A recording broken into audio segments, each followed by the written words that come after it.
The Barrister and the Wallflower by Angela E. Johnson. Narrated by Grace Noble. Chapter 1. 1802, Yorkshire, England. Audrey Benton pulled the back of her dress between her legs, pinning it in place with her sash as she raced down the marble staircase of Eastwell Manor in pursuit of her brother. "Andrew!" Calling after him had never encouraged him to stop, so she ran to the stables to mount her horse as he disappeared in the distance. Opening the door to the stall with her horse, she climbed onto the stool before mounting without saddle. As she rode out of the stables, her governess charged out of Eastwell Manor, waving her cane as an ominous warning. "Miss Benton, you have not finished your knitting." Audrey knew the consequences of chasing after her brother. As a punishment, her governess would assign 3 new, more complex knitting stitches for her to use in a new project that would one day go into her wedding trousseau. Even with that awful task hanging over her head, she couldn't spend another beautiful spring morning in the schoolroom learning while her brother went fishing. Encouraging her horse into a canter, Audrey crossed through the meadow between her father's estate and the Earl of Grafton's estate. The meadow where Andrew spent most afternoons when he was home from school was on the other side of a cluster of trees, and she was determined to spend every moment he was home from Harrow fishing and riding. She could do everything Andrew did, but better, because girls always did everything better than boys.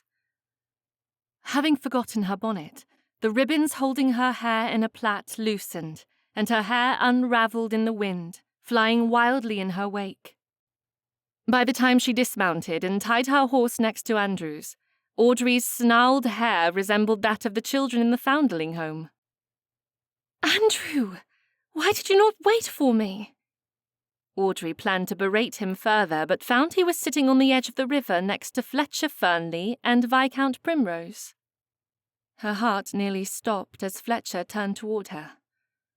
She curtsied and found her tongue stuck to the top of her mouth as a ripple of excitement went from the crown of her head to the centre of her stomach. Fletcher and the Viscount stood and turned toward her. Suddenly, the snarled mess of hair upon her head bothered her as she crossed her legs and twirled a finger in one of the tangled stray locks. The babbling noises of water hitting against rocks made for the perfect background as her body swayed to the flow of the river. "Audrey, I am glad you came out today." Fletcher rushed forward and picked her up from the ground like he would a little sister. Tossing her over his shoulder, he carried her to the other side of the tree. Audrey might only be 11 years of age, but she was preparing to be a young lady. She didn't need a young man treating her like a child.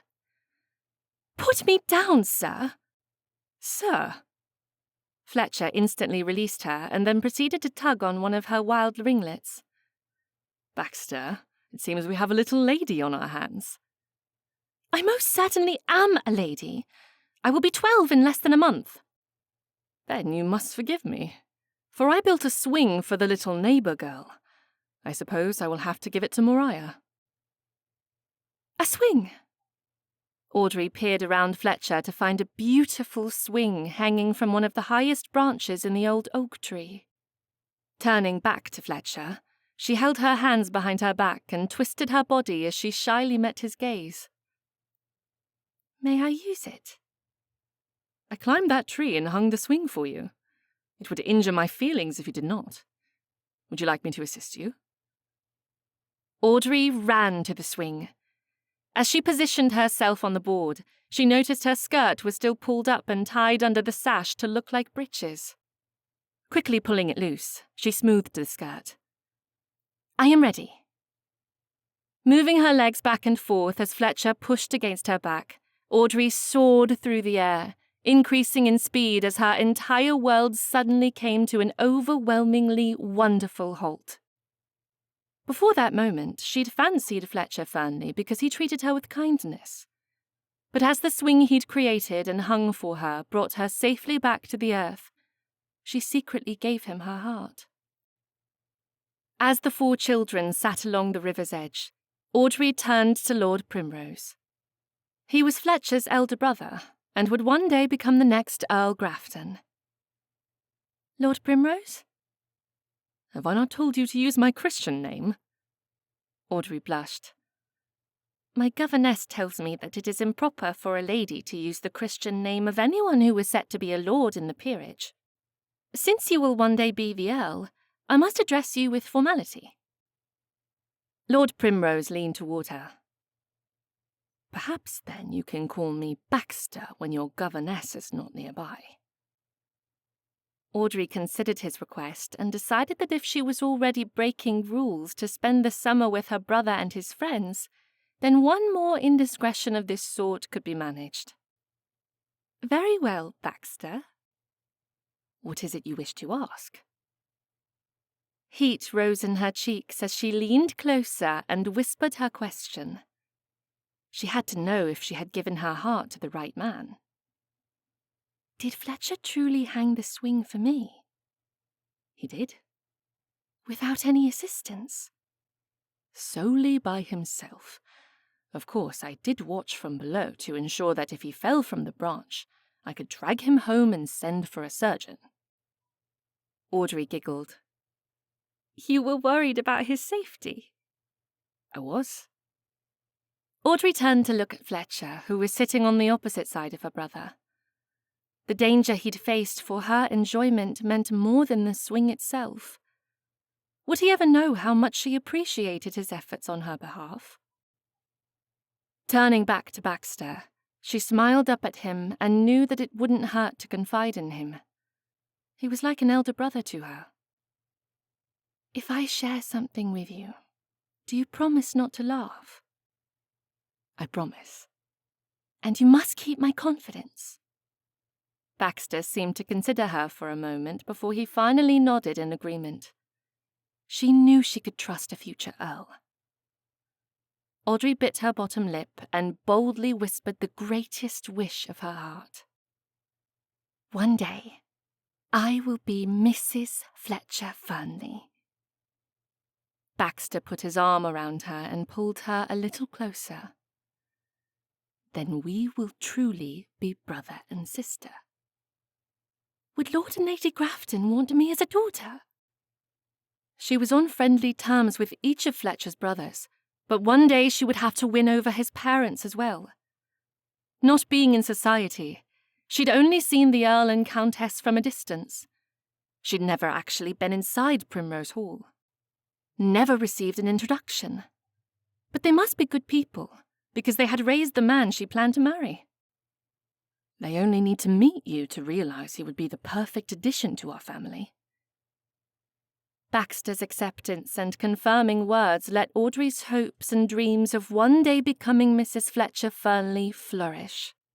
She rested her head against his shoulder and whiled away the day fishing. Later that day, when Audrey and Andrew returned to Eastwell Manor, Audrey's governess dragged her into the den where her father and mother waited. Audrey was even more tangled than she had been when she entered the clearing where they'd fished and swung high upon the swing. Even worse, she smelt like the river. And her horse. "Audrey, you disobeyed your governess." Her father's stern and narrowed eyes told her she was in a spot of trouble. "Were you not instructed to work on your sewing?" "Yes, Papa. But I have very little time before Andrew and my friends go back to Harrow. I want to spend the day with them." "You are in training to become a proper lady." Her mother's reproval stung. It wasn't that she didn't want to be a proper lady. She very much wanted to prove herself and enter society, bow before the Queen and dance with Fletcher Fernley at her debut, where he would realize he was in love with her. But at the age of 11, it seemed a very distant goal. "Yes, Mamma." Her father very slowly walked around his desk and leaned against the edge as he stood before her. "Your mother and I believe it is time we sent you to finishing school." "What?" No! Audrey couldn't imagine leaving her home and the place where Fletcher returned every summer and winter holiday.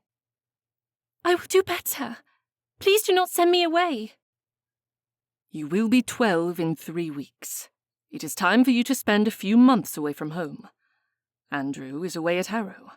Once we secure your place at a school, we will inform you.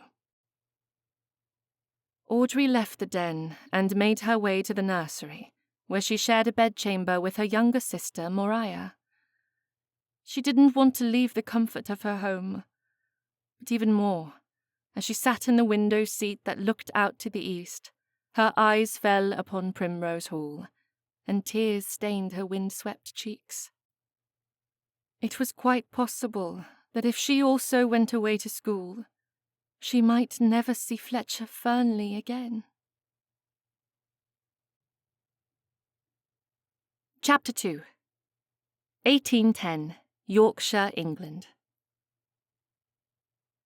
Audrey pulled the reins and brought her horse to a stop. She'd returned from finishing school 2 days previously to a new horse and an overwhelming desire to find Fletcher Fernley. It had been 8 years since she'd last seen Fletcher, but the length of time had not changed the way she felt about him. In fact, everything she did was in anticipation of becoming Mrs. Fletcher Fernley. She only hoped he remembered her and could look past the child she had been to the refined lady she had become. In the distance, 2 riders crested the hill, and Audrey recognized her brother. She knew he'd left Eastwell Manor with Fletcher, which meant she had found the man who had danced in and out of her dreams for 8 long years. Patting Willow on the neck, Audrey appreciated the way her horse's ears perked up as if he were waiting for her to speak. There he is, Willow. Do you think he will remember me? Willow stamped his foot, which was all Audrey expected from the horse. Continuing her conversation, Audrey straightened in the saddle. Do you think he is the genuine man I remember? 8 years is a long time for someone to stay unchanged.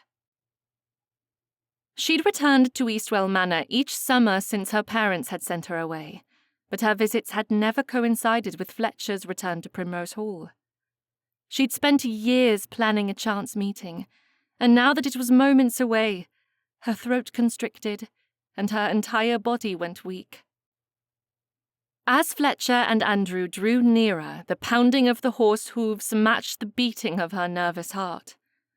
She'd built this moment so completely in her head to where it was nearly impossible for everything to go as planned. Breathless, she could only manage to whisper, "He is almost here." To her surprise, Willow shook his head and grunted. Audrey patted his neck once more and laughed. Willow was right. There was little need to fret before she knew the results of their first meeting. What would I do without you, Willow? I am being silly. She quietly chided herself, willing her emotions to settle instead of causing her head to spin from fear and a bout of nerves.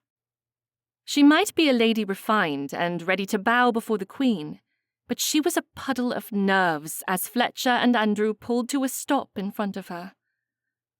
Willow grunted, which did nothing to alleviate Audrey's fears. Did the horse sense her uncertainty?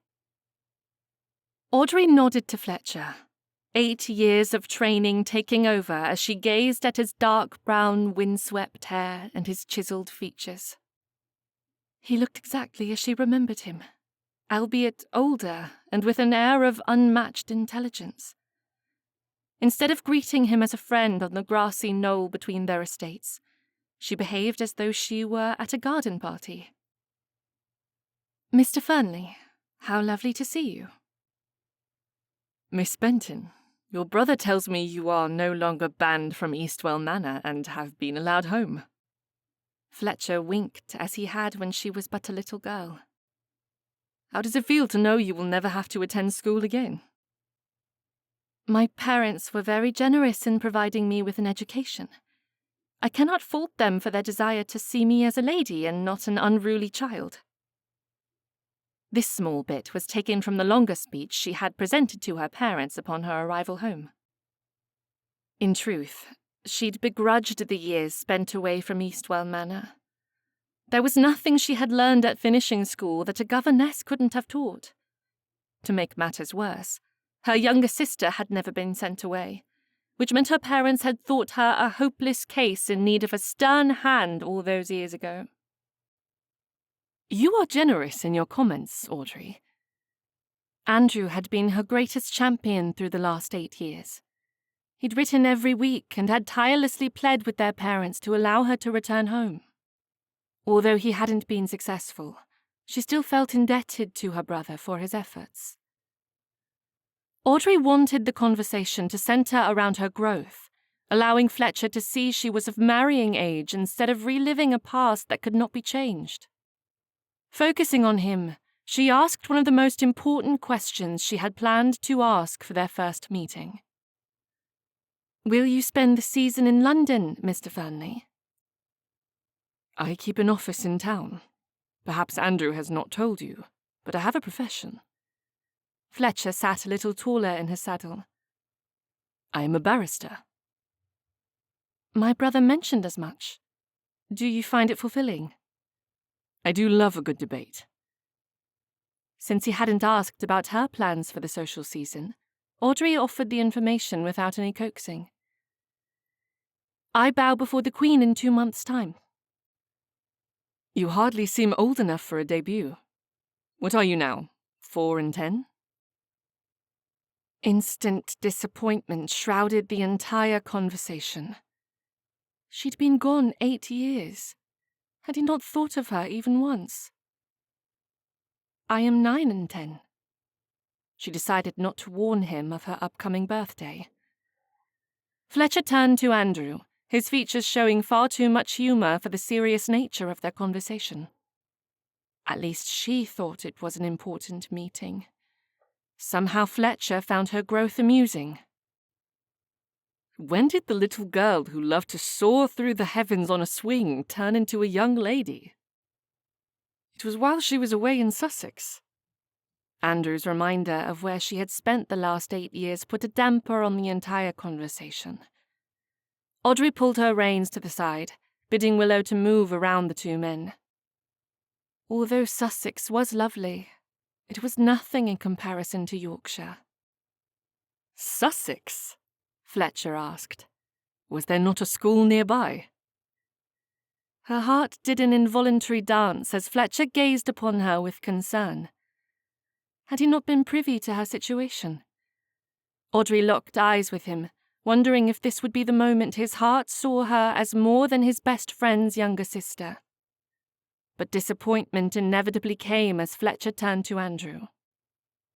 "Was there a reason she was sent so far away?"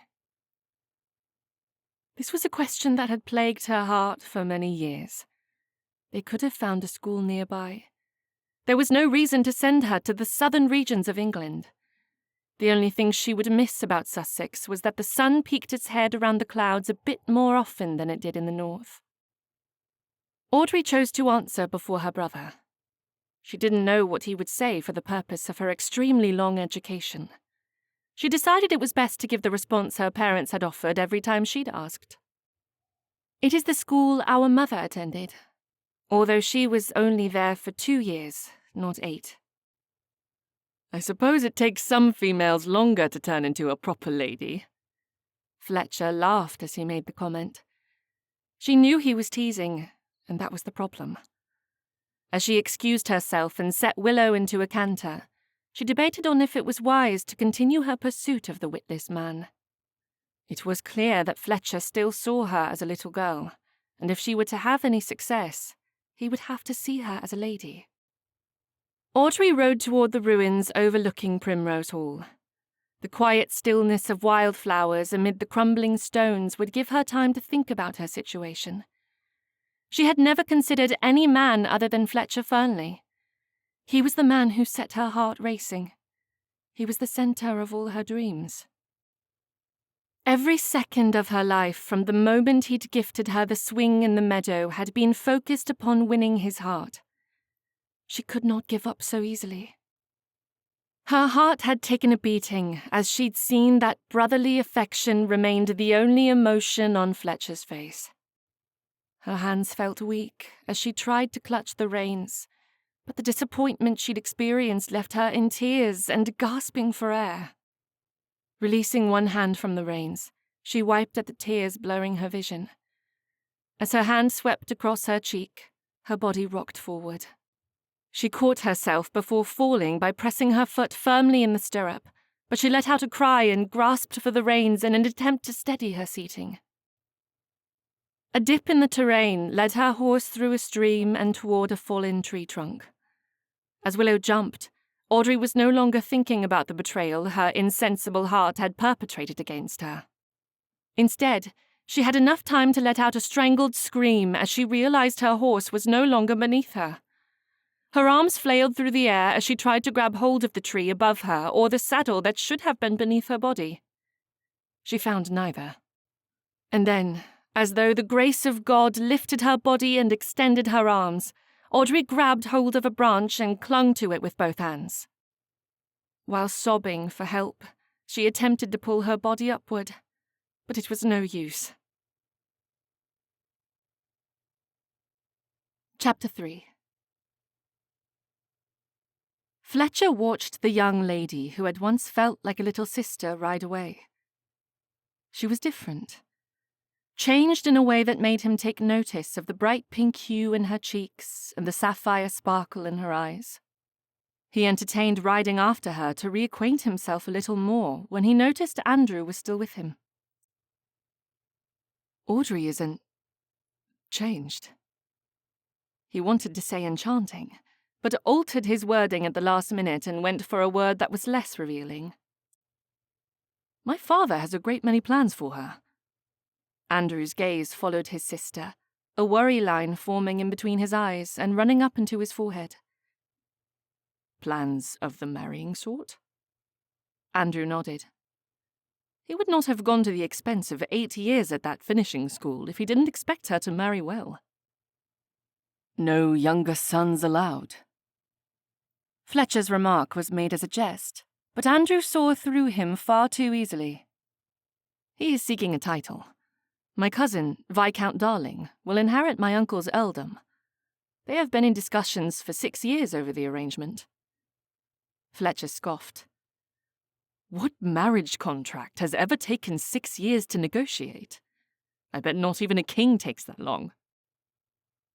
I fear Lord Darling is not amenable to the idea. Andrew stretched his arms in the air and yawned. If Darling does not play the game, my father will find another titled gentleman to persuade. What does Audrey think of the match with Darling? She has not been made privy to my father's plans.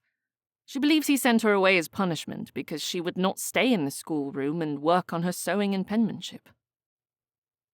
A bit cruel to keep this information from her, do you not agree? Andrew shrugged.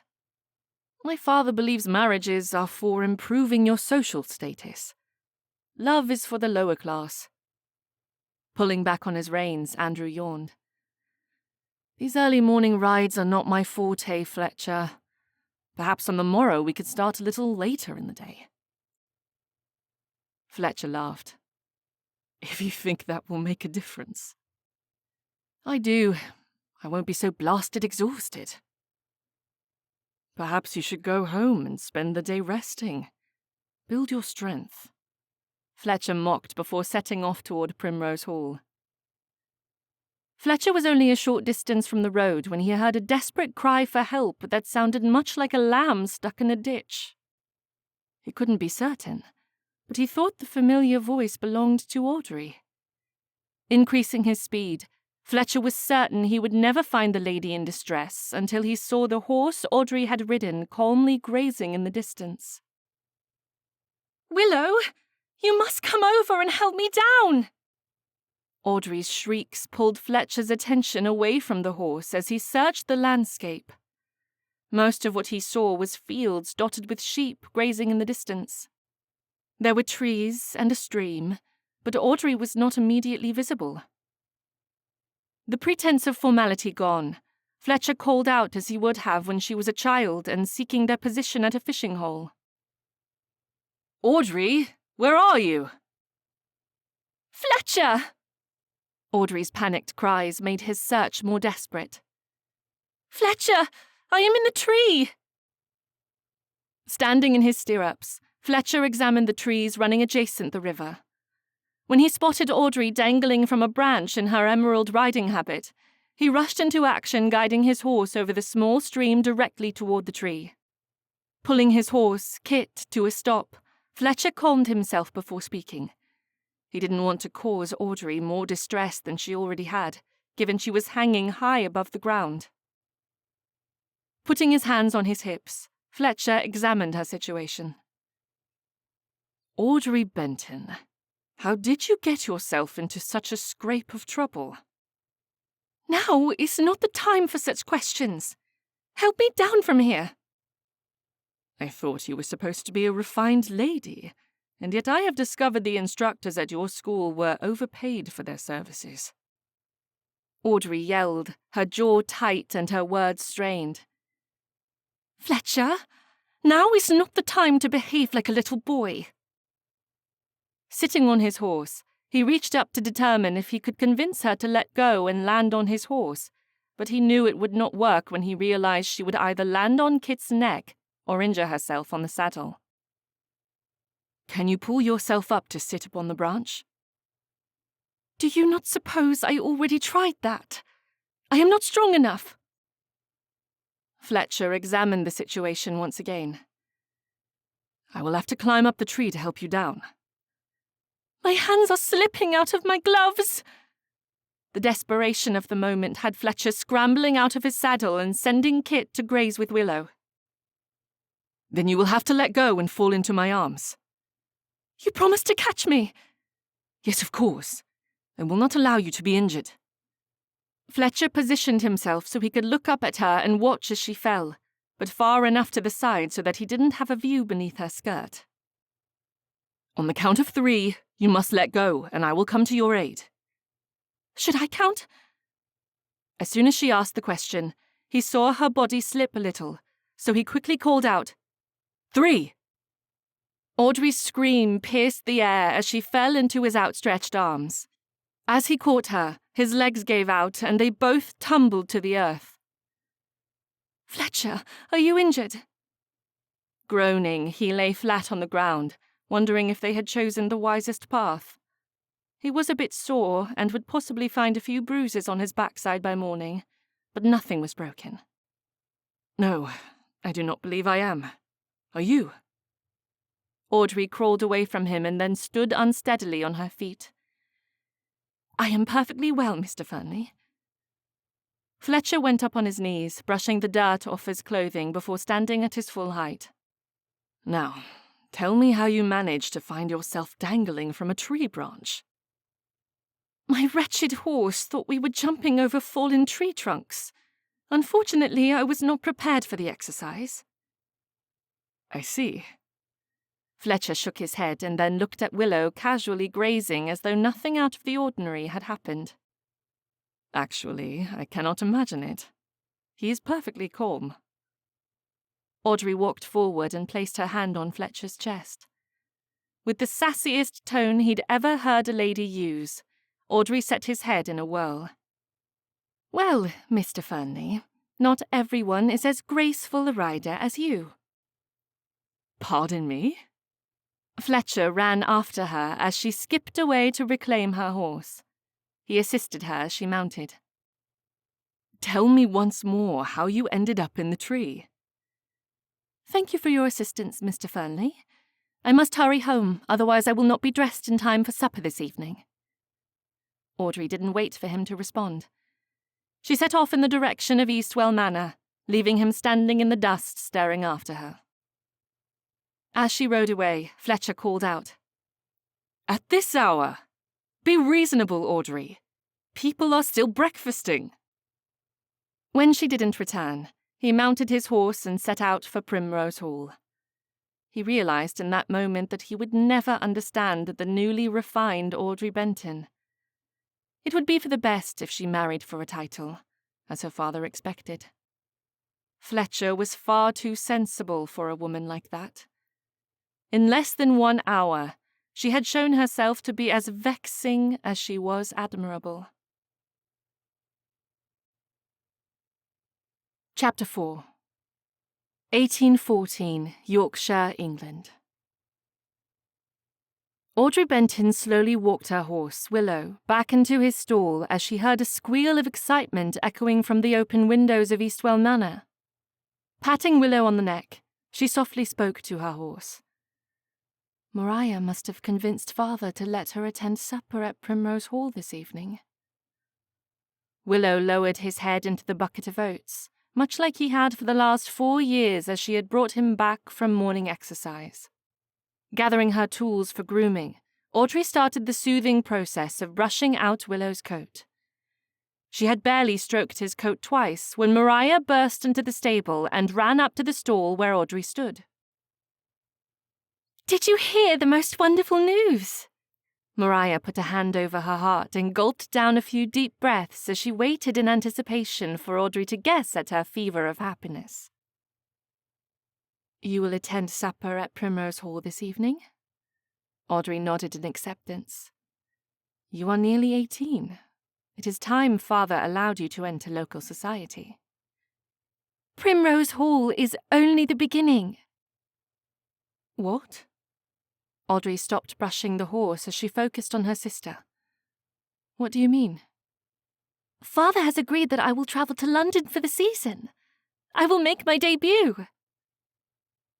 Audrey's hand fell to her side, the brush falling from her hand and clattering to the ground as she realized what her sister was saying.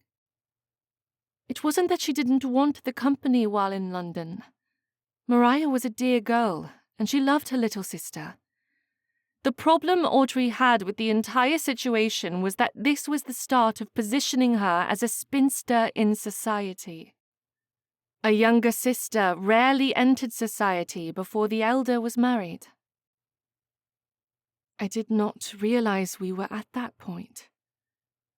She'd known her 5th season was nearly at hand, but she'd thought her father would at least give her 1 more season without setting her on the shelf. Maria didn't give her any time to sort through the rush of emotions assaulting her chest. Instead, she continued prattling on as though everything was perfectly wonderful.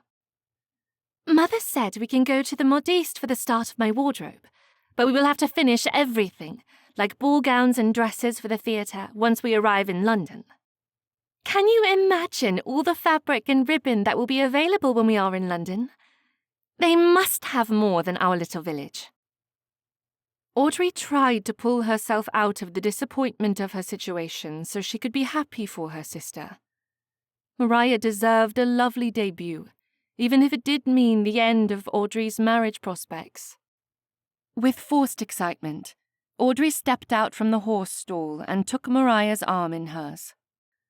Before exiting the stables, she motioned to one of the stable hands so that Willow would not be neglected. "You will love the shops on Bond Street. We must insist you have all the finest accessories, a new riding habit, and at least 2 more parasols." Maria tried to temper her excitement, but it was obviously difficult as she nearly bounced across the yard, pulling Audrey along with her. "Hats and gloves and a dress for the opera!" Maria stopped walking, pulling Audrey to a stop. "Will we attend the opera?" "We must. Although it is best you calm your expectations. I much prefer the theatre, and our tastes are similar enough that I think you will agree." Maria's eyes went wide and took on a dreamy quality. "Do you think I could find a match this season? A handsome man who makes my heart sing, like Fletcher Fernley does to you?" Audrey laughed as she pulled Maria back toward the house. "I think it is very possible you could lose your heart to any number of handsome gentlemen in London. So you must choose with wisdom and do not follow my example." "Why not?" "Dearest, if you have not noticed, Fletcher Fernley does not know that I am in love with him, and that is why I am still unmarried and will likely end a spinster." Maria tightened the hold she had on Audrey's arm. Do not worry, Audrey. You will always have a home here at Eastwell Manor. Father will care for you, and when he dies, Andrew will as well. How kind of you to think about my future when you have your own happiness to secure. She kept as much derision out of her voice as possible, but found her success was minimal. I will always think of you, Audrey. In the same breath, Maria gasped and let go of Audrey's arm. Do you think Father will give me a generous dowry? I cannot say. You will have to ask him. I must ask without delay. Maria didn't wait for a response as she ran from Audrey's side. Taking her time to cross the yard and enter the house, Audrey joined her family in the parlour as Maria pestered their father with questions about her dowry.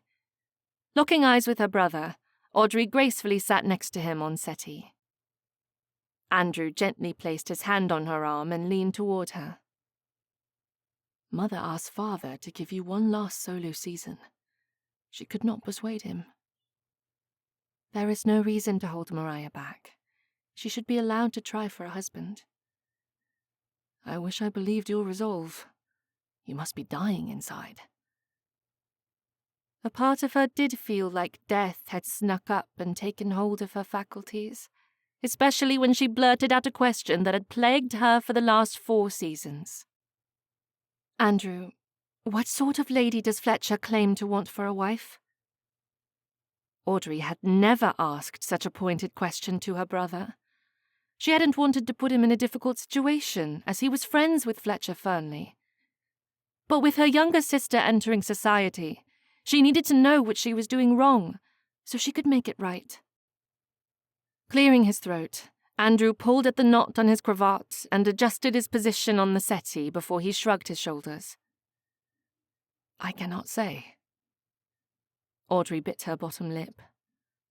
Was it that her brother didn't want her to know she was not the sort of woman Fletcher Fernley could admire? Or was his hesitance based on something else entirely? Allowing her mind to run away with both scenarios, Audrey settled on asking her brother straight out what the issue could be. Does Fletcher admire a different woman? No. Andrew shook his head, drawing the attention of her father. What are the two of you whispering about? Their father looked like he needed a reprieve from Maria peppering him with questions and requests. If she received every one of her desires, the coffers would be empty before they left for London. Nothing, Papa. Audrey smiled up at him as she always did, hoping he would go back to his conversation with Maria, but her father was not fooled. I know this must be difficult for you.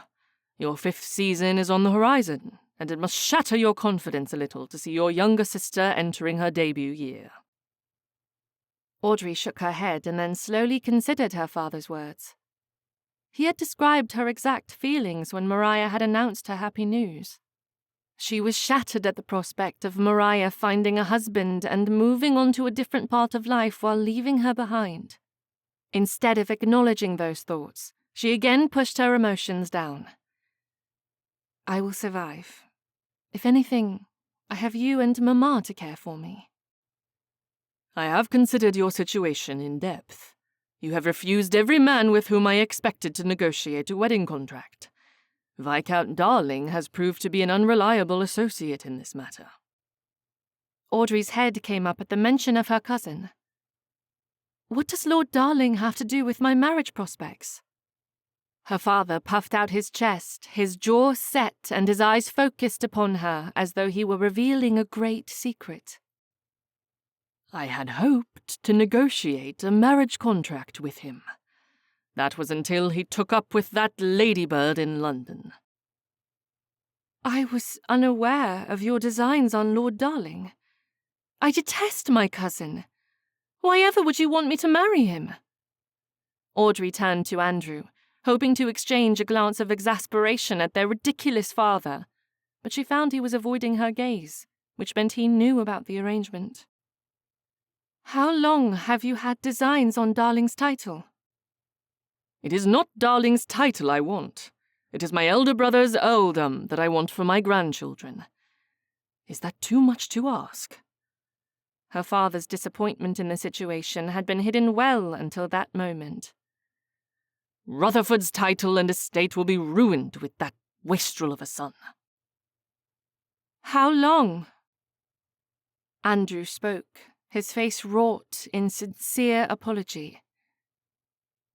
"It is the reason you were sent away. You were trained to take on the role of a countess."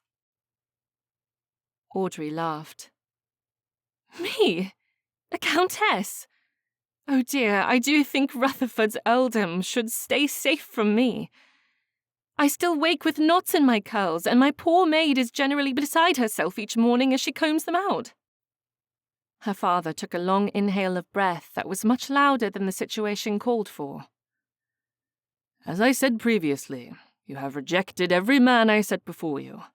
In your 5th and final season, you must have designs upon a young man. Who is it?" Audrey bit her lips together as she stared at her father.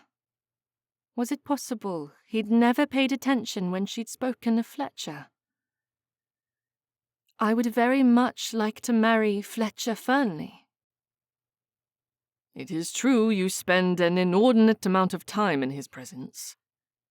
Her father narrowed his eyes, a plan forming with the twitch of a nerve near his left eye.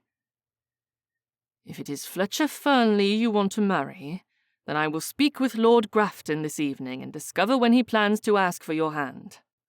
It is high time that young man settles down and sees to his responsibilities. You have spent enough time with him that it could be considered an understanding. With his practice on the rise, he should have enough to see to a wife and children. Your dowry includes Dewdrop Cottage. You would not be living in his rented rooms." Audrey felt the blood drain from her face as she looked from her father to her mother. How had they misunderstood her situation so completely? "There is no understanding."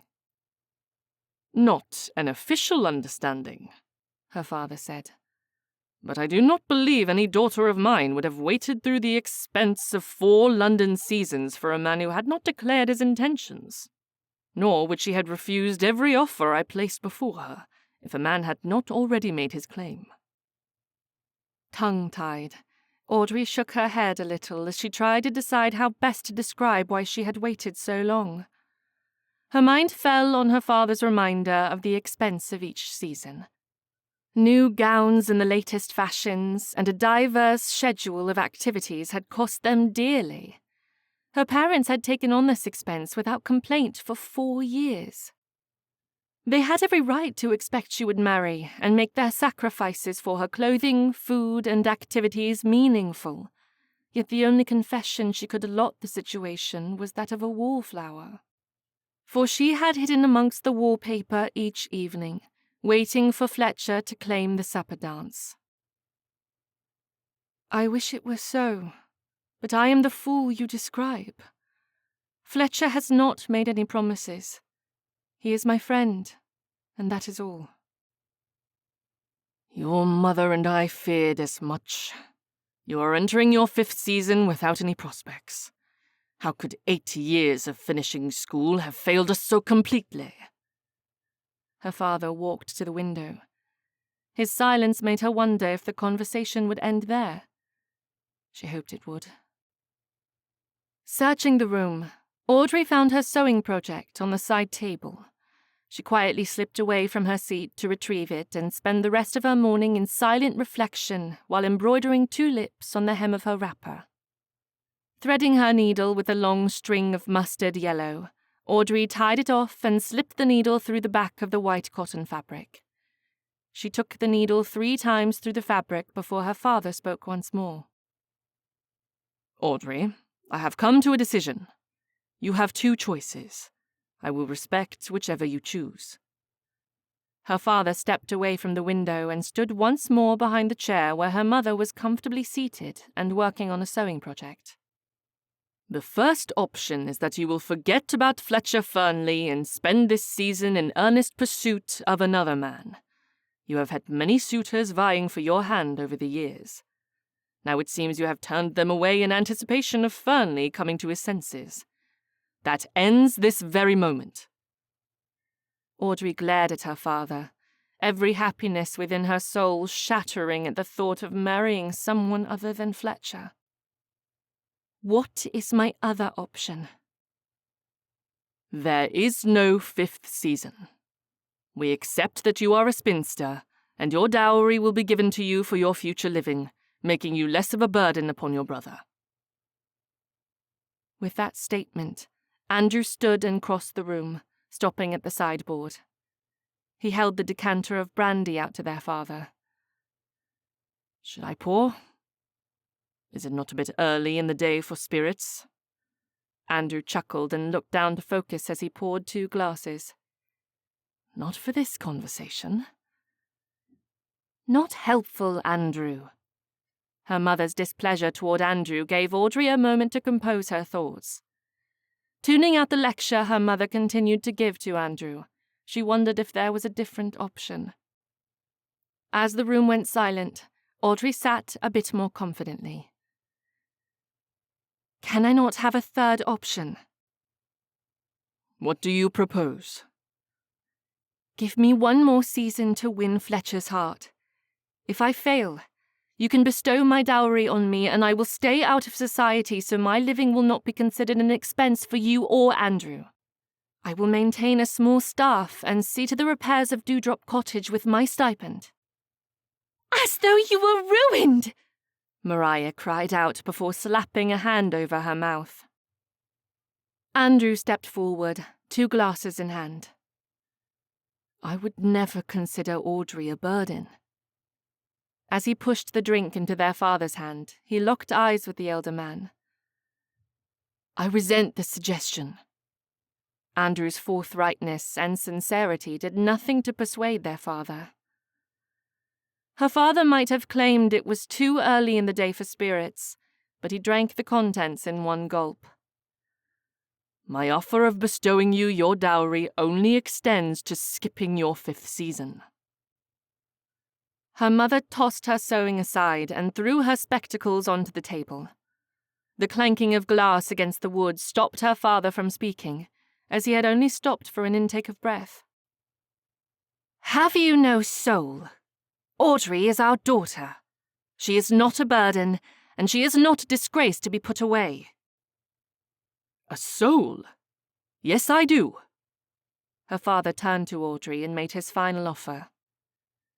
"I will allow you 1 last season to turn Fletcher Fernley's head, but if you fail, your dowry will be split between Andrew and Mariah. You will have to seek employment as a governess for your means of support." Her mother was not finished negotiating. "Allow her 1 more season. If she makes a valiant effort to find a match, then you will settle her dowry upon her." Her father stood for a time in silent argument with her mother. In the end, he grumpily laid out his edict. "The options I presented stand." Audrey dipped her head in resignation. The happy yellow tulip she'd been embroidering on her wrapper no longer seemed important. "May I have time to consider my options?" "We leave for London in 4 days. You may inform me of your decision the night before." Audrey stood and curtsied to both her parents. It took her a moment to choose the right words as she fumbled with her thoughts. "If you will excuse me, I think the fresh air will do me some good." She turned and crossed the room, taking hold of Andrew's arm, pulling him with her out of the house. When they were out of their parents' sight, Audrey charged down the hallway, out the door, and down the stone steps as she pulled Andrew down the lane that connected her father's estate to Lord Grafton's. Neither of them spoke until she released his arm in the safety of a luscious green meadow. Amongst the beauty of wildflowers and overhanging trees, Audrey finally let out a cry for help. "Andrew, what am I to do?" Audrey crouched on the ground and hid her head in her arms. "Help!" "Audrey, you will go back and tell father he is being irrational. He loves you and will show understanding and compassion." "I cannot do that." Audrey stood up and took hold of Andrew's arms. "He is right. Think of the money our father has put into sending me to London each year. I am an ungrateful daughter." "Only those who force their will upon others are ungrateful. You, dearest Audrey, have never shown anything but compassion. I will not allow you to torture yourself."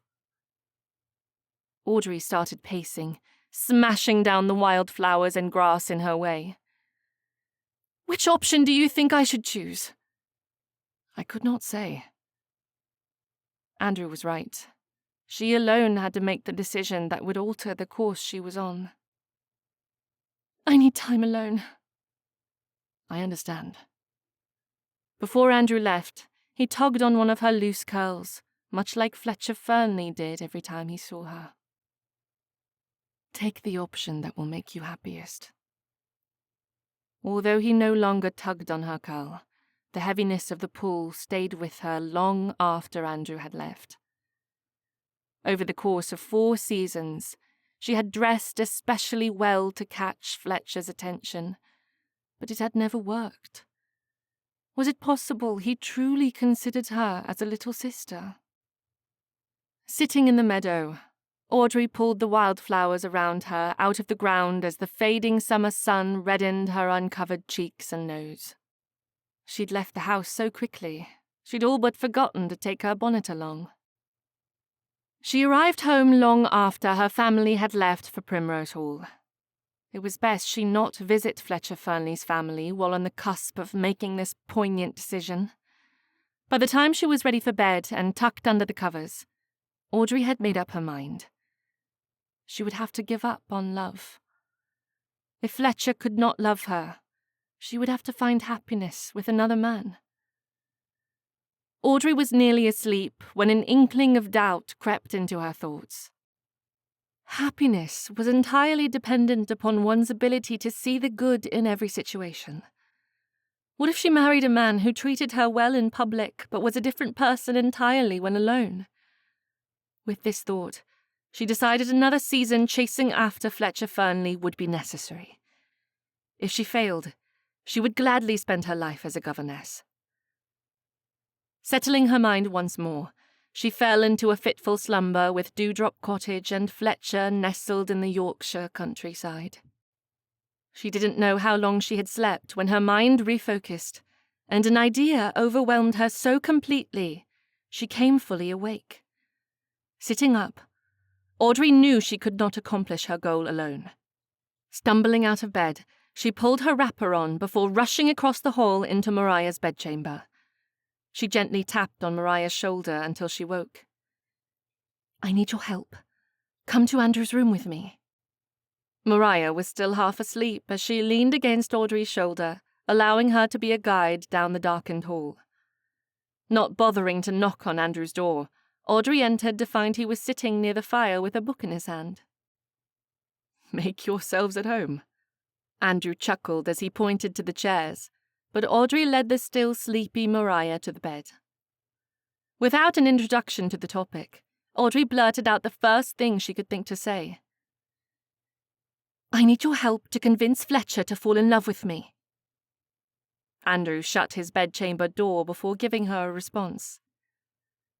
"How do you propose we do that?"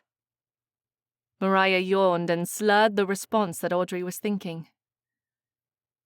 "You have been Fletcher's friend since long before I can remember. Can you not help Audrey?"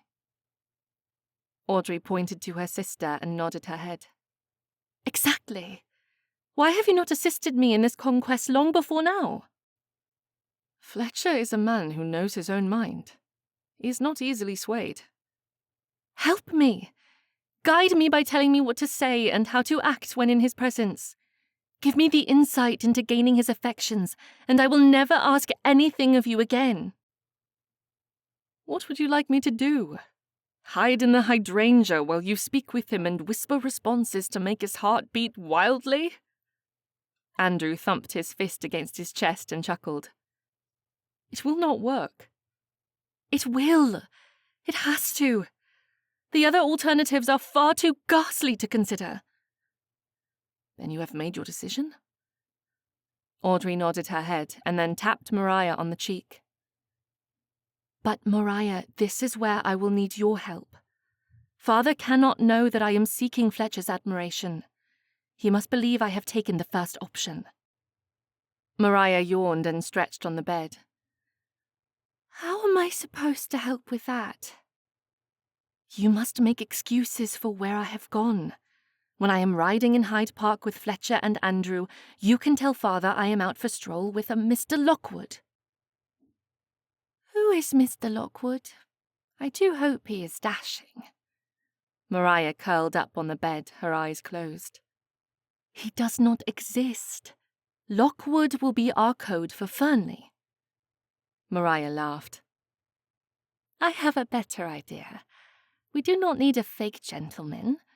We only need me to behave like an annoying debutante to prove to Fletcher that you are a lady. Andrew clicked his tongue and slightly shook his head.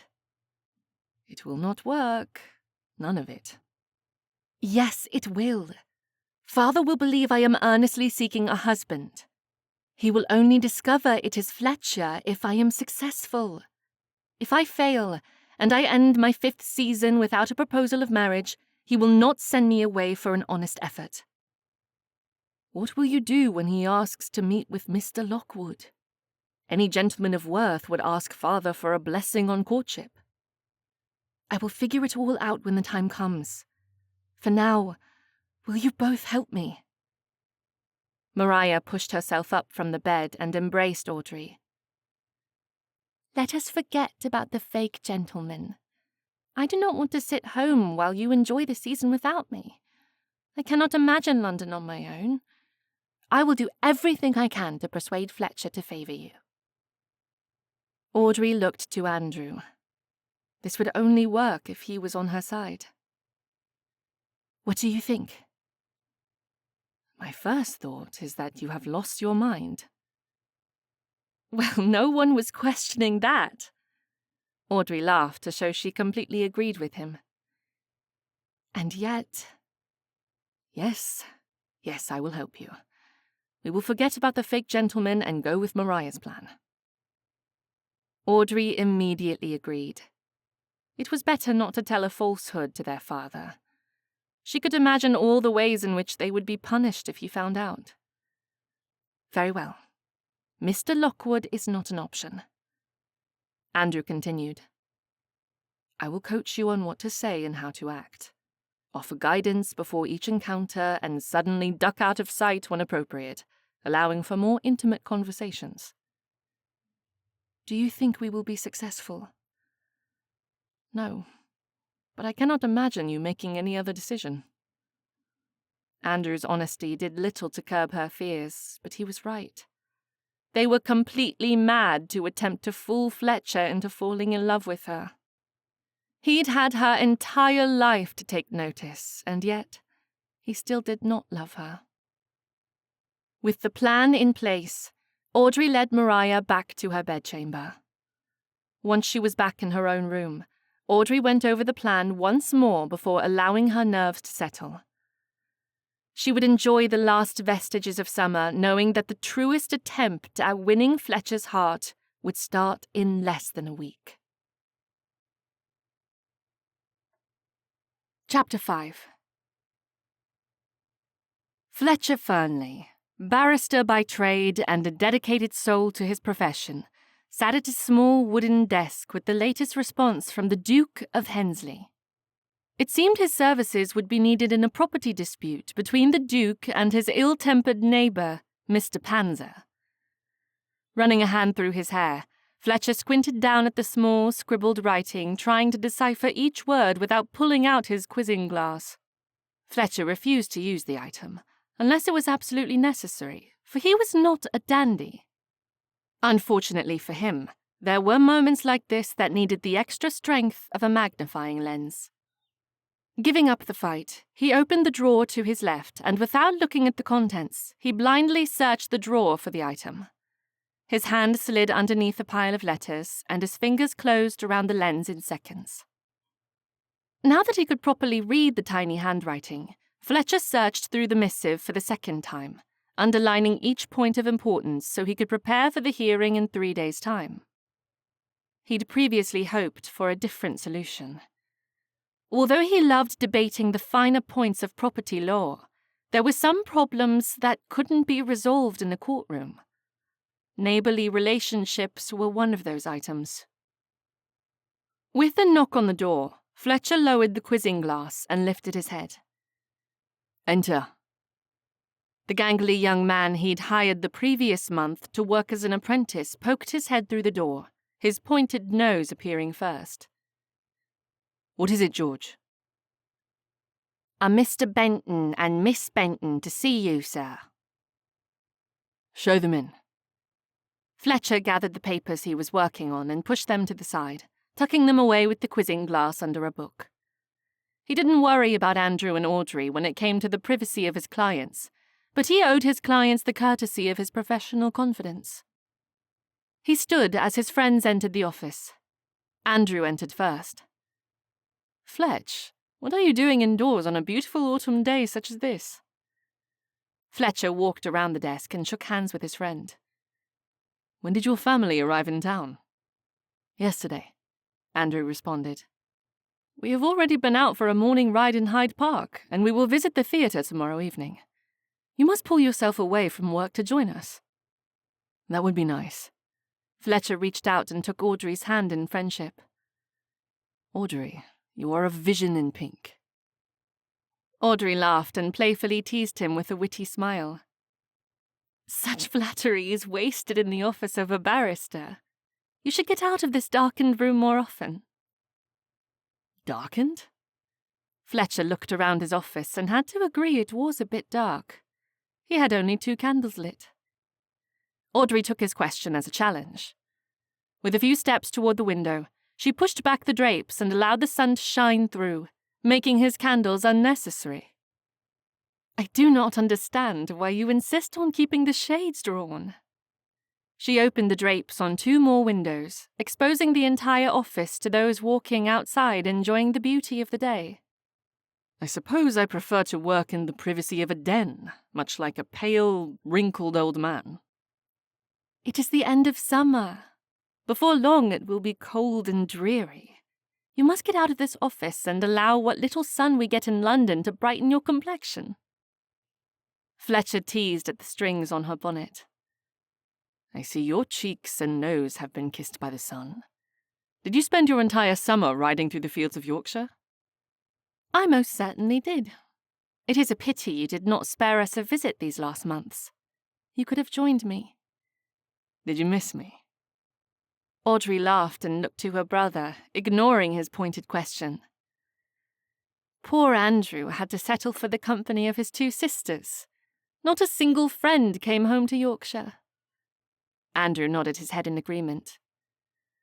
Fashion in London was all we spoke of for months. I dare say I need an afternoon sparring at White's, if you can spare the time. I think it can be arranged. I have a trial in 3 days, so we could put an appointment in the books for next week. Andrew sighed as he asked a question to Audrey, making a show of ignoring Fletcher. Did you ever think my best mate could have become such a bore? Audrey instantly picked up on the cue and answered as though they were standing in a ballroom gossiping about a mutual acquaintance who had recently passed away. More's the pity. I remember when he knew how to make a day amusing. I blame it on Cambridge. He was never the same after his first year there. Agreed. We should have intervened before he started filling the silent moments and conversations with tales of clients and schedules. We have only to blame ourselves for this great loss. Andrew hung his head in mock reverie. We should never have left him to his work. Society would have cured him of the need to sit in the dark and study the law. Fletcher loudly cleared his throat and narrowed his eyes at his 2 dearest friends. I take your very candid point. Very well. You have my word that once this trial is over, I will put away my books for a short time and spend every moment with the 2 of you. Audrey instantly brightened, a sparkle of excitement dancing in her blue eyes. Do you truly mean it? I do. You will not go back on your word? Audrey stepped a little closer, her happiness extending to Fletcher, causing him to laugh. You have my word, as a gentleman. I will take time away from my profession to engage in the sort of activities you and Andrew deem worthy of our time. Audrey took hold of her brother's arm. Come, Andrew. We must leave him to his work so he can finish everything necessary to take a long overdue sabbatical. Before they left, Audrey turned back to him. Join us for supper this evening. We can plan every detail of our autumn together. This way we will not be disappointed. Fletcher accepted the invitation, smiled, and nodded as they left him standing in the centre of his office, the drapes still open. As he sat back at his desk, the heat of the bright sun shining down on him, he couldn't help but wonder what Audrey would plan for the few weeks he took away from his duties.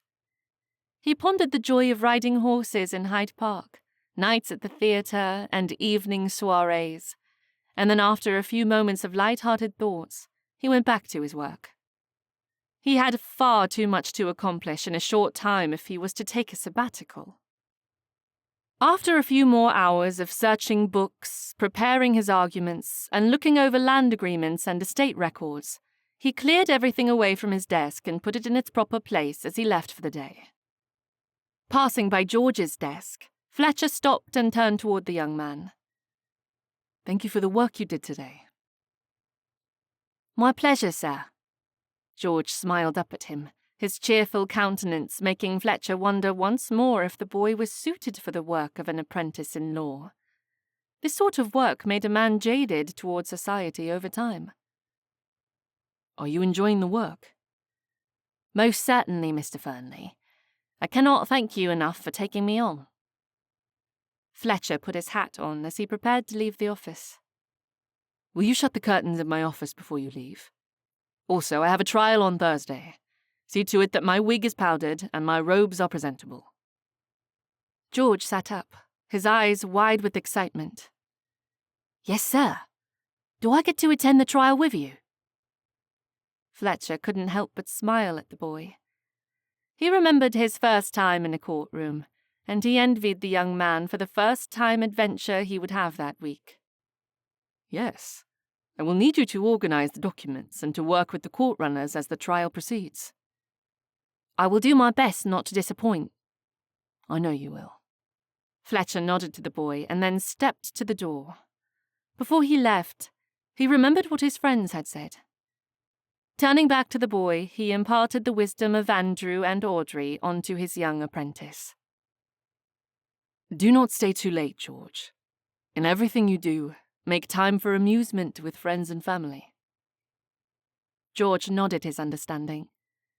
Fletcher stepped out of the office into the fading light of the day to walk the short distance to his bachelor pad, where he would dress for an evening at the Bentons. Chapter 6. Audrey dressed in her newest evening frock of gold muslin and had her maid style her hair in the latest London fashion with jewelled hairpins. She was nearly ready to leave for the drawing room when a knock sounded at the door. Enter. Andrew slipped through the door, an anxious look on his face. I need but a moment of your time. Dismissing her maid, Audrey waited until the door closed before speaking. Tell me exactly what to say and how to behave. Fletcher loves a good battle on the chessboard. Do you think you're up to it? I suspect not. Audrey turned back to the looking-glass to check her hair. She added 2 more pins before deciding it was good enough. But I will do my best. Remember to keep your king guarded at all times. Otherwise, Fletcher will have you in checkmate in very few moves. Audrey nodded her head. I have played the game before. Never with Fletcher. He is good at it. Perhaps we should keep chess for a different evening until I can teach you a bit more. What would we do tonight? Whist. Maria could sit opposite me. Andrew thought about it a bit more, but after a moment he seemed to find it disagreeable. Knowing Maria, she would suggest ladies versus gentlemen. Our goal is to partner you and Fletcher to show him you will make a good match. Then let us focus on conversation. What would you have me speak about while playing chess? Tonight you must focus on his family. Lord and Lady Grafton have recently arrived in London with the new baby. Speak of topics that are comfortable for both of you. Audrey quickly agreed. Confident she could do well, she laughed as she reached out and smoothed the wrinkles away from Andrew's eyes.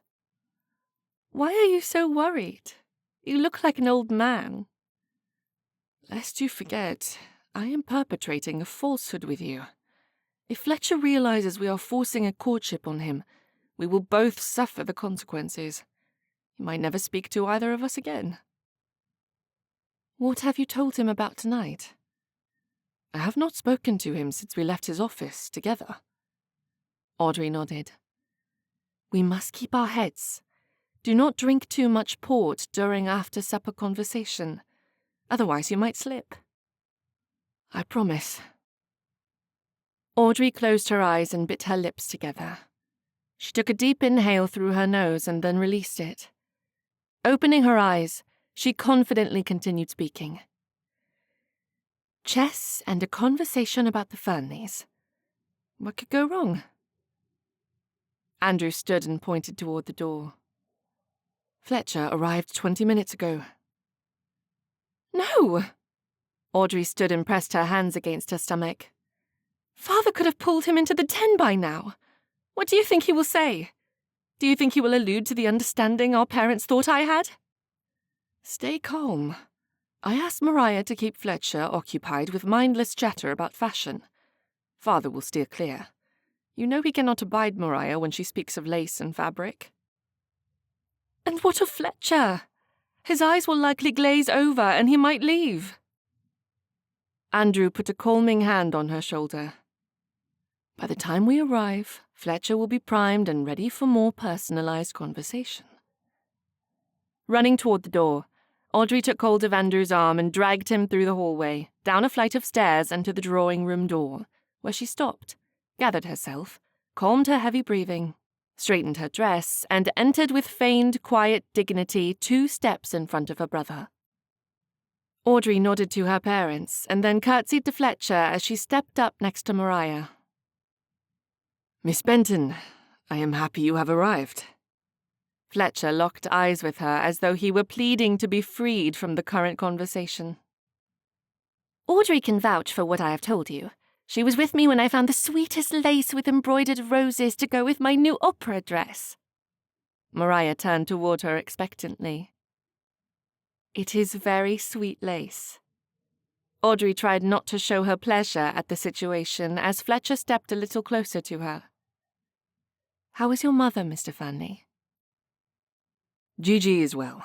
With the addition of 2 grandchildren to the family, she is as happy as I have ever seen her. Are both babies in town? Maria asked, cutting into the conversation. Audrey considered reminding her younger sister of the severity of her situation. She couldn't have her sister overshadowing her attempts at conversation with Fletcher. Arthur, the littlest Viscount of Primrose, is in residence at Grafton House. Little Eleanor is still at Snow Manor in Yorkshire with her parents.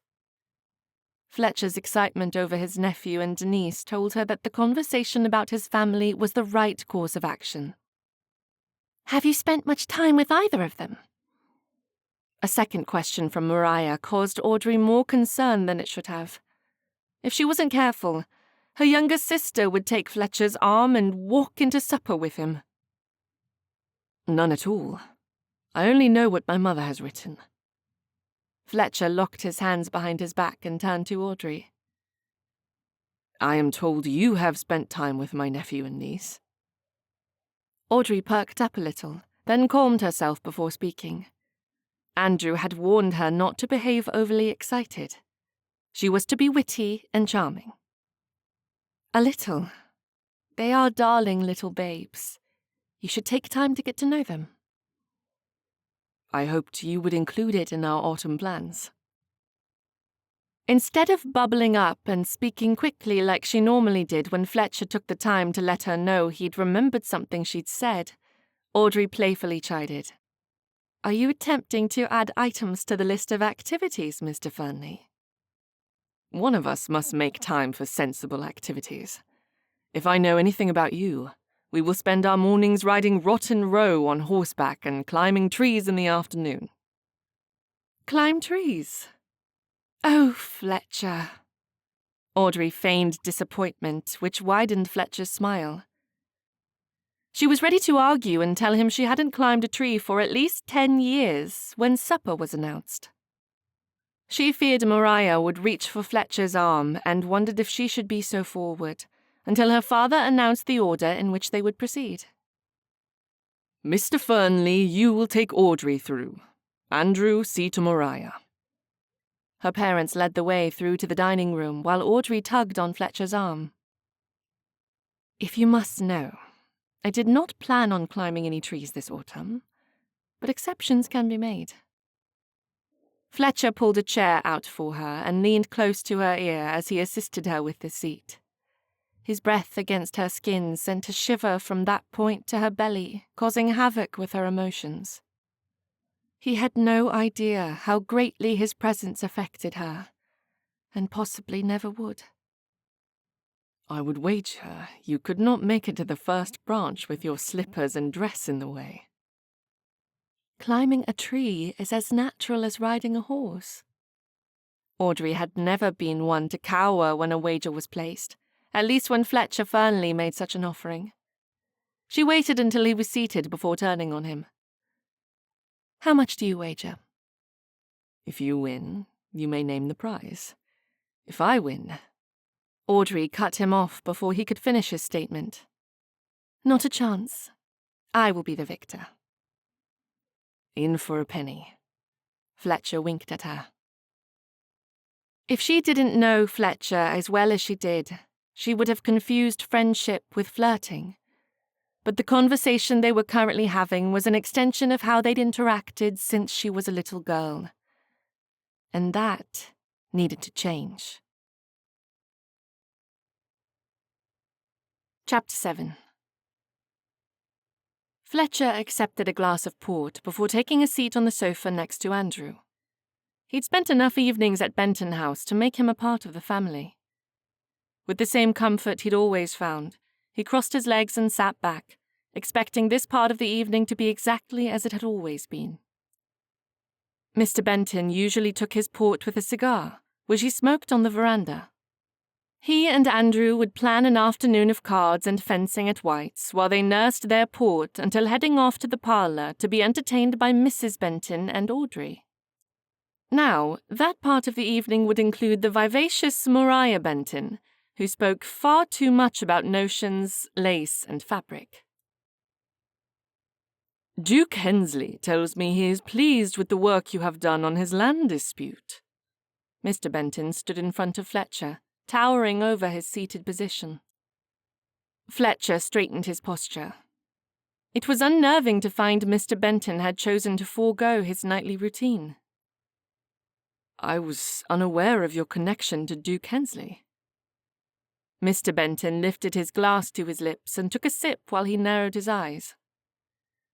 "When he told me of his troublesome neighbour, I suggested he retain your services. I was quite proud to hear you were taking care of my old friend." "Certainly, sir. I cannot say how pleased I am to know you would provide references for me." "You do yourself and your family credit by securing a connection with Duke Hensley." Fletcher nodded his thanks as he took another sip. He expected the conversation to end there, but found Mr. Benton was not finished with this interview. "My elder brother, the Earl of Rutherford, needs legal advice. I suggested he rid himself of the worthless solicitor employed on his estates and discuss matters with you. I do hope you can suggest a man of business to help him with his estate dealings. He will retain you for other legal matters more befitting your station." Uncomfortable with the benevolence of this man, Fletcher wondered what he could have done to deserve such kindness. You are too kind, Mr. Benton. I work only to secure the happiness of my children. Mr. Benton took another sip of his port before continuing the conversation. Are you aware of Dewdrop Cottage near the town of Dewsbury? A cottage? Fletcher prided himself on straightforward conversations, but he didn't want to know why Mr. Benton was speaking of a cottage in connection with his children. Fletcher turned to Andrew. He chose not to hide his confusion as he quirked a curious eyebrow toward his friend. To his surprise, Andrew was no longer sitting next to him. He was standing at the sideboard, pouring himself another glass of port. It is part of Audrey's dowry. I would like to draw up paperwork. I have all the particulars written down. Mr. Benton stood and walked to the mantel. He opened the tobacco box and then lifted a thickly folded parchment from behind the box. Holding it out, he motioned for Fletcher to take it. You will prepare the marriage contract? I would be pleased to do so. Mr. Benton nodded. And then with a pat on Fletcher's back, Mr. Benton left for the veranda, his tobacco and port in hand. Fletcher waited until the door closed before he turned on his friend. Andrew. Andrew gulped down the liquid and loudly set his glass on the sideboard. He's off his chump. When did Audrey become engaged? Have the negotiations with Lord Darling been finalized? Darling? Heavens no. What made you think of my cousin? Fletcher thought of reminding Andrew of the discussion they'd had 4 years previously, but it was not necessary. After that extreme length of time, one could not think Lord Darling would agree to a marriage contract he had pointedly avoided. Andrew crossed the room and patted him on the shoulder. Often, I think my father has lost all reasoning. I think it is best we humour him. You will make the contract fair for both Audrey and the man she is to marry. Certainly. Fletcher looked back at the door that led out to the veranda. Mr. Benton had seemed quite odd about the situation. Andrew, who is Audrey to marry? Andrew forced a laugh. Having seen that same laugh numerous times over the years, Fletcher was well acquainted with the sentiment behind it. Andrew was bracing himself to tell a falsehood. I am certain he is a good sort of fellow. Then it is an arranged marriage. Audrey cannot be happy about that. Fletcher tucked the paperwork into an inside pocket so he could tackle the marriage contract later. Is there not a better option? Options in marriage seem quite hopeless anymore. Some of us must go to the States for matches. How much have you had to drink this evening? Fletcher quirked an eyebrow as he looked at his friend. Too much port seems to bring out the pessimist in you. Andrew lifted his glass and drank the contents in full. Perhaps you are right. I should forego another. Placing his glass on the mantel, he pushed it backward to prevent it from tumbling to the ground. My mother and sisters will wonder if we have drowned in our drink. Shall we join them? Andrew, is something happening here? Andrew shook his head and elongated his response. No. It is just that everything seems quite out of sorts. Miss Maria has barely said a word to me in the past, but tonight I could not get her to stop speaking. Audrey has been acting strangely since you arrived in town, upsetting the balance in my office, and I truly cannot put a finger on what is different about her. Now your father is referring clientele and asking for legal services for a marriage contract without having secured an understanding for his daughter. And I can hardly begin with the oddity of your behavior. I am flummoxed, to say the least. We have been away in Yorkshire the entire summer. My family was bound to change a little. Fletcher couldn't pass off the strangeness of the evening as easily as Andrew had, but he also wouldn't press his friend, for he didn't want to cause offence.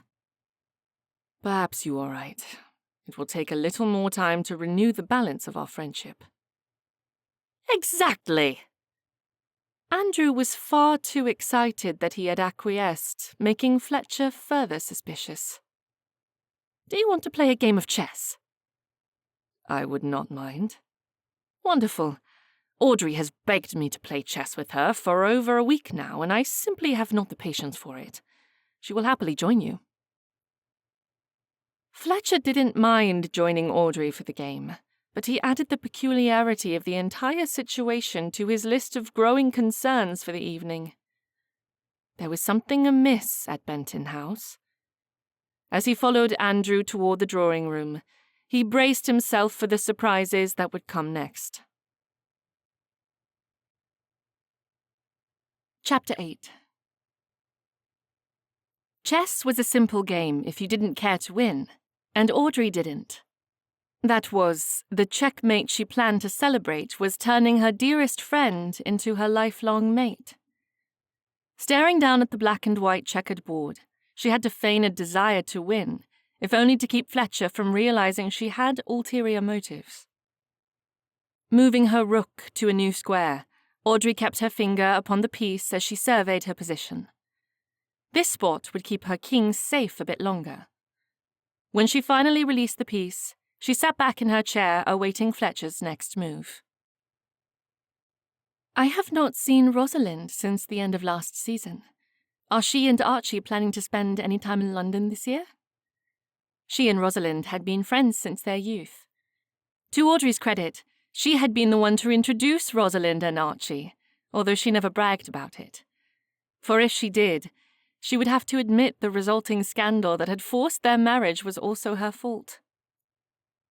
Archie asked me to negotiate a new contract with his editor. He will either need to travel to London for the arrangement, or I will travel to Scotland. If I were to make a wager, it would be that they will travel here. Fletcher moved a pawn and took one of hers in exchange. He made a show of dragging the poor pawn off to the side of the board as though it was reserved for the gallows. Audrey made a plea for her little pawn. Do be gentle with the poor lad. He tried his best to stay in the game. Sacrifices must be made for the win. Fletcher tried to keep his face straight, but his lips twitched. Without representation of any sort? She could see the instant she'd engaged his mind in a new direction. What made it even better was his delight. Fletcher sat back in his chair and surveyed the chessboard. I am afraid the pawn was negligent in his duties toward your king and queen. How so? He stood valiantly until you attacked. By removing this poor little pawn, I have checked your king. My next move will be to snatch away your queen. Audrey instantly reviewed the board and cried out in disbelief. 5 moves! That is all we have managed, and you have nearly won the game. Fletcher pointed to her bishop. You could move this one to block me. Audrey instantly did so, but kept her finger firmly on the piece until she noticed the game would unravel in less than 3 more moves. I suppose there is no compassion for a lady? A lady? Tell me when one arrives. I thought I sat across from a young girl who fancies horse rides and fishing. A frown creased her face as she tried to recover from the disappointment of once again being looked at as a little girl. She was 23. That was hardly the age of a child. She was nearly about to remind him of her age when she saw Andrew out of the corner of her eye. Andrew had sidled up against the wall to her left and was listening to the entire conversation. Pointing to his own forced smile, Andrew's little reminder helped her remember that she was in this to win Fletcher's heart. Punishing him for such a statement would do little good. About that. Audrey forced a smile on her face and played out the rest of the game. When did you say you could get away from your responsibilities? I think the start of next week should be soon enough, do you not agree? She wanted to argue, but Andrew had told her to be agreeable. Most men did not want a wife who would plague them or pepper them with unnecessary expectations. Quite so. What plans have you made for us? Riding our horses on Rotten Row and fishing, Audrey smarted. To her surprise, Fletcher barked out a laugh, which drew the attention of her entire family. As though he hadn't noticed her parents gazing in their direction, Fletcher leaned forward and teasingly pulled on one of her curls. I suppose the rest will be a surprise, for I do not think Andrew will allow for only 2 activities the entire month. Audrey shrugged her shoulders. I could add shopping for notions and bonnets to the list. Although I must warn you, Mariah will insist she accompany us. I will agree to it, but only if I am allowed an opinion. I would think purple buttons on a red pelisse and peacock feathers aplenty upon a wide-brimmed bonnet would suit you well. Audrey giggled. Your lack of a sense of fashion should not be made public knowledge. Keep silent on that score if you wish to impress anyone with taste. Fletcher sat back as he started resetting the chessboard. Ha! I care only about impressing ill-tempered judges and my clients. Society be hanged. Are not your clients important members of society? You are right. They most certainly are. I take it back. We must enjoy society. With the board newly arranged, Audrey playfully swatted at his hand as she moved her first pawn. Ladies first. If you insist. I most certainly do. Fletcher calmly waited until she was nearly ready to release her pawn. Are you certain you want to start out this way? Of course I am. Audrey made a show of lifting her finger off the chess piece, daring him with her sass to condemn her choice. I only questioned it because I plan to move this piece here. Fletcher moved one of his pawns directly beside her piece and released it without lingering to examine the board. A shiver of intrigue ran through her body, making her hands shake as she chose to move her bishop diagonally. Again, she kept her pointer finger on top of the piece so she could assess his next possible move. But before she was satisfied with her decision, Fletcher made a noise that sounded much like a nudge. What was that? With an innocence that didn't fool her, Fletcher met her gaze and shrugged his shoulders. Of what are you speaking? That noise you made. Do you not approve of my decision? I only thought it would make the game more of a challenge if you moved your knight to this spot. Audrey didn't know why his words affected her so deeply, but she wondered for the first time in years if she had made herself too available for Fletcher Fernley. Had he not noticed her because she wasn't enough of a challenge? Is that what men desired when they looked at a woman? You enjoy a challenge? I most certainly do. Very well. Audrey moved the bishop back to its erstwhile position and took his advice at moving the knight. If Fletcher Fernley wanted a challenge, she would give it to him. Audrey lightly knocked on Andrew's door long after everyone in the house had retired for the evening. She didn't wait for her brother to call out. Instead, she slipped through the unlocked door and sat at the end of his bed. Laying the letter he read to the side, Andrew gave her his full attention. You did well. It was not enough. What do you mean? Audrey crossed her legs and rested her back against the bedpost. Fletcher made a comment about the chess game.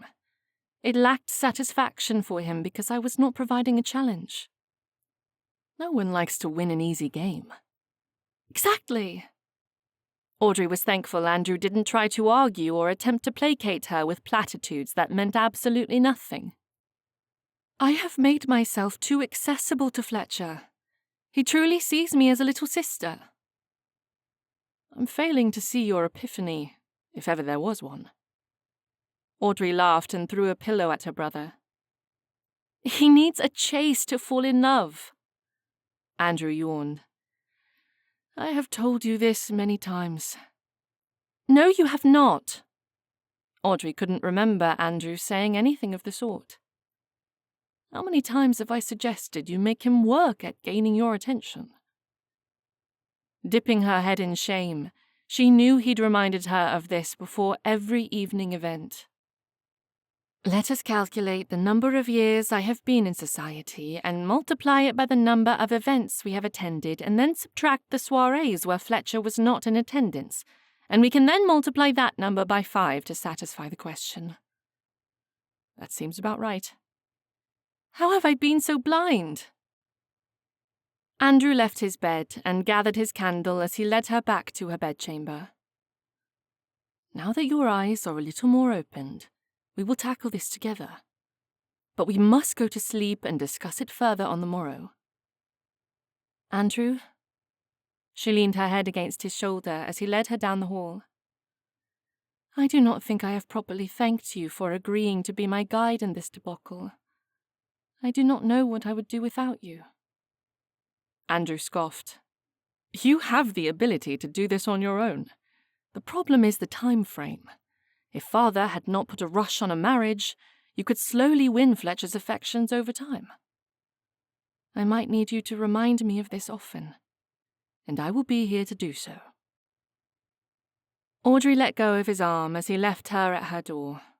She watched her brother slowly make his way back down the hall, the light of his candle flickering against the walls outlining his shadow. You are the best brother a lady could ask for. Turning back to her, Andrew gave a sympathetic smile. Do not credit me yet. If I fail in this attempt, I will not be able to prevent Father from his plans. I know, but that will not stop me from thinking fondly of you. Finding her way back to her bed, Audrey reviewed the evening to discover nothing had changed between her and Fletcher. Their relationship was as it had always been, friendly. But one evening wouldn't deter her from the goal. She would give it another fortnight before allowing despair to set in. Chapter 9. Fletcher reviewed the thick stack of parchment Mr. Benton had given him the night before as he considered how to write out a marriage contract without knowing who was to take the place of the groom. Certainly, he could create the contract, but each time he began, he held his quill in the air, allowing ink to drip onto the parchment without writing a single word. The entire situation behind an arranged marriage bothered him. In truth, it had bothered him since he'd learned of the plan from Andrew 4 years previously. He sat in a slump, wasting away the day as he wondered what sort of titled man Mr. Benton would match with Audrey. The only men who agreed to such marriages were in search of a fortune, and Mr. Benton was ready to provide. Details listed on separate lines left him angered. Mr. Benton was trying to sell his daughter to a fortune hunter. One would think, with a dowry as generous as this, he was seeking a dukedom. A cottage with profitable land, 7,000 a year for her life and the life of her children, and a newly constructed carriage house with a phaeton and a gig. It was too much for one dowry. He needed to speak with Mr. Benton to talk some sense into him. Any one of these items alone would be worthy of a dowry. He was aware of Mr. Benton's status as second son to an earl, but it was hard to imagine Mr. Benton could part with so much for one daughter's happiness. What would be left for Mariah's dowry? What would be left for Andrew? Running a hand through his hair, he shook his head and decided it was not for him to question. He didn't know what assets Mr. Benton could and couldn't part with. He took one last look at the list and then dipped his pen in the ink once more. He was ready to start with a fresh piece of parchment, but a knock upon his office door saved him from the task. With a glance in his pocket watch, he realized his morning had been toiled away with unnecessary worry. Enter. As the door opened, he slipped his watch back into his pocket and stood to gather his greatcoat. Baxter entered, exactly on time. Fletcher appreciated punctuality. Mother and Briar decided to spend the morning at the Modiste, so it is just you and me for tea. Not surprising. It seems every year we go through the same routine. The women have to sort out their wardrobes within the first week of their arrival."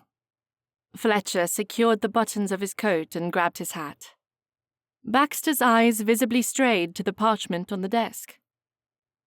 "Instead of tea, let us spend the afternoon at White's." "It is not what you think." Fletcher covered Mr. Benton's instructions with a large book. Baxter quirked an eyebrow. "Are you clairvoyant?" "You are wondering why I would have details surrounding Audrey's dowry. Let me put your mind at ease, brother. I am simply preparing a marriage contract for Mr. Benton's use." "I was not aware Audrey had an understanding." It seemed odd that the hair on Fletcher's arms would bristle at the mere suggestion of Audrey and marriage, but it happened all the same. Although it went completely unnoticed by Baxter, something told Fletcher his brother knew exactly why he had lifted his arm to smooth down the hair on his neck as it rubbed against the collar of his frock coat. "Not as of yet. My understanding is that Mr. Benton plans to arrange a marriage with a titled gentleman." Baxter grunted. It was the kind of grunt Fletcher recognized all too well. "You disapprove of his decision?" "I had thought Mr. Benton abandoned this plan years ago." Feeling a little betrayed, Fletcher glared at his brother. "You knew of his plans to marry Audrey off to a title?" "I did."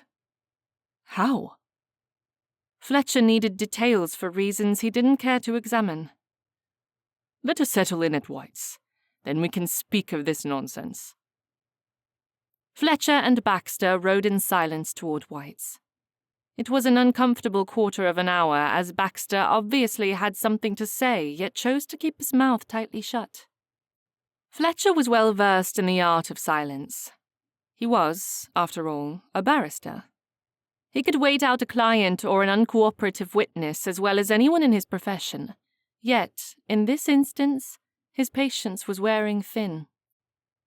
When they finally took their seats and had made it through a portion of their meal, Fletcher cleared his throat. "What are you not telling me?" "Mr. Benton's original arrangement was with his nephew, Lord Darling." "I am aware." "When the arrangements fell through, he spoke with father." Fletcher's entire body went cold, his hands sweating and weak. "To form an arrangement with you?" "I am afraid so." "I am surprised you chose not to accept. Audrey would have made a wonderful countess." Fletcher put his hand forward and placed it on Baxter's arm.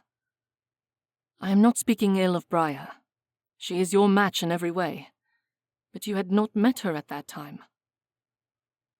"I could not marry a woman who was in love with my younger brother." Fletcher laughed as he settled back in his chair. This was bound to be the same old conversation, in which his elder brother tried to convince him to offer for Audrey's hand. The only problem was, he wasn't titled, and that made him unworthy of the lady she had become. "In love? You cannot be serious." "I know of what I speak." "Even if it were true, I do not hold a title." "That does not matter." Baxter's conviction might have changed Fletcher's mind on the situation, but he'd received the information years previously from Andrew. His source was well informed. "Mr. Benton made sacrifices within their family, financially and personally, when he sent Audrey away to attend finishing school. My understanding is that he sees her education as an investment in the future of their family. Likely, he expects her to marry a title, giving Mariah access to a titled gentleman as well." "If Benton had been serious, he would have already made arrangements. He is well connected." "You give younger sons of titled gentlemen too much credit. Once we become brothers to the title, everything changes." Baxter scoffed. But there was a bit of truth to what Fletcher had said, and he noticed his brother didn't argue the point further. Fletcher continued. "Mr. Benton will not allow her to marry a man with a profession." "I disagree. Benton is, after all, a father. He wants what is best for his children. Do you not want Audrey's happiness? Fletcher went back to his food, picking out the meat and pushing the vegetables to the side. Audrey does not need to marry so soon. That was not what I was asking. Then what? Fletcher was aware of his brothers and their plans to match him with Audrey. They'd been hinting at it for 4 years. You expect me to fulfill the role of husband? Why not? Audrey and I are hardly suited. She is young. Is that all you have against a match? Her age? Baxter sat back in his chair as though he found the conversation amusing. Not in the slightest. I simply do not believe she would make a good wife.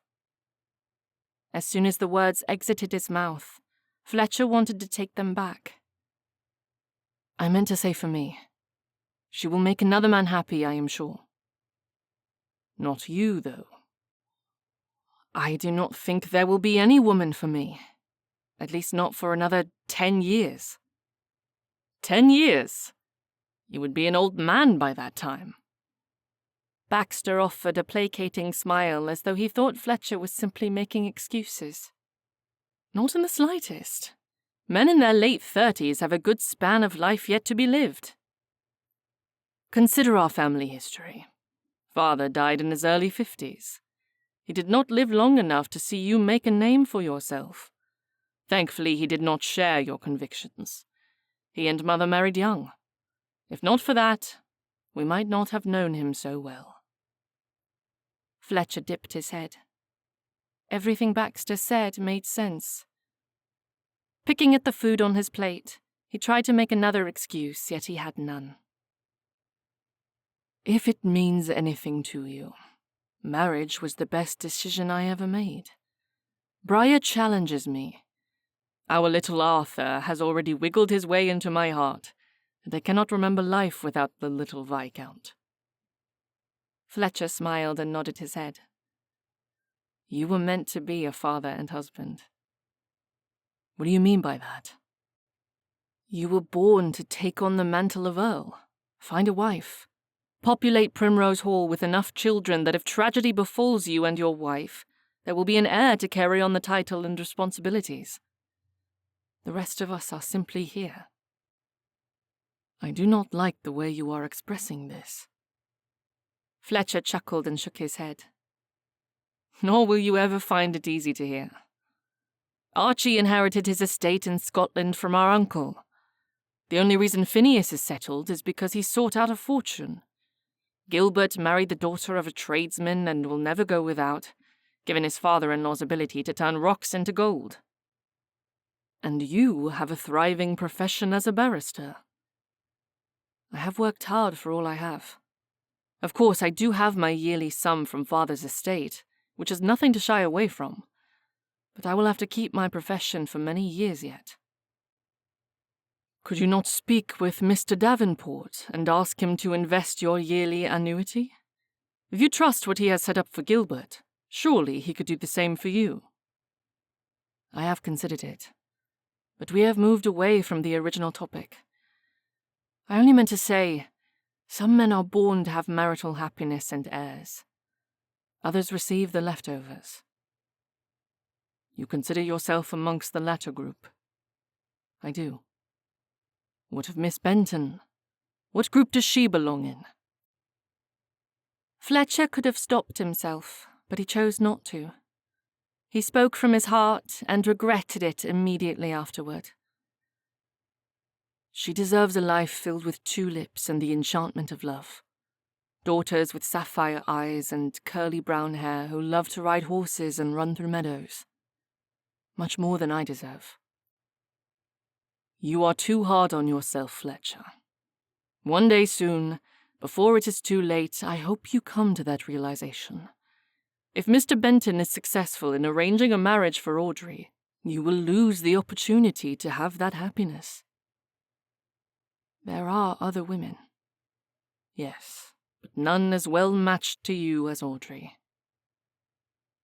It was difficult to agree with his brother. Fletcher had forced himself to notice her superiority over his station. It was the only way he could get his mind to stop dreaming of her sapphire eyes and enchanting wit. And yet as he tried to formulate an argument, he began to question why Mr. Benton hadn't yet considered him as a possible option. He was of the same station of Mr. Benton. He nearly mentioned it until he remembered that Andrew had told him it was about adding a title into the family. He wasn't the right man, and it was highly unfortunate. Chapter 10. Covent Garden was beautifully illuminated by lamps and torches, the ornate facade sending a thrill of excitement through Audrey's chest. She loved attending the theatre and couldn't be more excited to have the performance of Macbeth as the dramatic event to start her 5th season. Of all Shakespeare's tragedies, this was her favourite. She loved the intrigue and despair, all of which was caused by the witch's predictions. Lord and Lady Macbeth were evil fools, but she loved watching them toil with guilt over their poor choices. Dressed in a silk gown of buttermilk white, Audrey held tightly to Fletcher's arm. Sensing a bit of tension in his stance, she tried to put him at ease with light conversation. "Can you not feel the richness of this evening?" Fletcher's face pulled into the familiar look he gave when she'd befuddled him. She'd chosen the wrong word. He looked around as though he needed to assess everyone nearby before he could form an opinion. "If you are speaking of the elaborate adornments of other theatre-goers, then I would agree with you." Placing his fingers at the nape of her neck, Fletcher tapped twice. "I see you forgot your rubies and emeralds." Audrey's body instantly responded, the place where his finger had touched spreading throughout like warm water dripping down her arm and back. She had years of experience with these reactions, and so she made her gasp sound more like an intake of breath as she pushed against his side, her shoulder resting on his arm. She tried to make her words flirtatious, but found they were sassier than what she wanted. "I must have forgotten the icing on my neck. I will never recover from my lack in judgment." Thankfully, Andrew and Mariah were there to protect Audrey from looking foolish. While Fletcher was smiling down at her, he no longer seemed befuddled, but she wasn't certain a conversation filled with meaningless banter would best capture his heart. She expected Andrew to help her out, but found his response just as ridiculous. Andrew made a show of looking around. "You know, Audrey, I do believe you are right. There is a sense of grandeur and warmth with the gilded balconies and velvet seats. I, for one, am looking forward to the comfort of a nice nap." "A nap?" Audrey laughed. "Do not tell me you plan to sleep through the Scottish play." Mariah pinched Andrew, which caused him to growl, putting their little group more at ease. "This is my first London theatrical. I will not have you spoiling it with loud snores." "I do not snore." Andrew's offence was short-lived. Fletcher scratched his jaw as a wide smile formed on his face. "I can confirm it would be an abhorrent scandal if Andrew were to fall asleep. We shared a dorm room at Harrow. He snores like a wild beast with an unreachable back itch." Their banter continued as they made their way through crowds of elaborately dressed patrons to find their box. As the candles were snuffed out and the curtains rose, their laughter subsided with the appearance of the first actors dressed in elaborate costumes. Transported to the 11th century to the fictional world of Lord and Lady Macbeth, Audrey sat next to Fletcher, her hand resting on her leg. Although the tension in the play was vividly portrayed, Audrey was unaffected by it. The only tension she felt was that of sitting next to the man she had given her heart. By the start of the 4th act, Audrey was settled in and comfortable with what was happening on stage. Favourite lines and scenes came to life before her eyes. She was certain she knew the play word for word and the meaning of each poetic line when Lady Macduff made a statement that stood out a little differently. The darkened theatre and the haunting scene caused a chill to spread through her body as the actress cried out, "When our actions do not, our fears do make us traitors." Having studied Shakespeare's plays at school, Audrey knew the statement was made in regard to Macduff fleeing when he was not the traitor. But as those words entered her mind, she thought about the man sitting next to her. He was close enough that she could touch his hand. A little conversation could be had, if whispered, so that they didn't bother Maria and Andrew, and yet she sat silently with her hand on her leg, allowing her fears of rejection to betray her desires. She wasn't certain of Shakespeare's intentions when he'd penned Macbeth, but she knew Lady Macduff was telling her there must be more daring moments in her attempts to win Fletcher's heart. Standing in the shadows and making herself a wallflower would never catch his attention. Tilting her head toward Fletcher, she waited until he responded.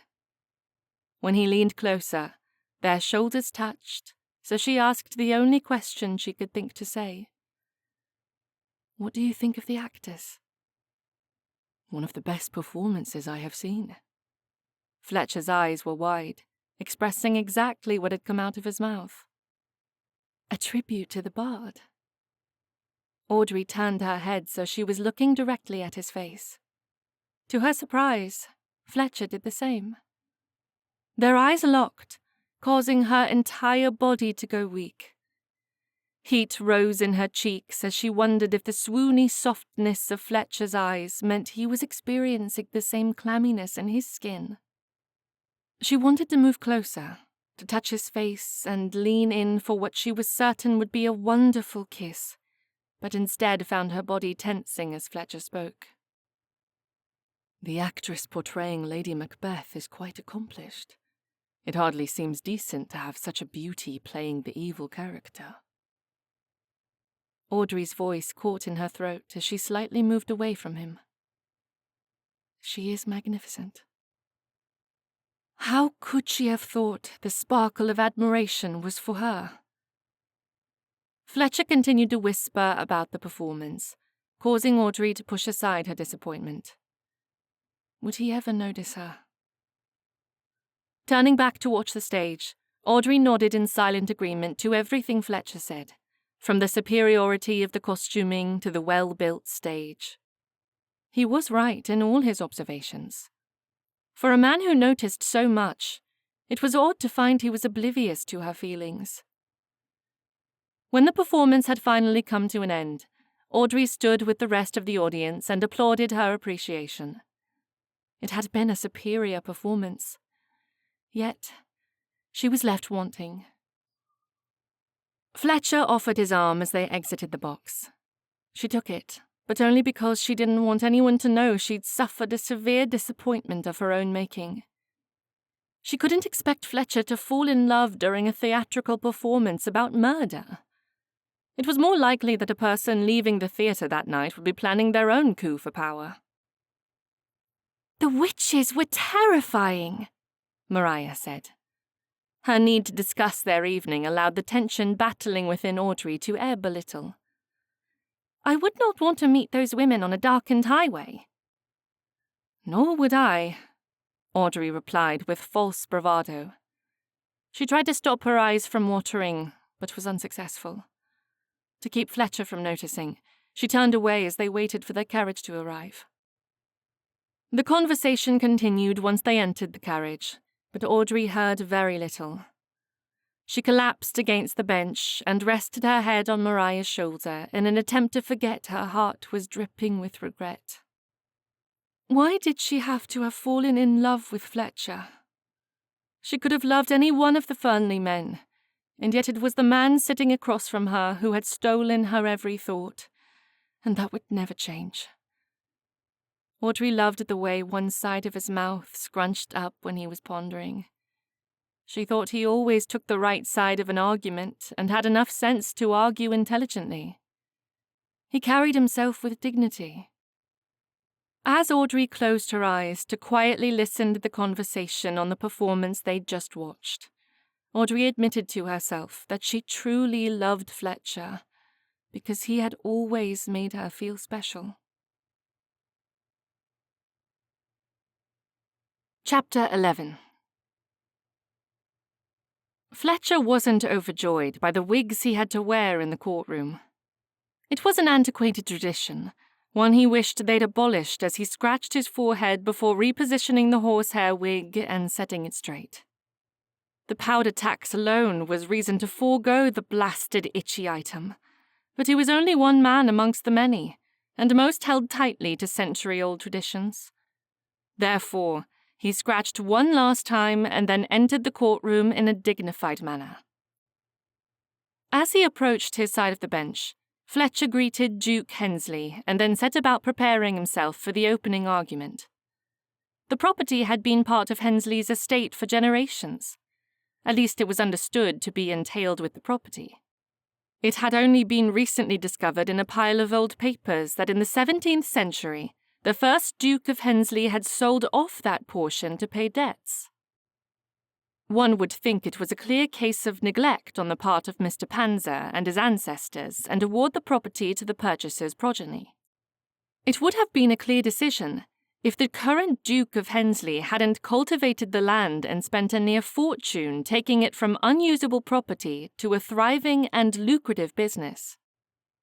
Fletcher had sorted his note cards into order, reviewed his statements and arguments, and was ready to settle into his seat as he caught a faint, spicy smell of cinnamon.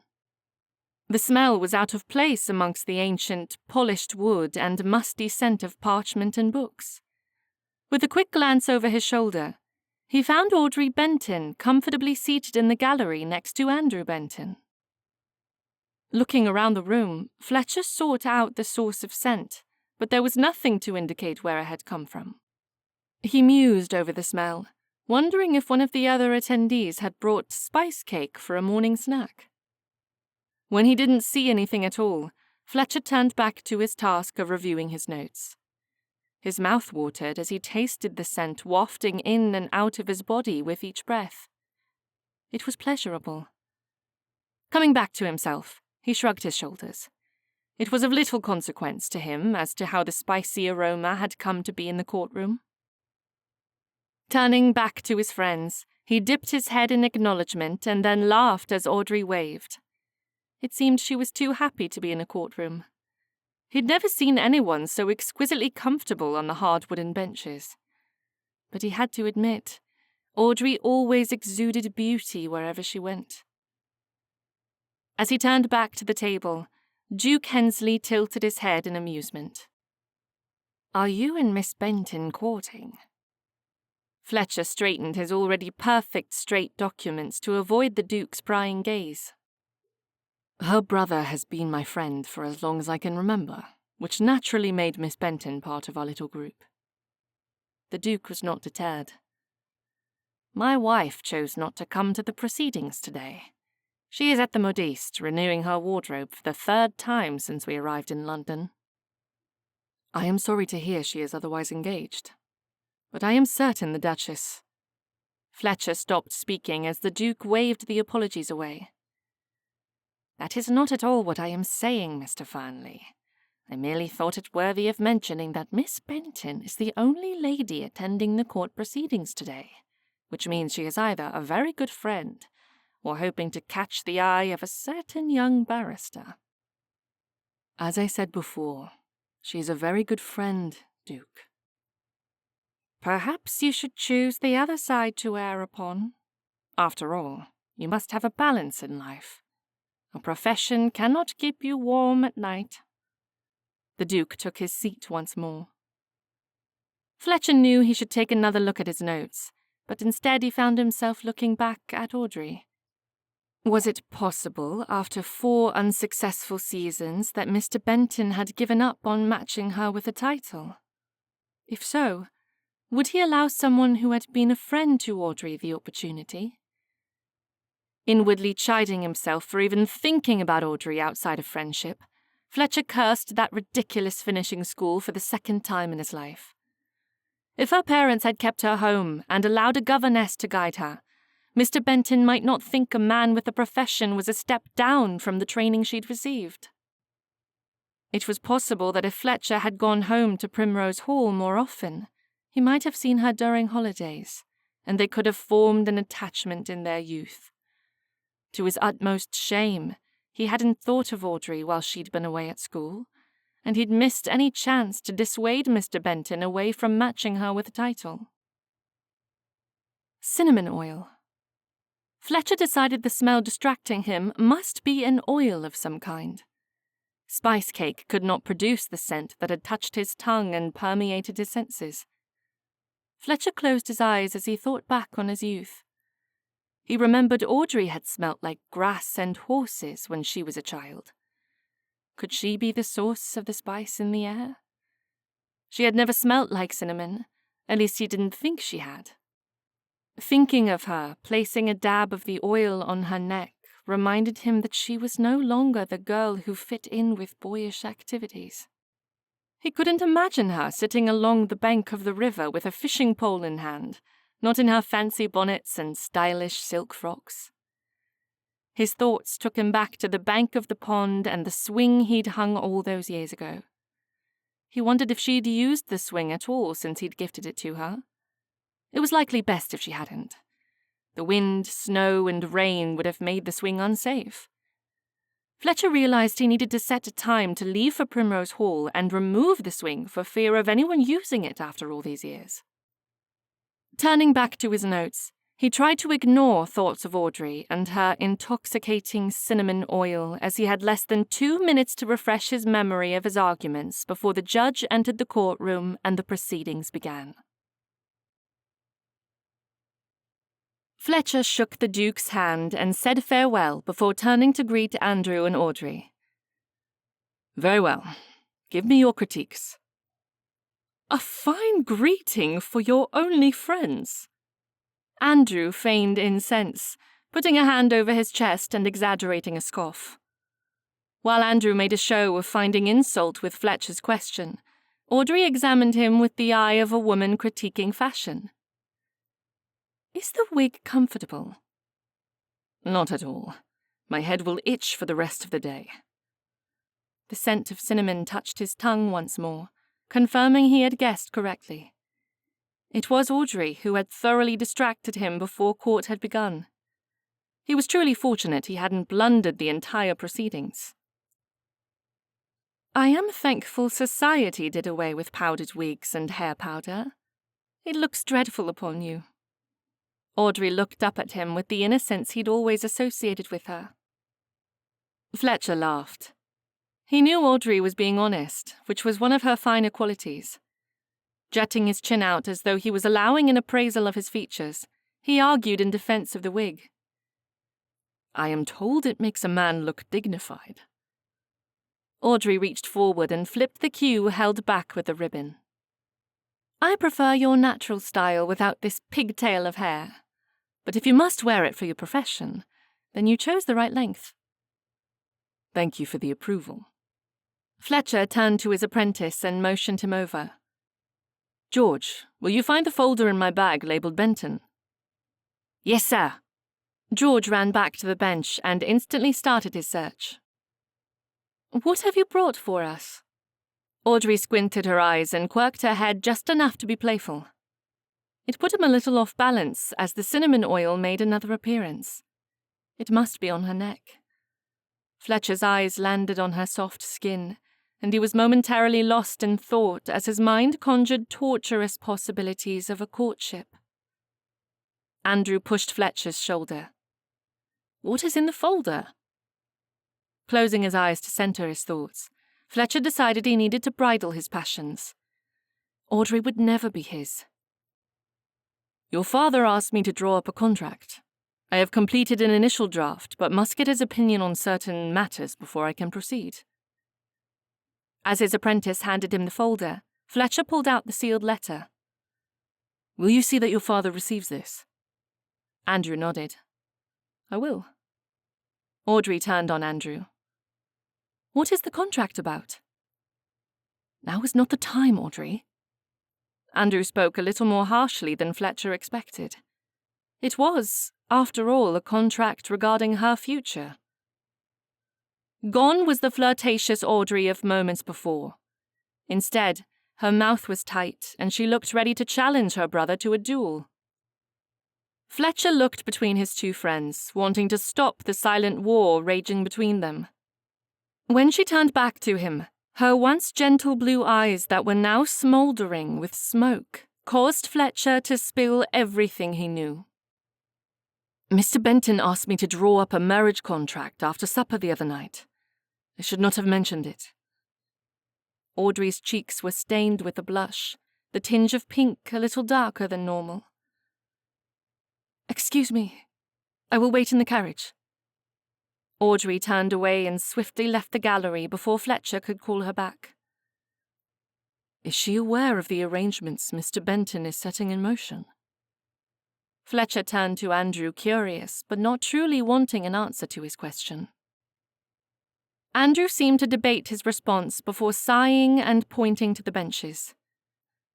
Not exactly, but I fear she realizes it has to do with her lack of marriage prospects. The season has only just begun. Many people have not yet arrived in London. Convince your father to give her until spring. He cannot be so disagreeable upon the topic. You are aware this is Audrey's 5th season?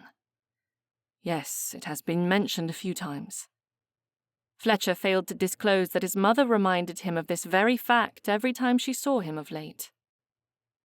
My father has given Audrey an ultimatum. She is to wed this season, or she will spend her spinsterhood employed as a governess. Fletcher shook his head in disbelief. I cannot believe Mr. Benton would be so cruel. He likely will not follow through with the threat of a profession. His goal is to encourage her toward a match. Andrew leaned against the back of the bench and folded his arms. At this point, my father refuses to relent. My hope is that if he sees a serious attempt on her part to engage in society, he will show mercy. Fletcher nodded to his friend. I would hope he does. I cannot imagine spending time in Yorkshire if Audrey is not there. You do realize if she marries, she will leave Eastwell Manor. Andrew's question made Fletcher stop in his thoughts.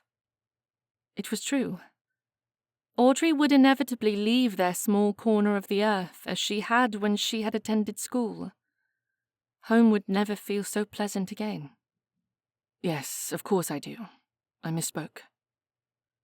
I suppose if she were to marry someone from Yorkshire, she would not go so far. Andrew's eyes were wide, as though he were hinting at something rather obvious. Then we must hope for that. Fletcher stood and snuck a finger under the wig to scratch a terrible itch. I must gather my things. Will we see you on the morrow?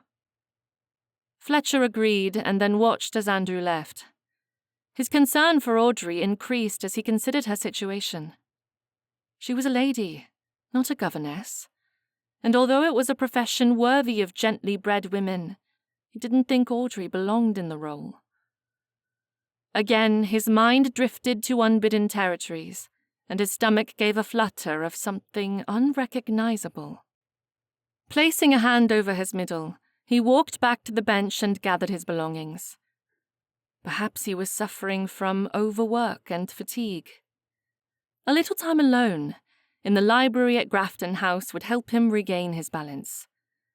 He said farewell to Duke Hensley and sent George home for the rest of the day. He wouldn't need his apprentice until the following morning.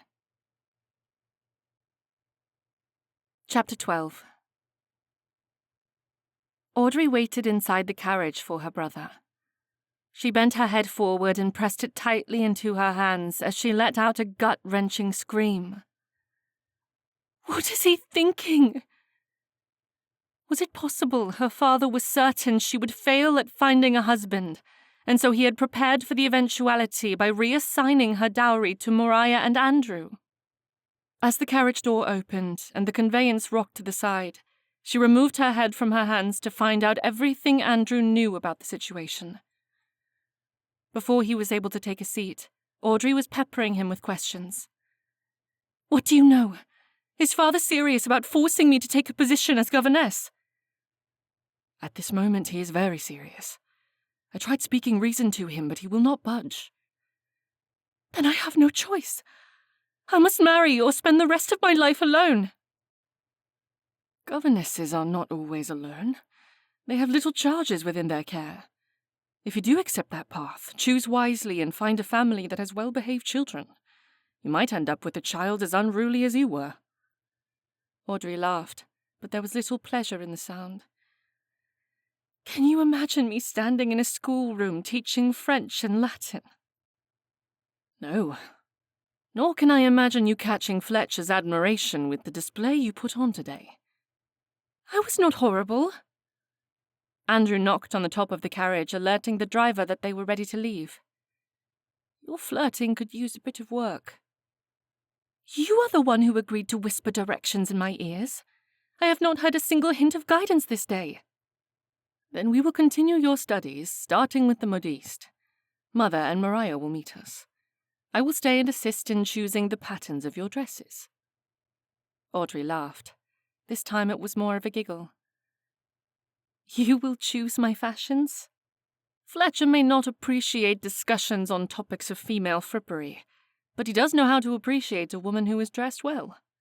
You are in your 5th season. Let us focus on fewer white muslin gowns and purchase a shocking red dress for your younger sister's debut ball." "Red?"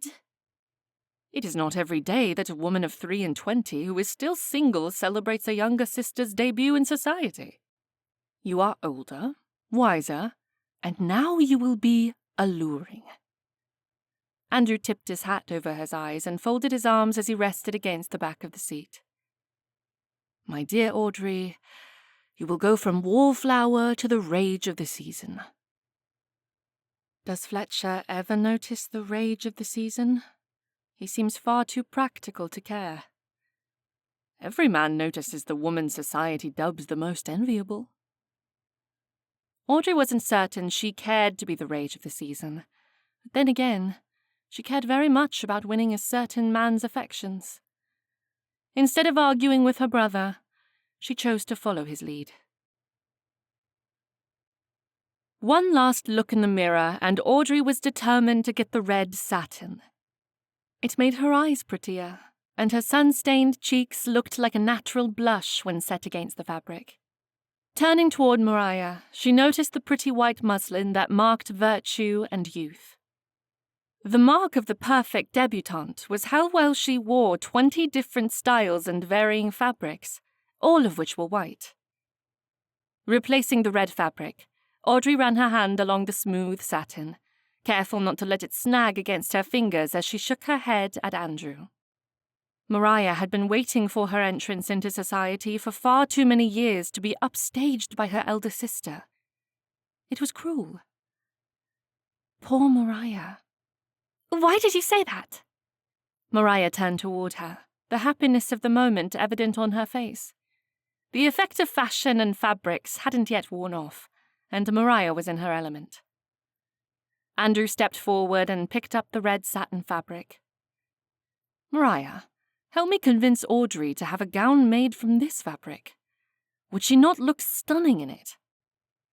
Maria's hand went over her mouth as she squealed in delight. "It is perfect! Absolutely wonderful!" Taking the fabric from Andrew, she held it up to Audrey and fashioned it around her face and hair. "You will snatch a certain man's heart with this. I insist you have a gown from it." "Andrew suggests I wear it to your debut ball. Do you not think it will put you in the shadows?" Audrey took the fabric and slowly refolded it for the modiste. "One gown will surely outshine another, but it is the confidence of the person within the clothing that will turn an admirer's eyes. I refuse to leave this shop until you have ordered a dress in this satin." Audrey turned to her mother, pleading for a semblance of understanding. She loved the satin, but it was a bit much for an unmarried woman of 23. "Mama, can you not speak sense to my siblings?" Her mother stepped forward and held the fabric up, much like Maria had done seconds before. I cannot take your side on this. You must order a dress. We need to make you stand out if you are to make this season a success. With one choice made, Audrey found the rest of her order much easier to choose, especially with Andrew giving his opinion to the seamstress. He knew nothing of notions and fabrics, yet he chose the most alluring patterns with the eye of a man seeking a wife. As they left the shop, Audrey made a quiet observation. Andrew, when do you plan to take a wife? Andrew laughed as he tucked her hand into the crook of his elbow. Let us focus on you this season. What if I am married by the end of the year? You will have the entirety of the spring session to hunt for a wife. What have we done? Andrew tutted as he helped her into the carriage. Audrey laughed. If he successfully guided her toward a marriage with Fletcher, then she would do all within her power to find Andrew a wife. She shouldn't be the only happy Benton, and Mariah had many more years before she needed to secure a husband. Fletcher took the servants' entrance into Grafton House, hoping to avoid the butler and housekeeper. He knew at this hour that they would be engaged in housework on the upper floors, so he could sneak into the library undetected. Passing through the kitchen, he came to an abrupt halt, 1 foot in the air, as cook called out. Mr. Fletcher, what are you doing in my kitchen? Putting one hand to his mouth, he motioned without words that he wanted his entrance to stay quiet. Cook nodded, but then she pointed to the trays on the counter. I am guessing you haven't broken your fast. No, Mum. Then get on up to the library, and I will send a maid with a tray and the solemn promise that she will keep silent on your whereabouts. I am indebted. Cook pointed a finger at him. You don't come by here enough. Visit us a little more often, and I'll keep some of those petits fours you like so much in the pantry. Fletcher chuckled as he left for the library, taking the steps 2 at a time. He yearned for the comfort of books and a plush armchair. Unfortunately, his rented rooms had little space for a library as well stocked as Grafton House. He turned the doorknob slowly, careful to keep any squeakiness from waking those in the upper rooms. He was nearly to his destination, 3 seconds away from the comfort of the chair when he noticed the fire was already lit. As he approached, he pressed his lips together in disappointment to find Gigi was already in the library, and she was sitting in the chair he had dreamt of that very morning. Gigi, have you forgotten a proper dowager countess takes her morning meal in her bedchamber? Fletcher lightly chided his mother as he settled into a chair that was exactly the same as the other one, but somehow less comfortable. I have heard rumours of that sort. Thankfully, I have never put much stock into what society deems appropriate for my breakfasting. Gigi gave him a motherly smile that told him she wasn't leaving the chair he'd craved. What has brought you to Grafton House? All thoughts of reading and pondering property law were gone. There was something about having his mother readily available and willing to listen that made the chair he was sitting in a bit more comfortable. Of course, he wouldn't argue if Gigi wanted to switch. Sitting back, he steepled his hands under his chin as he peered down at the ground. Have you ever looked at the path you have taken in life and wondered if you made the right choices? It was a question worthy of pondering, yet his mother quickly responded. Regrets are for people who have little direction in life. Those who know who they are and where they are going need not fear the past. Fletcher shook his head. I do not mean fear. It is more about looking back at the crossroads of life when 2 options presented themselves and wondering what would have been if I had chosen the other. Are you unhappy with your choices? Not exactly. Gigi carefully examined his face, her motherly eyes falling upon him with concern. What is the source of your discontent? Fletcher stood and walked to the window. He stared out at the back garden, wondering if he could put words to the appearance of cinnamon oil in his life. Since he'd noticed it the previous day, He hadn't been able to remove the taste from his mouth and the spice from his nose. Discontent is a strong word. I cannot say what has caused me to question my choices. I only know that I can see pathways that might have made certain parts of life easier. Are you speaking of companionship? Gigi was far too perceptive. You are quite young. You have a thriving profession, which would afford you the comfort of a wife and children. There is no need for you to delay courtship and marriage. Fletcher shook his head, trying to convince himself that as his mother spoke of courtship, that his mind hadn't conjured up the scent of cinnamon, and his thoughts hadn't strayed to the lock of hair that always fell out of Audrey's coiffure. Marriage is a fine idea for my brothers. Each has found their match. Gigi smiled as though she could see through to his soul. He appreciated her ability to bite her tongue and not remind him that Audrey was in her 5th season. Then, if marriage is not your choice, what do you want to do with yourself? I cannot imagine you sneaking into Grafton House to enjoy the library for the rest of your life. Then I must come to a decision. Fletcher nodded his head as he thought up a solution to his discontent. I will speak with Mr. Davenport and request he invest my annuity as he has done for Gilbert. That way I can have a home like Grafton House and my own library where I do not have to sneak around when I want privacy. Will you try to sneak off with this armchair, or will you find an alternative? Fletcher chuckled. Do not tell Baxter of my plans. One day he will arrive in the library to discover his armchair has vanished. How will you keep it from him? I will never invite him into my library. As the maid arrived with a tray of breakfast foods and tea, Fletcher retook his seat.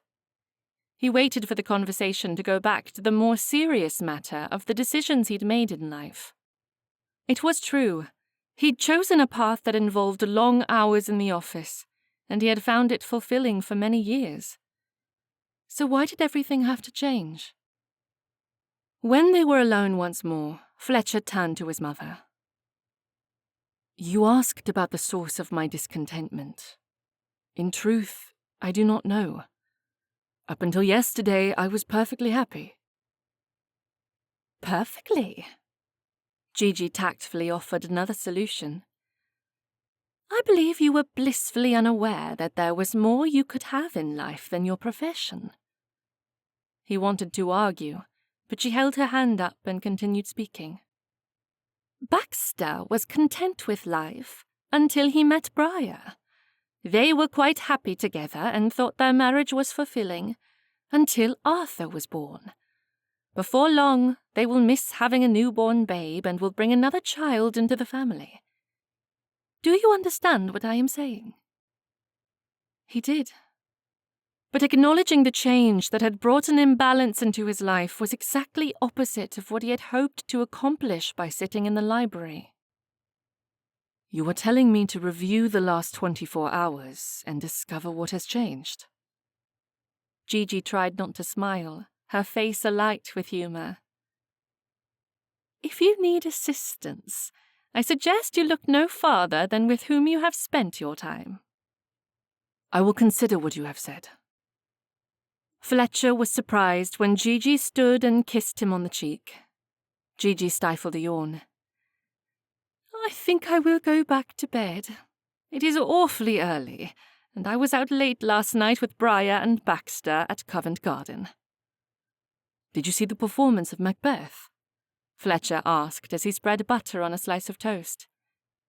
Yes, it was quite stirring. Fletcher heartily agreed. But then he had to ask what had dragged her out of bed so early. Could you not sleep afterward? Gigi glared at him. Do you think I am so old that when one of my sons arrives home, I cannot welcome him? Traitors. Who amongst the staff ran to your room and woke you? Did Cook delay my progress so you could have the soft chair? I will never divulge my sources. She kissed him on the cheek once more and left him to the quiet of the library.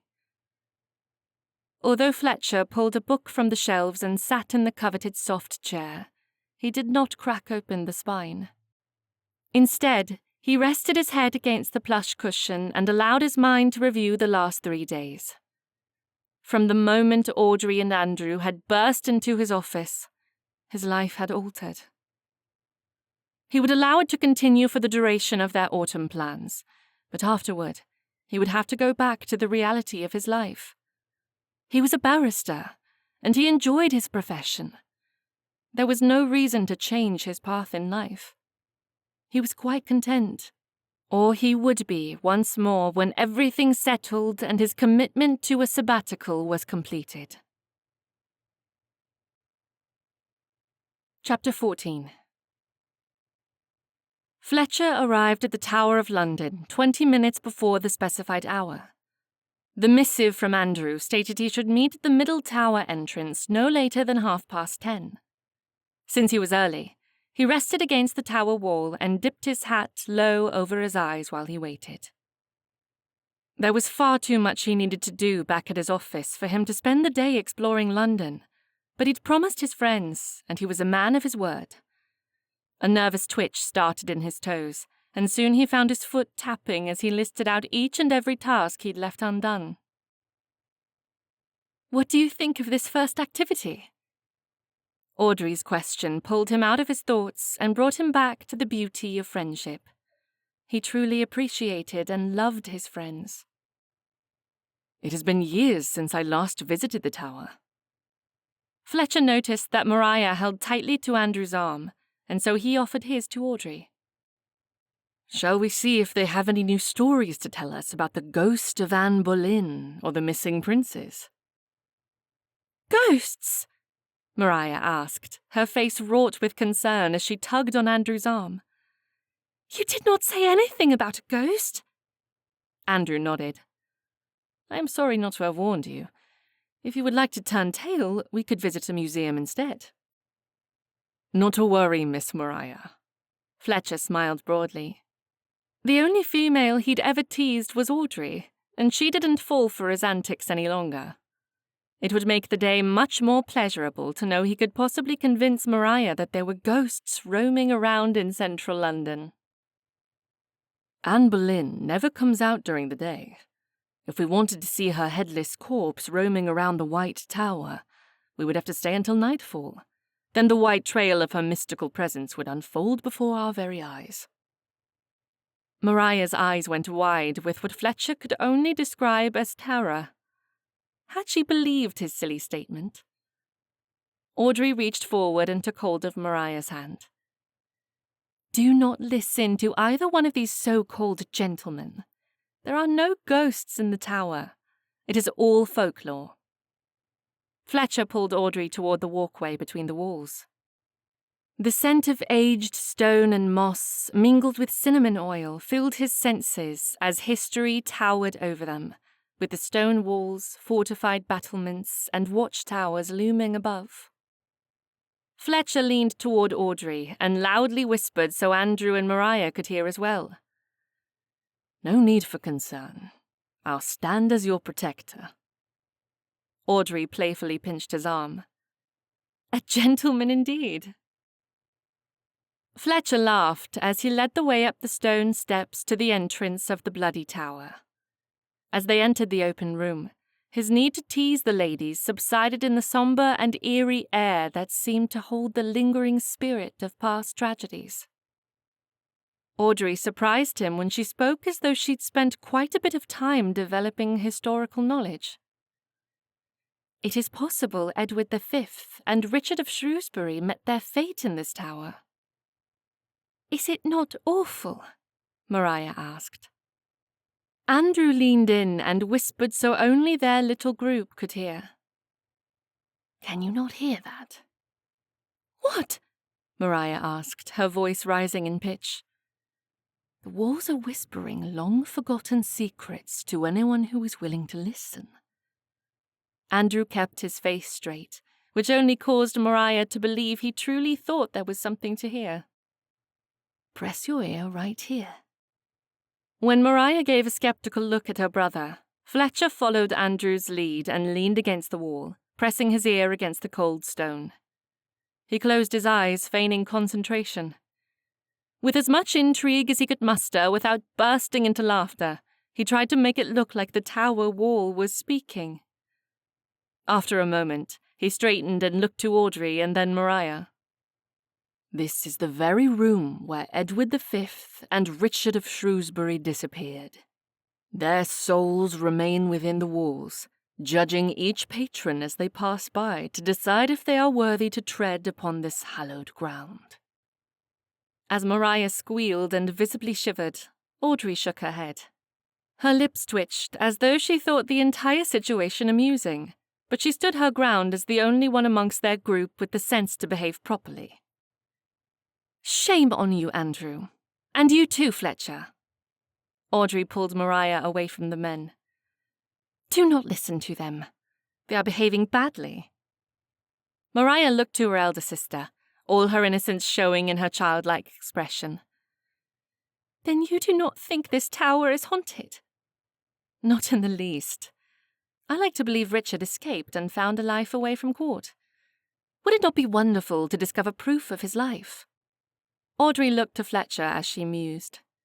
For a quick moment, his heart made an insensible leap. It was easy to push away without giving it much thought.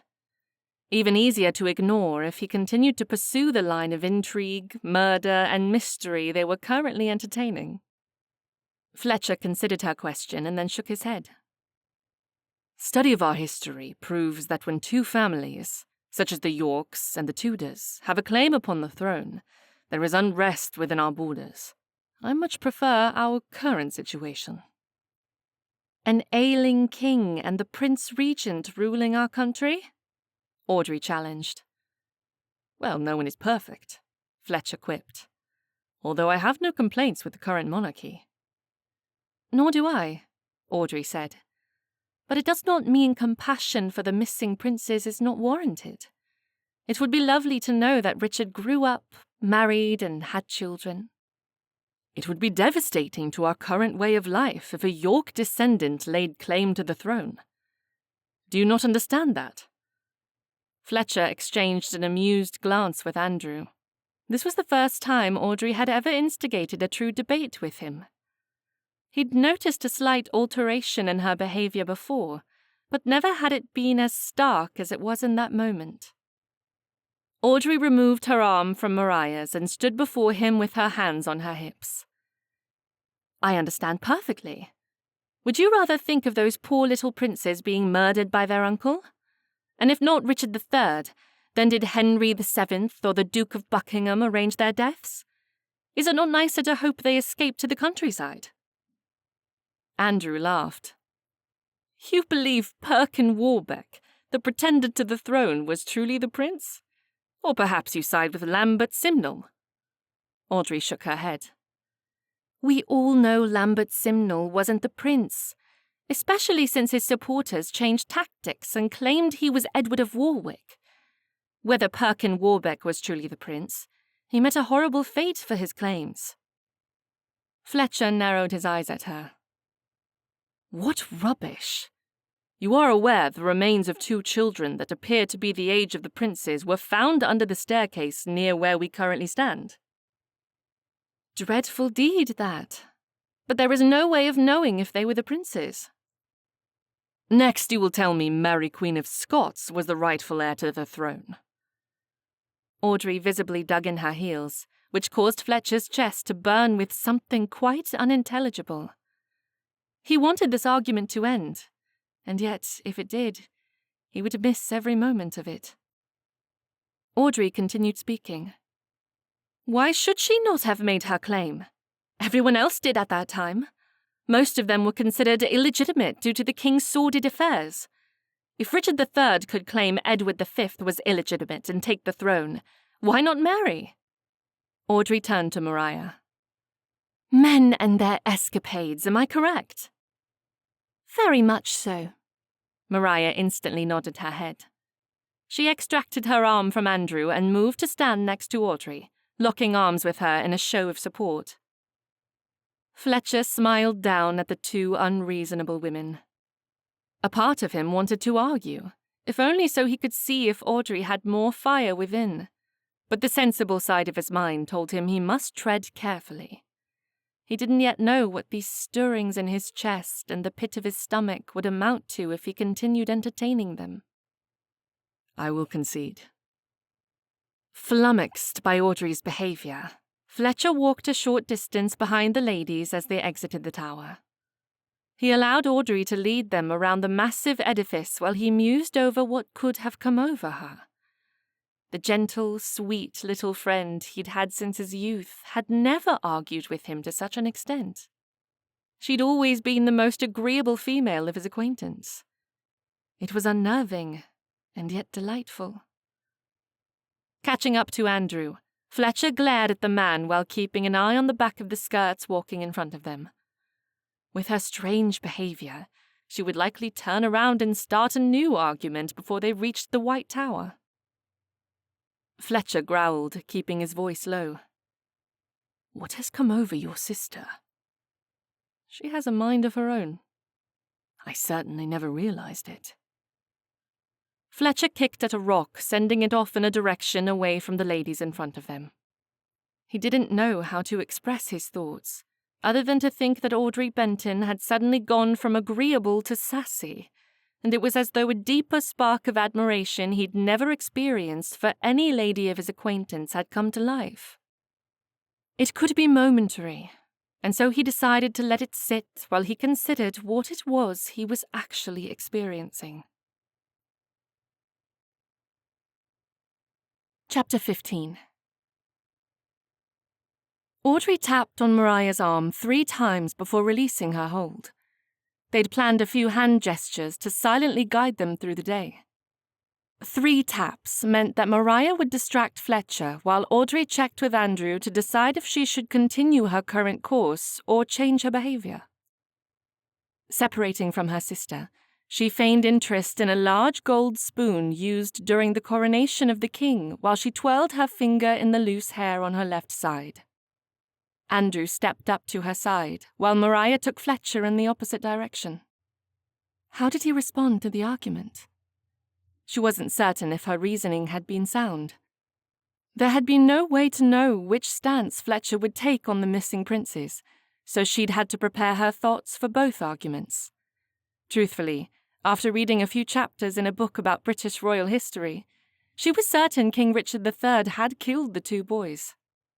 But she couldn't risk Fletcher discovering that just yet. He would gloat far too much, and she would be firmly cemented as the most brainless woman who'd ever tried to win a man's heart. Andrew chuckled. Exactly as I expected. I think he is bemused, distracted, flummoxed. Tell me, how did you come up with those arguments? Your instructors certainly would not have placed those thoughts in your head. I assume you learned more history than theory at that finishing school you attended. Father's library, Audrey mumbled before slightly turning her head to the right to see Mariah was pointing at St. Edward's crown. It was a stunning display of plush purple amongst gold and precious stones. Is bemused good or bad? Good. At this moment, his overly sensible brain is trying to convince him something is not right. It will not be long before he realizes you are a lady with enough wit to challenge his intelligence. Do I spend the rest of the day dishing out wit? Or should I go back to agreeable and give him a break? Leave agreeable for your wedding night. Keep with wit for now. I'll wager you get 2 dances out of Fletcher tonight if you keep knocking him off his feet. They fell silent as Mariah's giggle sounded through the entire jewel house. She couldn't blame her younger sister for the flirtatious way she spoke to men. Thankfully, Fletcher was not easy to impress. According to Andrew, Fletcher preferred wit over mindless flirting. Ready for another attempt at verbal sparring, Audrey crossed the gallery and stood next to Mariah. What is so funny? Mr. Fernley was trying to convince me he could smell the cheap perfume off the White Lady. Fletcher pointed to the torches on the wall that led out into the hallway. Can you not hear the faint sound of footsteps, muffled by the weight of centuries-long dead, yet echoing through the corridors of this magnificent edifice? Oh dear, another ghost. Audrey clicked her tongue and shook her head. We are currently surrounded by regal artifacts, long preserved for our amusement, and Mr. Fernley continues to speak of ghosts. I suppose we must be thankful this one is not headless. That is the only reason I am not frightened, Maria pouted as she pulled on Fletcher's arm. You must stop speaking of ghosts and murder. One would think that is the only topic about which you are capable of conversing. Audrey held back a laugh at the dazed look upon Fletcher's face. She had to focus on Maria so she could keep her composure. Fletcher speaks of a great many topics, legal matters and such. That is why he became a barrister, itchy powdered wigs included. Fletcher barked out a laugh, returning to a semblance of himself. The wigs might be my least favourite part of the profession. Wanting to move on with their self-guided tour of the tower, Audrey tilted her head toward the door as she considered suggesting they find another room to explore, but was surprised to find Andrew causing a diversion. They'd planned for such instances. If Andrew worried she was tongue-tied or needed assistance, he would find a way to break up the silence. The chosen diversion had Andrew approaching Maria from behind. Reaching out, he squeezed her sides, causing her to scream. When Maria recovered her breath, she slapped him on the shoulder with her fan. Andrew! I thought you were the White Lady! The diversion did exactly what was expected. Fletcher and Andrew led the way out of the room they were in so they could continue on to other sections. They walked the ramparts, chased the ravens, and admired the animals in the menagerie before ending the morning with a visit to a confectionery shop. As the carriage stopped in front of the building that housed Fletcher's bachelor lodgings, Audrey motioned to Andrew by tapping the side of the carriage. Andrew instantly understood her prompt, and before Fletcher opened the door, the question was asked. Do you plan to attend Lord and Lady Carlington's ball this evening? Andrew's question was met with a reluctant nod. Now that the season is in nearing full swing, it will be hard to avoid invitations of that sort. Fletcher looked to Audrey and then Maria. I would be pleased if you would both save a dance for me. Audrey hid her disappointment at not receiving a direct request for the first two dances. But the season was only just beginning. There would be many more opportunities for Fletcher to ask for those two specific dances. Thank you, Fletcher. We would be honoured. Audrey's response was met with a friendly smile, and long before she was ready to bid Fletcher farewell, the carriage found a rhythm, swaying gently with the horses' measured strides as they traversed the cobblestone streets of London. How well did I do? Maria's question brought Audrey out of her thoughts. She knew they would have to regroup and discuss the particulars of their outing, but did it have to be that very moment? She was far too glum to compliment her sister. Fletcher mentioned that your behaviour is much like Audrey's used to be, Andrew mused. Pardon me? Audrey let go of the gloom and turned toward Andrew. I most certainly never behaved so silly. Andrew sat forward, ready for an argument. Do you not remember when you would follow us out to the river? You wanted to fish, climb trees. You wanted a swing, so Fletcher built you one, and then you wanted to be pushed. You hiked your skirts up so they looked like breeches, and then you ran through the fields and rode without a saddle. I was but a child back then. By the time I entered society, I was not squealing as Maria did today. Audrey reached out and patted Maria's arm. Your dramatics were perfect, dearest. This is not a critique. Consider Mr. Fernley's comment to be a blessing, Maria said. Our plan is working. My immaturity has helped him realize your growth. It will not be long before he is asking for your hand. Andrew agreed. I thought you spoke elegantly at the Tower. I found myself impressed with your knowledge of our rich history. You were quite passionate at times. But was it enough? Audrey didn't know how much more waiting and wondering she could handle. I worry I have made a dreadful mistake in having given my heart so freely. Mariah put her arm around Audrey, which allowed Audrey to rest against her shoulder. Never regret loving another person. I fear there is not enough love in this world, and those who have the ability to offer freely should never show penance. Audrey closed her eyes as a gentle breeze entered the carriage, bringing with it the noises of London. Conversations, laughter, the clip-clop of horses' hooves, street musicians serenading those walking along the streets. The gentle sway helped calm her nerves as she realized Mariah was right. She should never regret falling in love, no matter how much it hurt to not have that love reciprocated. Chapter 16. Overcrowded parties were bottom of the list for Fletcher if he could avoid the scandal of not attending. Parties like the Carlingtons were the epitome of elegance and refinement mixed with dab of scandal. Fletcher preferred to stay out of scandalous moments, therefore he avoided darkened hallways and hidden alcoves where one could fall into such a situation. There were only 2 reasons he made an effort to attend social gatherings during the season. First, it was a way to spend time with his family and friends. Second, he could debate the law with any number of well-versed gentlemen, especially those with seats in the House of Lords. He lived for debate, and he tolerated crystal chandeliers with soft candlelight glowing upon the sea of debutantes adorned in purest fabrics of white. Wading through the sea of gossip and glamour, the only part of this evening that he could salvage in the ballroom would be spent with Andrew, Audrey, and Mariah. If necessary, he would beg them to save him from the tedium. Fletcher searched through the crowds of feathers and frills to find his friends gathered on the opposite side of the ballroom. There was nothing for it. If he wanted to join them, he would have to maneuver through the debutantes and their prying mothers who were hoping to make a match with a respectable gentleman.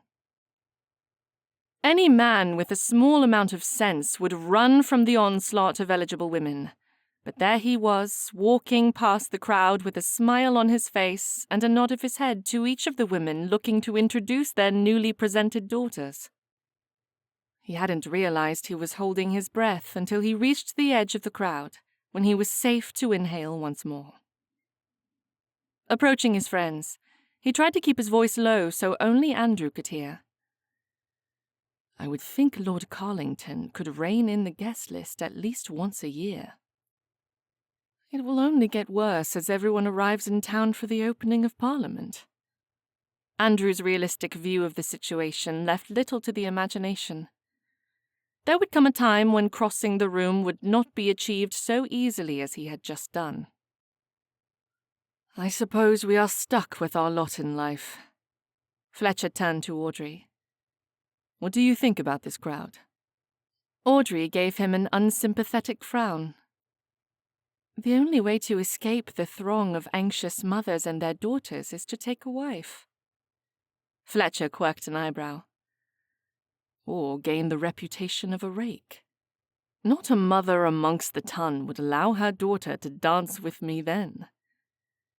With a drawl he hoped would rival a rake, Fletcher leaned in a little closer. Especially not Mrs. Benton. She'd refrain from including me on all future invitations. Audrey joined in on his little game, pulling her hand out of his grip. Then you must claim your dances this very moment, Mr. Fernley, before your reputation spreads and only the questionable young ladies pay heed to your flatteries. There were many sides to Audrey Benton that made her the most companionable lady of his acquaintance. She knew exactly how to amuse him. When she wasn't responding to his attempts at levity, Audrey matched his intelligence in ways other women of their station had never attempted. He wouldn't consider her a blue-stocking, but she was more knowledgeable than most. Those qualities, amongst many others, made her the only lady he cared to entertain. Then I must claim your supper dance. Audrey frowned. What do you plan to do all evening? Play cards and speak of politics in the game room? Not the entire evening, but I am looking forward to a conversation with Lord Dunning on the treaty we signed with the Netherlands this past month. Discussions of politics was one of the only reasons Fletcher could survive the fashionable season. With the opening of Parliament, men who'd spent their summers in the country would return with fresh perspectives on the current political climate facing their country. What is your opinion on the treaty? Audrey tilted her head to the side as though she expected him to hold the same sort of conversation with her as he did with the men at the card tables. Pardon me? Fletcher looked to Andrew to see if he had heard correctly. When his friend merely shrugged, he turned back to Audrey. I fail to see what interest you have in the matter. Are you hesitant because I am a lady? Or is it that you do not think me capable of an opinion on politics? Fletcher squirmed as he considered the answer. He respected her opinions on other matters, respected the knowledge she had on literature and softer matters such as garden parties and flowers. But politics was not a subject for women. It was too harsh for their weak constitutions. Neither. Both. Fletcher knew he sounded like an absolute lout, so he foolishly tried to explain. Women should not worry about the state of England. It is not their place. And where is our place? The parlour and music rooms of the estates owned by our husbands? Exactly. Fletcher nodded to solidify his thoughts on the matter. Audrey turned to Maria, who had stayed silent through the entire exchange. Maria, dearest, you and I must find husbands so we can sit like porcelain vases in the parlour while the men handle more important matters. Maria nodded. You mean like politics? Yes. We would not want to insert our opinions on such important matters. It could cause headaches and the like. Just speaking of such overwhelming topics makes me near to swooning. Maria put a hand on her head and loudly sighed to emphasize the ridiculousness of the conversation. Mayhap one of these fine gentlemen standing nearby can guide us to a pair of chairs so we can recover from such strenuous conversations. Audrey glared at Fletcher as she finished her exaggerations. Giving in, before he was condemned for his poorly stated opinions, Fletcher made his apologies.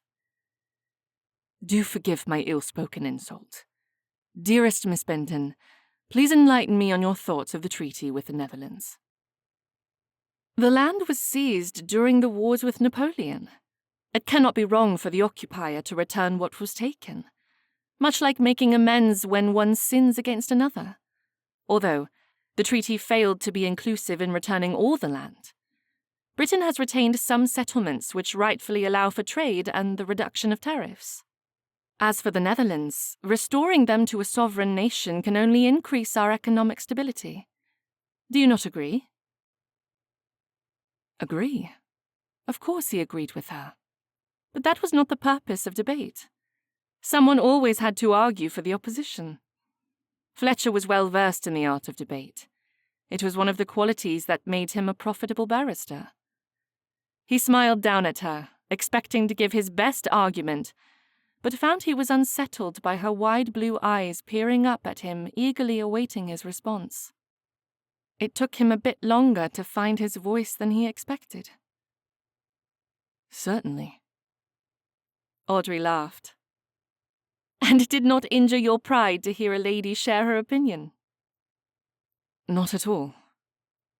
Fletcher took a step backward as he tried to shake off the momentary lapse in thought. Focusing on the wall, Fletcher found he was able to pull his thoughts away from the shimmering blue sea within Audrey's eyes. He didn't know what had momentarily taken hold of his mind, but it had been far more distracting than the previous instances since she had arrived in town. He was ready to excuse himself for the foreseeable future when Mr. Benton arrived. He stepped away from Audrey, joining Andrew to make the gathering more of a circle. Mr. Benton nodded toward Fletcher. Mr. Fernley, how good of you to entertain my children on the side of the ballroom. I had hoped to secure dances with your daughters, if you approve. Another nod from Mr. Benton told him there was no need for him to worry. Mr. Benton turned to Audrey and Mariah. Mr. Whitefield, allow me to introduce you to my daughters, Miss Benton and Miss Mariah Benton. Mr. Whitefield dipped his head in acknowledgement. I am pleased to meet you both. Might I request Miss Benton stand up with me for the quadrille? Audrey dipped her knees. I would be honoured, Mr. Whitefield. Mr. Whitefield turned to Mariah. And the younger Miss Benton, might I reserve a reel? Certainly, sir. Fletcher watched the interaction between Mr. Whitefield and Audrey as they waited for the quadrille to be called. When Whitefield took hold of Audrey's hand and led her across the room to line up in the queue, a sick feeling entered the pit of his stomach. His mind raced with the injustice of Mr. Benton introducing his daughters to a man without a title. What did it mean? Was it possible he had softened and would no longer require his daughter to bring a title into their immediate family? While couples gracefully glided across the polished dance floor, Fletcher wondered if his common sense was leaving him. One introduction did not mean Mr. Benton had designs on making Whitefield his son-in-law. It was possible Whitefield had requested the introduction, which would have been terribly rude of Mr. Benton to refuse. Unable to remove his eyes from the back of Audrey's head, he wondered who it was that Mr. Benton would get to sign the marriage contract. It seemed impossible to think anyone could be a match for Audrey. She was far too good for everyone. A slight pain pierced his chest. He couldn't be entirely certain as to what he was experiencing. Heart palpitations? Was he experiencing an apoplexy? It very well could be that he'd eaten a rotten piece of fruit during his tea earlier in the day. But something wasn't sitting right. If you will excuse me. Fletcher didn't wait for Andrew or Mariah to respond. He nearly ran from the display of polite discourse, delicate perfumes, and the enchanting ambiance of friendship and laughter. He wanted none of it, and yet a part of him wanted to hide in a darkened alcove with Audrey, whispering sweet nothings in her ear. The desire was as foreign as the Chinese language would have been on his tongue, yet for some reason he found he was hiding away in one of those dangerous alcoves, hoping never to be found. Chapter 17. When Mr. Whitefield returned Audrey to her parents, Fletcher was already gone from the ballroom. Unsatisfied with how their conversation had ended, she turned to Andrew. Where is he? Did you expect Fletcher to watch as you flirted with Whitefield? Flirt? Audrey despised the term. She'd spent many years flirting with Fletcher, and it had yielded very poor results. How could anyone ever accuse her of successfully catching a man's eye after 4 years of focusing all her attention on one particular man? I will have you know, Andrew Benton, I have never flirted with any man of our acquaintance unless his name starts with an F. A bit pointed in your comment, do you not think? Andrew smirked as though he were enjoying her discomfort. Perhaps a small amount of healthy competition is what Fletcher needs. He escaped rather quickly after you stood up with Mr. Whitefield. Are you suggesting I spent more time with Whitefield? It could give the wrong impression, and without meaning to, I could end up in an understanding with someone other than Fletcher. Andrew nodded. You are right. It was an awful idea. Tell me, how do you think my opinions on the matter of the treaty were received? Scandalous to anyone within hearing. A lady should not spend time thinking about such matters. Audrey narrowed her eyes at him. You are beginning to sound like our father. You are fortunate your heart's desire was less inclined to reprove you for your opinions. It is rare to find Fletcher at a loss for words. If I know him as well as I believe I do, he is wondering what happened to his dear little friend. I am standing before him, quite visibly. Ah, yes. But you forget, my dear, he is only just beginning to see you as a lady. A bit slow, is he not? I might have to cut my losses and find another suitor. Although she said it in a jest, there were a great many truths hidden within the sentiment. It was possible this last attempt at catching Fletcher Fernley's heart might not work. By the end of the season, she could be considered a burden upon her family or forced into an arrangement with a man like Mr. Whitefield. By all accounts, she decided she was even more dim-witted than the man who could only see her as his best friend's younger sister. Discouraged by her thoughts, Audrey stepped a little farther into the corner, hoping she would blend into the wallpaper. She needed to rid her mind of doubts, which would only take a few moments as she was ready to silently repeat little reminders of her worth. Doubts like the ones swirling around in her head would only make her miserable. Noticing her retreat, Andrew took hold of her elbow and pulled her out of the corner. A wallflower does not find a husband. Hold your head high and straighten your shoulders. When Fletcher returns to claim the supper dance, you will be ready for him. What topic of conversation should I focus on this time? I want you to show him everything he is missing by not claiming your hand in marriage. Audrey nodded, and then she wondered what Andrew meant by that. Had she not been showing him her finer qualities for many years now? I suppose a bit more instruction would not be unwarranted. Find him irresistible, so you may become so in his eyes. Irresistible. Was that all she needed to do? Audrey turned to where Maria had stood moments before, hoping to ask a bit of advice. Maria might be new in society, but she had a little less caution in her behavior.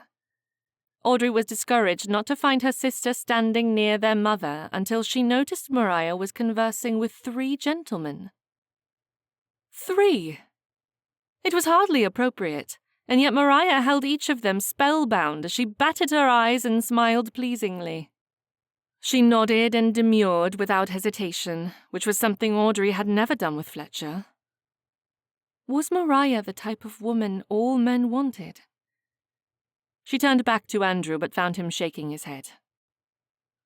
Maria will find herself a husband rather quickly by behaving that way, but she will not find a love match. Oh, I do not know about that. She does have a level head. Do not behave like that around Fletcher. He will brush you off as he has in the past. Audrey sighed. I do not think either of us knows what Fletcher wants. Perhaps it is because he is unaware of what he desires in a wife. Andrew put a comforting arm around her shoulders. Do not fret. It may take a little more time, but he will open his eyes. After I am old and past childbearing years.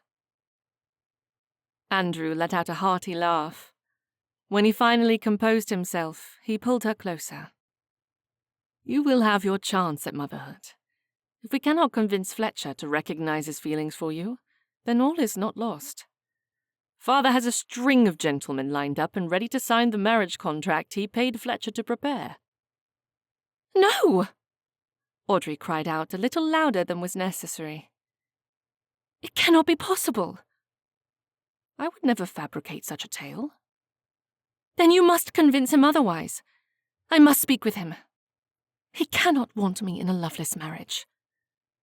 He is not thinking about love. It is practicality that drives his decisions. Now chin up. Our father is escorting another of his choices over to you. Audrey smoothed down her dress and calmed her nerves before she had to force a smile on her face.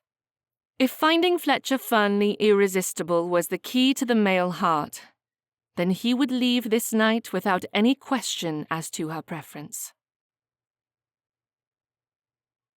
Audrey was thankful she wasn't standing against the wall waiting for Fletcher to claim her for the supper dance when it was finally called. Instead, she was out of breath from the jaunty reel she and Viscount Sandhurst had finished seconds before. With a wide smile on her face, she brightened even further as Fletcher approached. "Lord Sandhurst, have you met Mr. Fletcher Fernley?" A pleasure. Fletcher and the Viscount both spoke at the same time, which made Audrey even more amused. "And how were the gaming tables? Did you find anyone to disagree with my point of view on the treaty with the Netherlands?" Audrey found Fletcher's gaze and held it as she accepted his arm. "It seems most of our acquaintances are split on the matter." Fletcher took a step toward the queue, but stopped as Lord Sandhurst cleared his throat. "Are you speaking of the treaty signed last month? A terrible decision. Castlereagh should be ashamed of himself for signing on behalf of our country." Audrey could see the desire in Fletcher's eyes to stay with the conversation, but she had plans for the rest of their evening. She would not allow the one dance he'd requested to go undanced because of a political debate. "You will have to discuss the finer points of your opinions later. Mr. Fernley and I must join the queue." She didn't wait for a response. Instead, she led the way, forcing Fletcher to walk with her as she took hold of his hand. When they finally stood, ready for the music to start, Audrey grimaced. "I apologize for pulling you away from what was certain to be a vigorous debate." Fletcher quirked an eyebrow. "Sandhurst is dull and does not know how to argue a point. You saved me from a frustrating conversation." As the orchestra's melodious strains sounded out the beginning chords for the contradance, Audrey followed Fletcher's lead. She felt it was a poor choice to have a contradance following a reel, but she would not complain to anyone. The gentle rustle of silk gowns and the tapping of her slippers against the floor occupied her thoughts as she focused on the steps of the dance. As she accepted Fletcher's hand to dance solely with him, she misstepped and bumped into his chest. A thrill of excitement spread through her shoulder and down her arms, as it had done since she was a child. This was one of the reasons she knew what she felt for Fletcher was real. His nearness made her body feel alive in a way that no other man had ever done. "I am sorry. I have not practiced the contradance for at least a year." Fletcher seemed unbothered as he laughed and pulled her through the dance. "Is not the contradance the sort of thing to bring laughter into a conversation?" "I suppose it is. Although if I miss another step, we must find a way to sneak away from the dance floor and hide in the shadows until we can go into supper." "Not a chance." "Then what do you suggest?" Fletcher winked at her. "If you miss another step, then we must skip supper and fill our plates with canapés, petits fours, and fairy cakes, and run off into the grounds to drown your embarrassment in sugary treats." Audrey giggled. "You would not skip a proper meal for sugar?" "I would. A bit of indulgence never hurt anyone." "Gigi would find it very displeasing." "Oh? You think my mother would not approve? She would pile our plates and provide flutes of champagne if we told her of our agreement." Fletcher gave her a look that might have been interpreted as a dare, but the curiousness of his lips pulled to one side and his eyebrows unevenly lifted made her burst into laughter. Audrey was done trying to speak and dance. She was out of breath and laughing from the ridiculous conversation she and Fletcher were sharing. When the dance finally ended, she placed her arm across her middle and turned away as she gathered her wits. Polite applause filled the room as the final chords sounded. The announcement of supper met an even livelier applause, which allowed Audrey the time she needed to calm her laughter. "You are terrible, Fletcher." "I have been known to be mischievous, but not for many years now." "Oh, I seem to recall a rascal accompanying my siblings and me to the Tower of London. I dare not know what you consider mischievous if your recent behaviour cannot be considered as much." "You are right.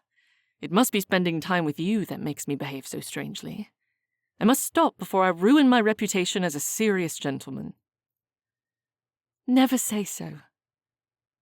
She tried to speak with sincerity, but when she looked into his eyes and saw he was jesting, she burst into laughter once more.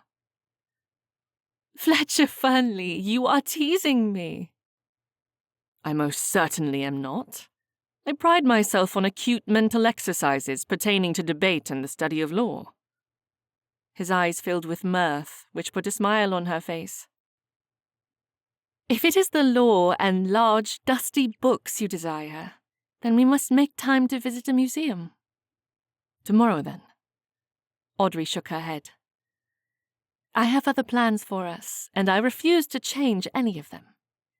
Fletcher folded his arms across his chest and raised an eyebrow. "What will we be doing on the morrow?" "We will visit a confectionery shop." "I would like that." Audrey couldn't pull her eyes away as Fletcher's face softened. He was no longer laughing with her or thinking of ways to tease her. Instead, he looked as though, if they were nestled in the privacy of an alcove, he might possibly steal a kiss. She corrected her thinking as the moment ended and Fletcher led her through to supper. He wouldn't have to steal it. She would be more than happy to grant him a kiss, as long as he declared himself beforehand. Chapter 18.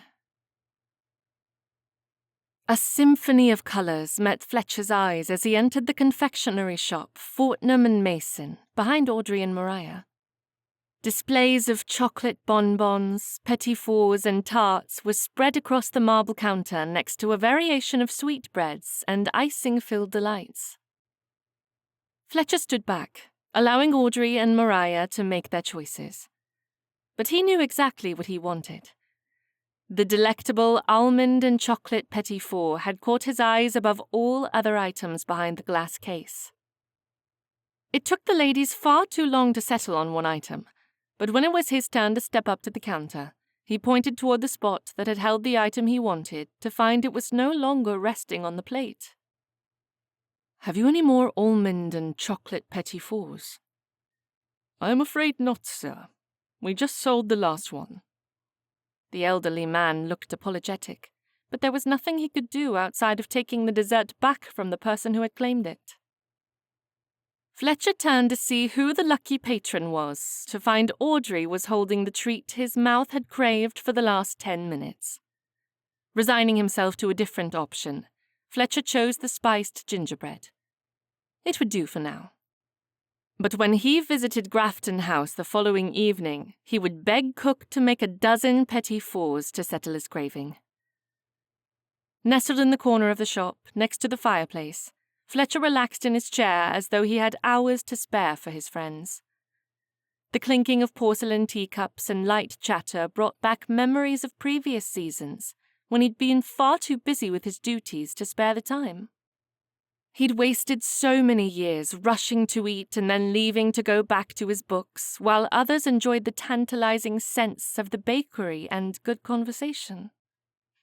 Fletcher slowly cut a slice away from his spiced gingerbread and savored the taste as the treat nearly melted in his mouth. He chose to eat slowly to savor each morsel. "You seem quite relaxed today. What has put you in this mood?" Andrew's question brought a wide smile to Fletcher's face. "I was only just thinking about how happy I am that you forced me out of my office. I have needed a sabbatical." Fletcher crossed his leg over the other and rested his arm on the table. Miss Maria scoffed. "The leisurely life of a gentleman does not suit you, Mr. Fernley. I would wager you will declare you miss your profession before the end of the week." Fletcher narrowed his eyes at her. "I will accept your wager. What do I get when I win?" "The question is, sir, what will I win?" Maria's flirtatious smile was much like the ladies he met in many a ballroom as they sought out a husband. She would find an unwitting man within the first month if she behaved similarly each night. "You name the prize." Miss Maria seemed to take the wager seriously as she tapped a finger against her chin. If I win, you will take a 3rd week away from your profession. If you win, you may take Audrey for a ride in Hyde Park. Fletcher picked up his fork and moved it toward Audrey's plate. He stole a corner bite of her petit four before agreeing to the terms. Very well. I have one other item of business before we settle back for a relaxing afternoon.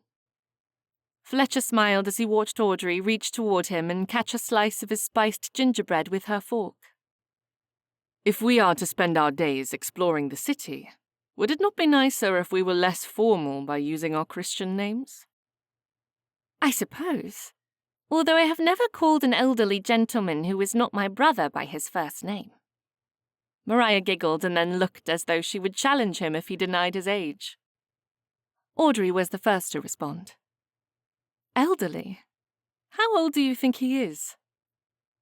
The youngest he could be is 45. Maria's grin told him she didn't actually think he was that old, but he knew she was baiting him, so he chose not to respond.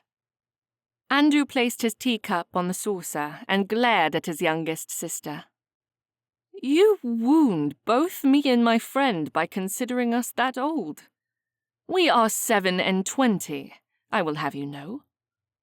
Maria perked up and placed both hands around her teacup as though she was using it to warm her gloved hands. Then you are not much older than Audrey. How odd. I had always thought you were ancient in comparison to my sister. Audrey's face turned tomato red as Fletcher raised a curious eyebrow. What say you, dearest? Am I an old man? I have always considered you close enough in age to be my friend. A 4-year difference is negligible. He wondered at Audrey's discomfort on the topic, so he decided they must move toward a more comfortable conversation. It is why we get along so well. Fletcher lifted his fork and inched toward her plate once more. He took another bite of her petit four, savoring the velvety mix of almond and chocolate. I think you and Andrew are the friends with whom I am most comfortable. Audrey didn't stop him from sticking his fork in the soft dessert, nor did he stop her when she continued to take bites of his gingerbread. Audrey lifted the fork and examined the treat. I do love this flavor during autumn.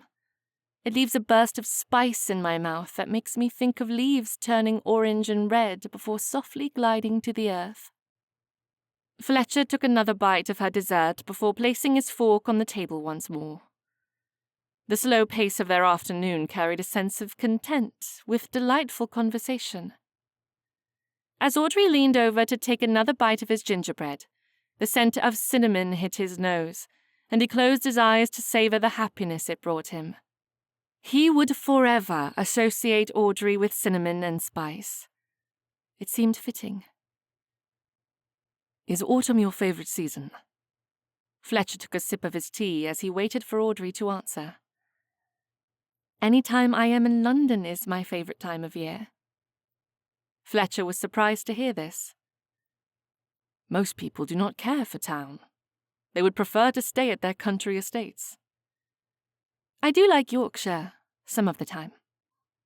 Audrey took another bite of his spice cake. But you prefer London? How odd. Audrey smiled. I prefer to be closest to those I love. Fletcher nodded, accepting her answer. As he looked to Andrew, he was surprised to find his friend examining him. Fletcher looked down at his cravat and waistcoat to see if he had spilled a bit of tea or if there were crumbs from his dessert, but he found nothing. When he lifted his head once more, he wondered if he'd imagined his friend's expression.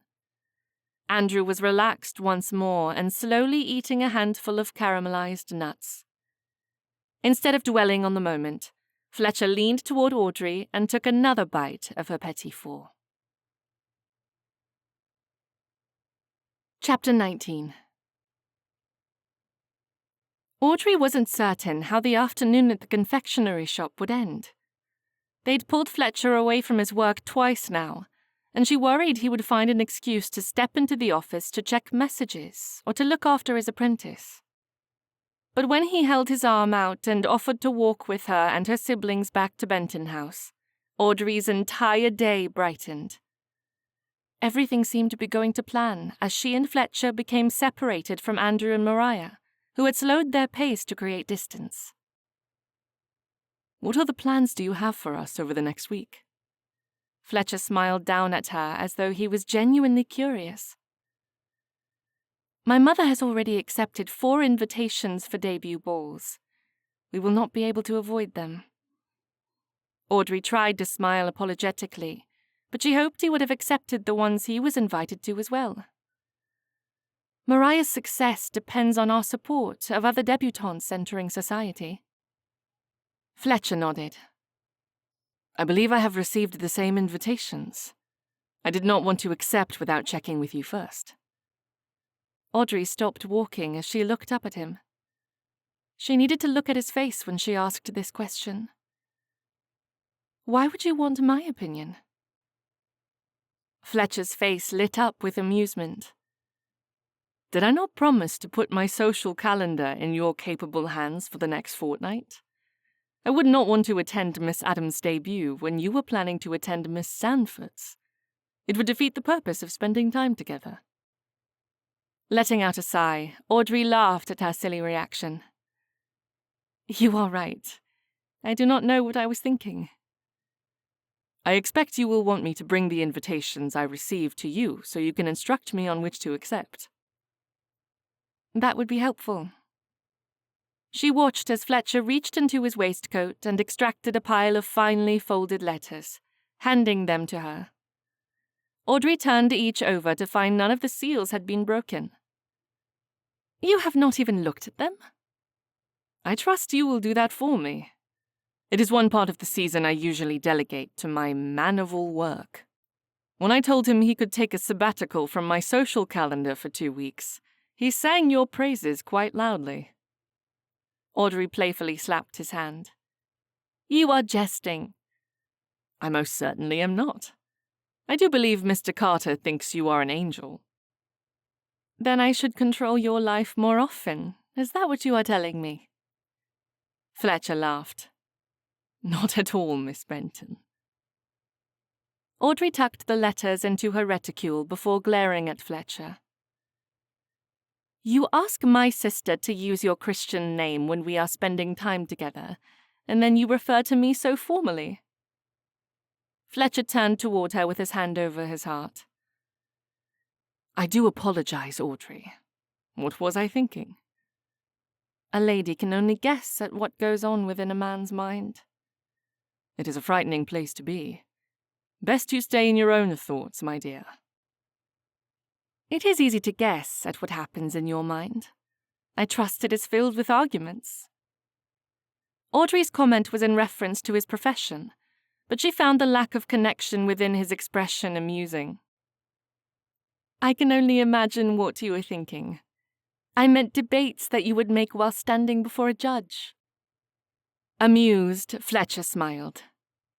There is a lot of that happening. You are right. And over what else do you argue with yourself? I shall never tell you. Audrey wouldn't let him excuse away the expression on his face so easily. I must know what you thought I was accusing you of, for you looked a bit frantic. Fletcher shook his head and pointed a finger at her. I am most thankful you cannot interpret my facial expressions. Fear. You were frightened by what you thought I knew. I was not. Fletcher's expression was playful, which allowed her a chance to continue teasing him. Tell me, Fletcher, what do you think about when no one is around? And then how do those thoughts turn into arguments? Nothing you can say would induce me to speak about my innermost thoughts. Do you ever think of me? Audrey asked the question before she had time to stop her insensible heart from exploding with curiosity. She shouldn't have put him on the spot.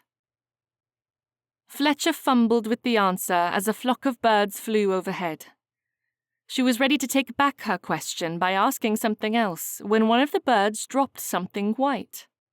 Audrey saw it falling and thought it would miss them entirely if they kept walking, until it splashed upon Fletcher's hat.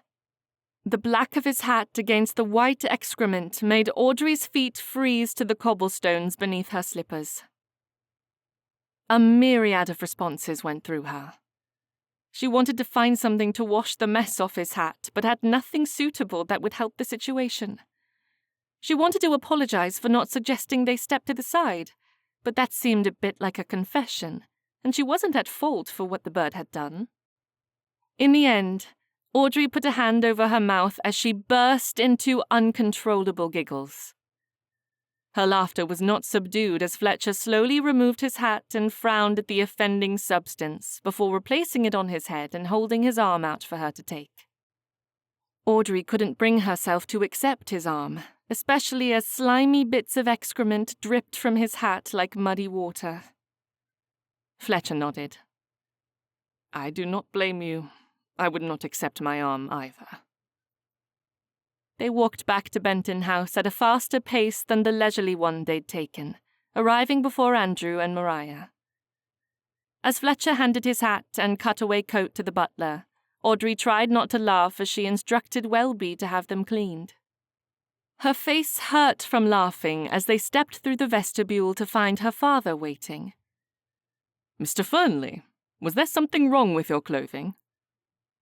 Audrey stepped forward and embraced her father before kissing him on the cheek. "A bird used him quite foul, Papa. Welby will have his cutaway coat returned before too long. If you would prefer he not wait in his shirt sleeves, we can have one of Andrew's coats brought down." Her father nodded. "Welby, see that Mr. Fernley is provided with a properly fitted coat." She waited until Fletcher and Welby were out of hearing and on the second landing before turning back to her father. "There was nothing untoward in our behaviour, Papa. Why are you so cross?" Her father frowned. "Where are your brother and sister? Were they not your chaperones for today?" "They were walking behind us." Even as she said the words, the door opened and her siblings stepped through. See, they were not far behind. "Where is Fletcher? Has he left already?" Maria walked forward and kissed their father as Audrey had done moments before. Audrey quickly explained the situation and then waited for her father to finish his interrogation. She knew he was displeased with her continued situation of being unattached, but she was working hard to remedy the problem. "I wanted to speak with you, Audrey.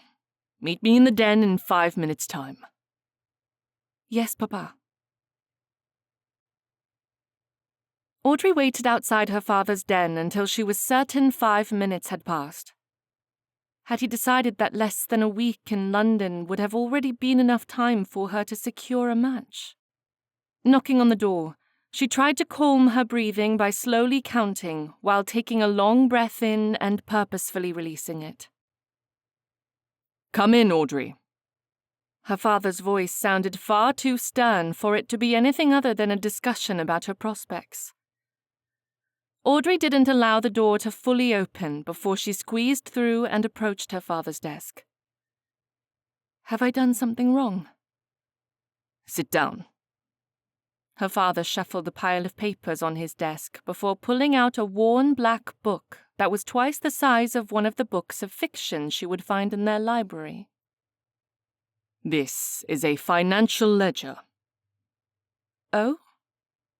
Audrey sat forward on her chair so she could see what was written on the pages as her father lifted the top cover and flipped to the page marked with a ribbon. "Should you not discuss the finances with Andrew? I am certain he would be interested in learning more about the estate." "Andrew has already learned the estate ledgers." Her father pulled out a file folder and extracted a stack of organized papers. "You visited the modiste and other shops with your mother this week, is that correct?" A sick feeling entered her stomach as she slowly nodded. "I did, sir." Her father handed the stack of papers to her. "We will start at the top I would like you to read the name of the shop and then list out each item purchased and the cost while I record it in the ledger. Audrey picked up the top receipt. Madame Lanchester on Bond Street. 1 evening frock of silk, periwinkle and lace. £5 and 2p.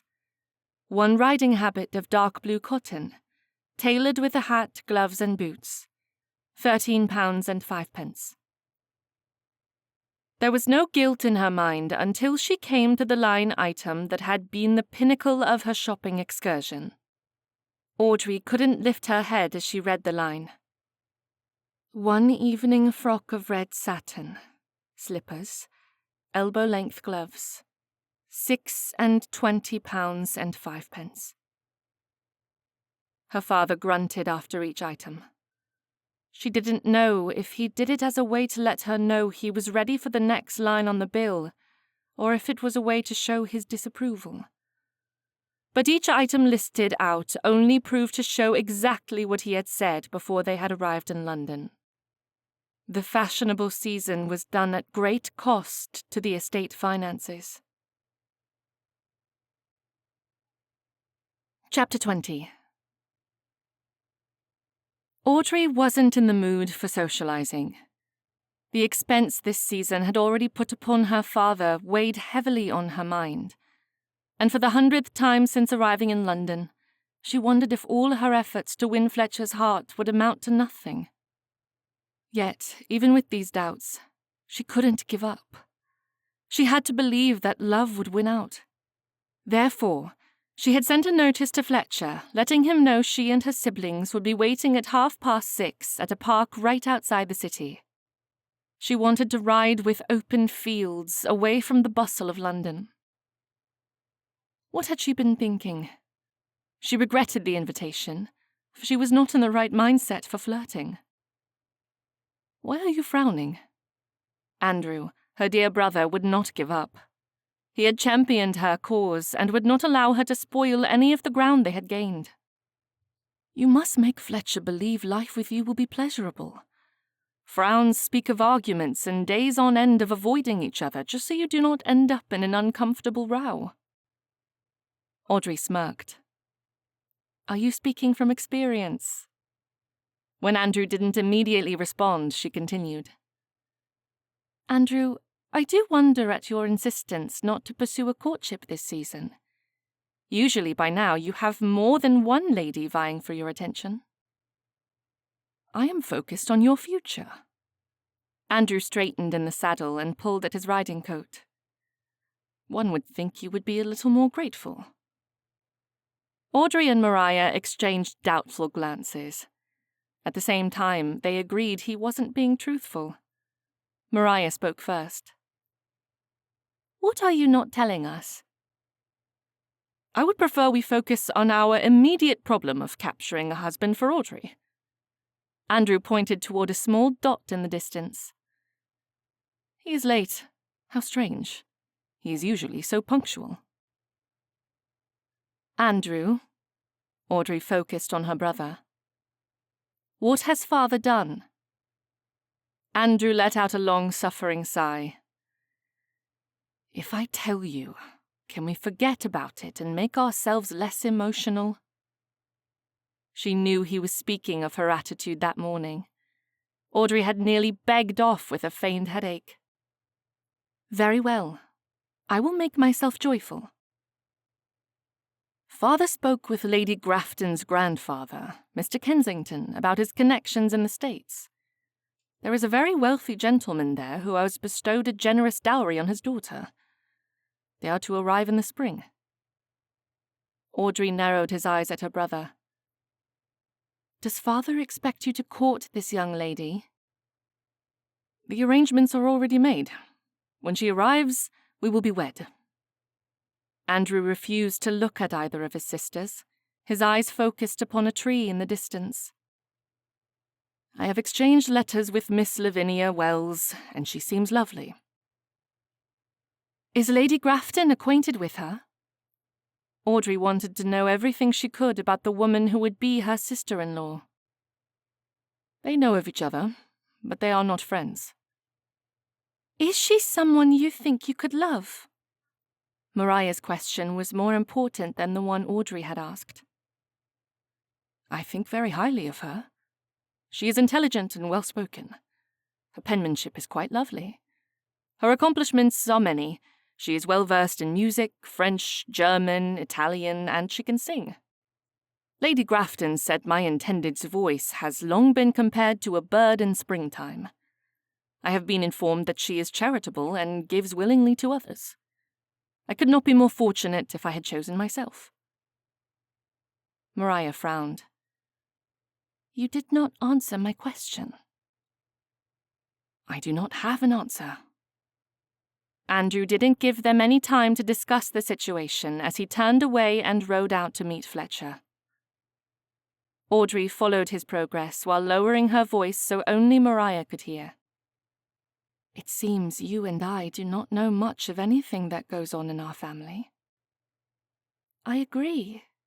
It is quite discomforting to know plans are made and altered without our knowledge. How can we change that? We cannot. Audrey met her sister's gaze, the reality of her situation making much more sense. If she didn't secure an offer of marriage with Fletcher, it was likely the choice would be made for her.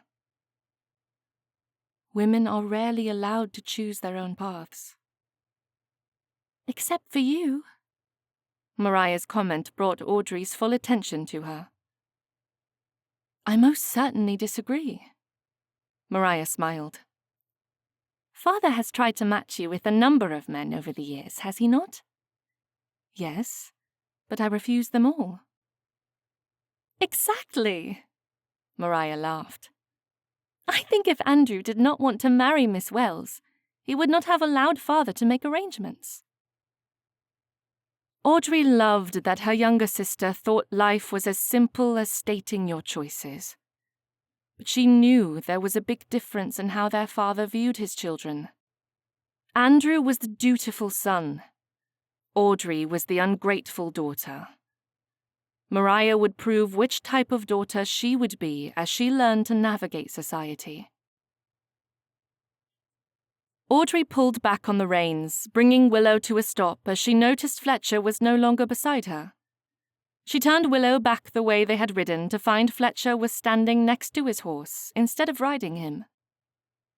Leaning forward to pat Willow on the neck, she spoke to her horse. "Should we go back?" She didn't wait for a response. Instead, she set Willow into a canter. "You should have kept riding," Fletcher called out as she neared. Audrey didn't hesitate to dismount and walk up next to Fletcher and his horse. She noticed Fletcher was petting Kit's neck with a soothing motion. "Is something wrong?" "Kit is a little tired. It has been a long week for him. He isn't used to carrying me around so much." "Is this the reason you were late for our outing?" Fletcher pursed his lips as though he were considering upon an excuse. "Punctuality is for the stodgy old barristers who have nothing of worth to occupy their minds." Audrey narrowed her eyes at him. "You are always punctual." "I suppose this morning will go down in the history books as the day I broke my record of always being on time." Fletcher smiled at her as he continued to pat Kit's neck.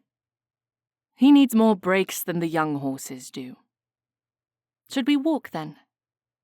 Fletcher agreed. "It should not take Kit long to catch his breath." "You have owned Kit for many years. How old is he?" Audrey knew this was a sensitive subject. Kit had been a gift from Fletcher's father many years before. "Kit is an old man. Horse. But he'll be fine. He prefers life in the stables to hard riding." Audrey smiled. "Oats and water." "He has been known to indulge with a few extra apples." Fletcher patted the horse once more, a worry line creasing his brow. "Do you mind if we stop and let him rest in the shade of that tree?" "I think it a wonderful idea." Audrey knew Fletcher would fret over his horse for the remainder of the day if she didn't offer a distraction. She was ready to ask him about Andrew's engagement and if he'd had anything to do with the contract when Fletcher pulled on her bonnet ribbons. "What do you think? Is the tree sturdy enough to handle a climb?" "Absolutely not." Audrey swatted Fletcher on the arm. "I cannot believe you would even suggest such a thing."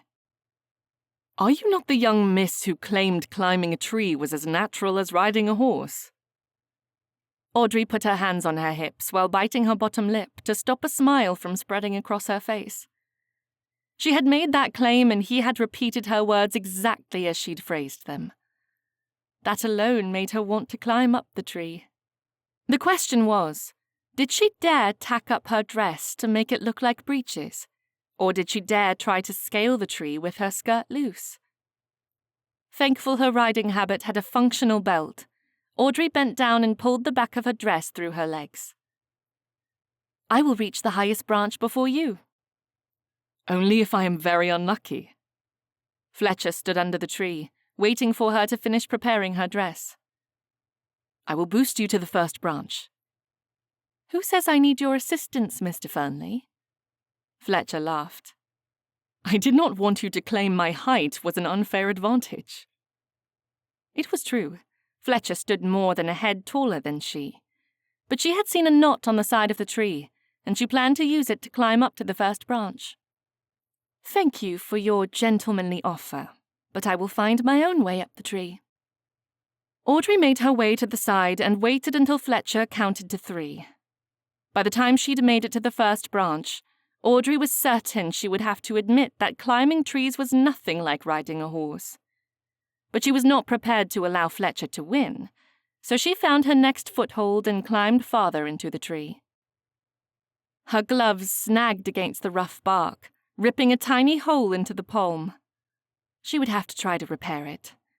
There was no possibility of asking her father if she could purchase a new pair. She also wouldn't use her pin money for such a frivolity, knowing she might need it in the future if she was to pay for her own expenses as a governess. Tightening her grip on a branch, Audrey pulled herself up, pushing on a knot with her foot. Instantly, she knew it was a mistake as her shoe slipped. A scream involuntarily left her mouth as she lost her footing. She held tightly to the branch, both feet searching for the last branch or another knot, but she wasn't certain she could regain her footing. Looking down at the ground, she wasn't so far up that it would be a devastating fall, but she would likely break a part of her body. The only thing she could do was cry out for help, which would mean accepting defeat. But was defeat so bad when the winner was the man she loved? Audrey struggled once more. She would not give up so easily. But as her hand slipped again, she knew her time in this tree was nearing its end. She had nearly given up when the tip of her boot hit something quite soft. "Ouch!" Fletcher's grunt was followed by the warmth of his arm protectively wrapping around her, pulling her toward him in a safe embrace. She clung to him, breathing in the familiar scent of eucalyptus. Fletcher assisted her to a thick branch before helping her sit for a little rest. "This is the second tree I have saved you from, Miss Benton, although I am still uncertain as to how you ended up in the first one." Thankful he had made this frightening situation a little more bearable with the jest, she played along while stifling the sob that threatened to break free from her throat. "You shall never know." "I think we have gone high enough. Do you mind sitting here for a bit before we head back down?" Fletcher's long legs were stretched out along the branch as though he was at his leisure. "If you wish it." Audrey closed her eyes and took a long inhale of air as she thought about the warmth of Fletcher's embrace. She could no longer smell him. His scent was drowned out by the woodsy smell of bark and the sweet perfume of the gentle breeze ruffling the multicolored leaves.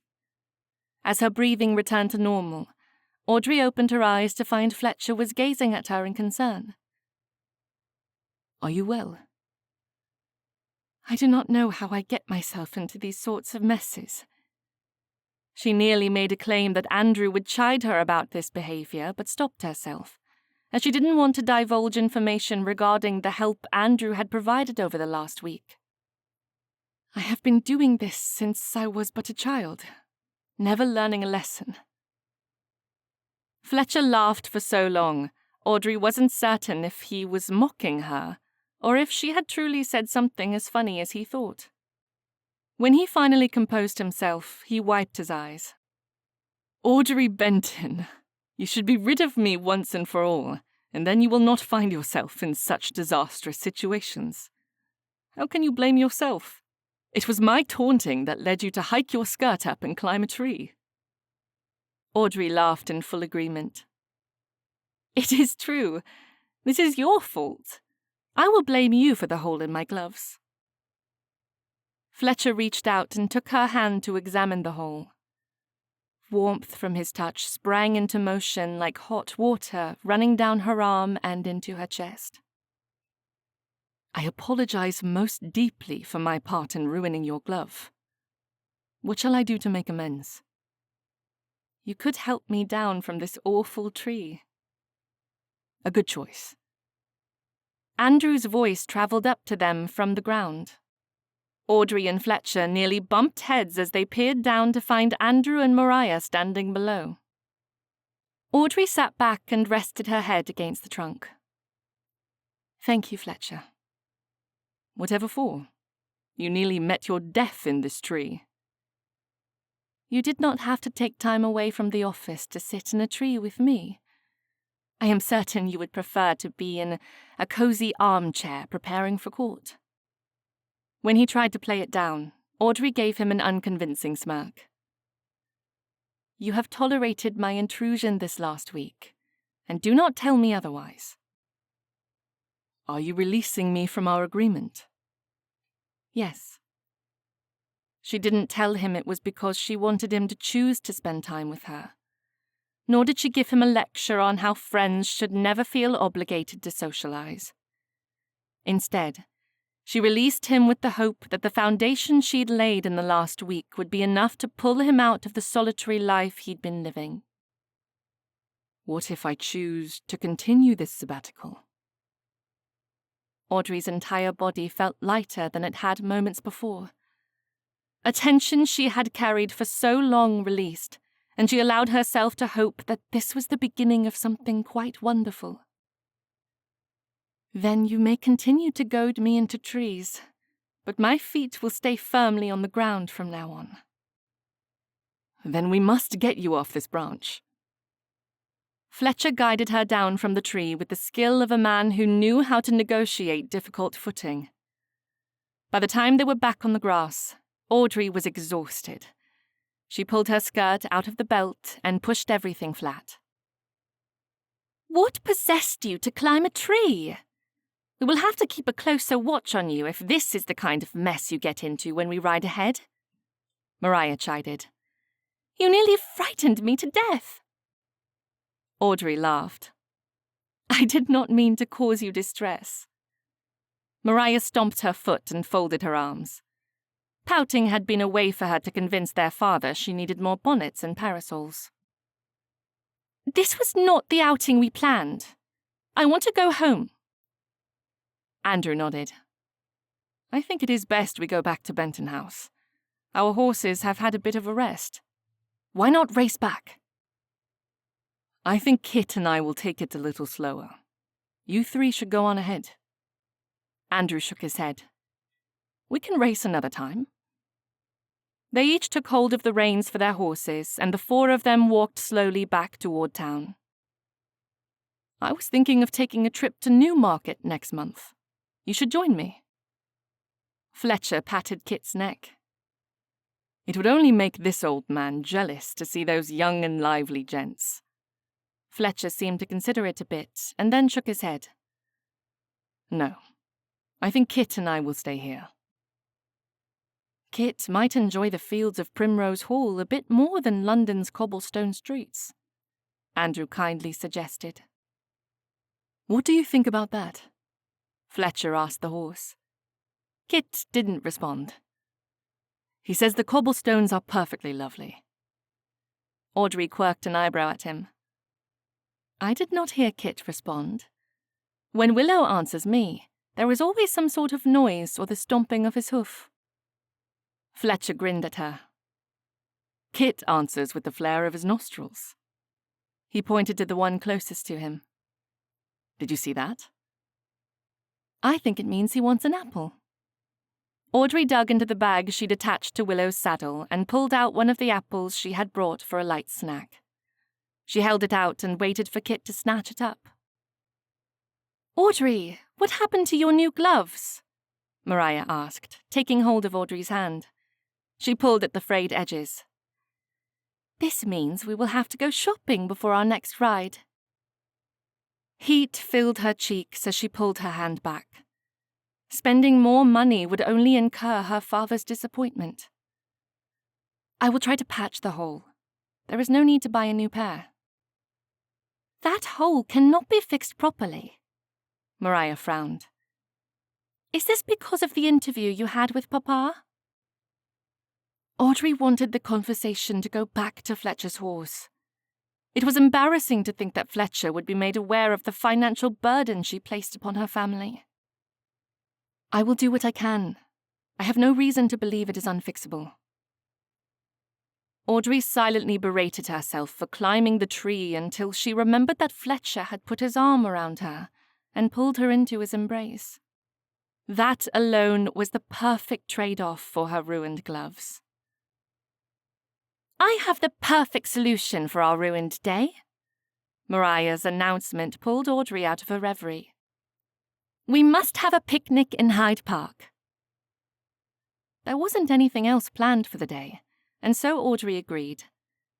She could worry over her ruined gloves that evening as she tried to mend them. Chapter 21. Hyde Park was much larger than Rotten Row, where riders and carriages focused their time. Audrey wanted to explore every possible nook. By the time she, Andrew, Mariah, and Fletcher reached the Serpentine, her feet were ready for a long rest. As the footmen spread out the blankets for the picnic, Audrey pulled Mariah toward the edge of the water. Linking arms, she decided it was time to have a little fun. We need to enliven this outing. Otherwise, the entire day will be in vain. Mariah nodded. I agree. Everything has been far too proper. That is, unless you consider climbing a tree to be scandalous. Audrey rolled her eyes. She had behaved badly. I do not care to speak of impropriety. What if we convinced Fletcher and Andrew to play charades? Word puzzles are for the parlour. Audrey disagreed, but she wouldn't argue with her sister. She knew Fletcher enjoyed this type of amusement. We can play a few rounds of charades and then play shuttlecock. Very well. But if I cannot solve any riddles, I will feel like a fool. Pulling her sister back to the blankets, Audrey sat on the edge and opened the picnic basket. Should we play a game of charades while we eat? She didn't wait for a response.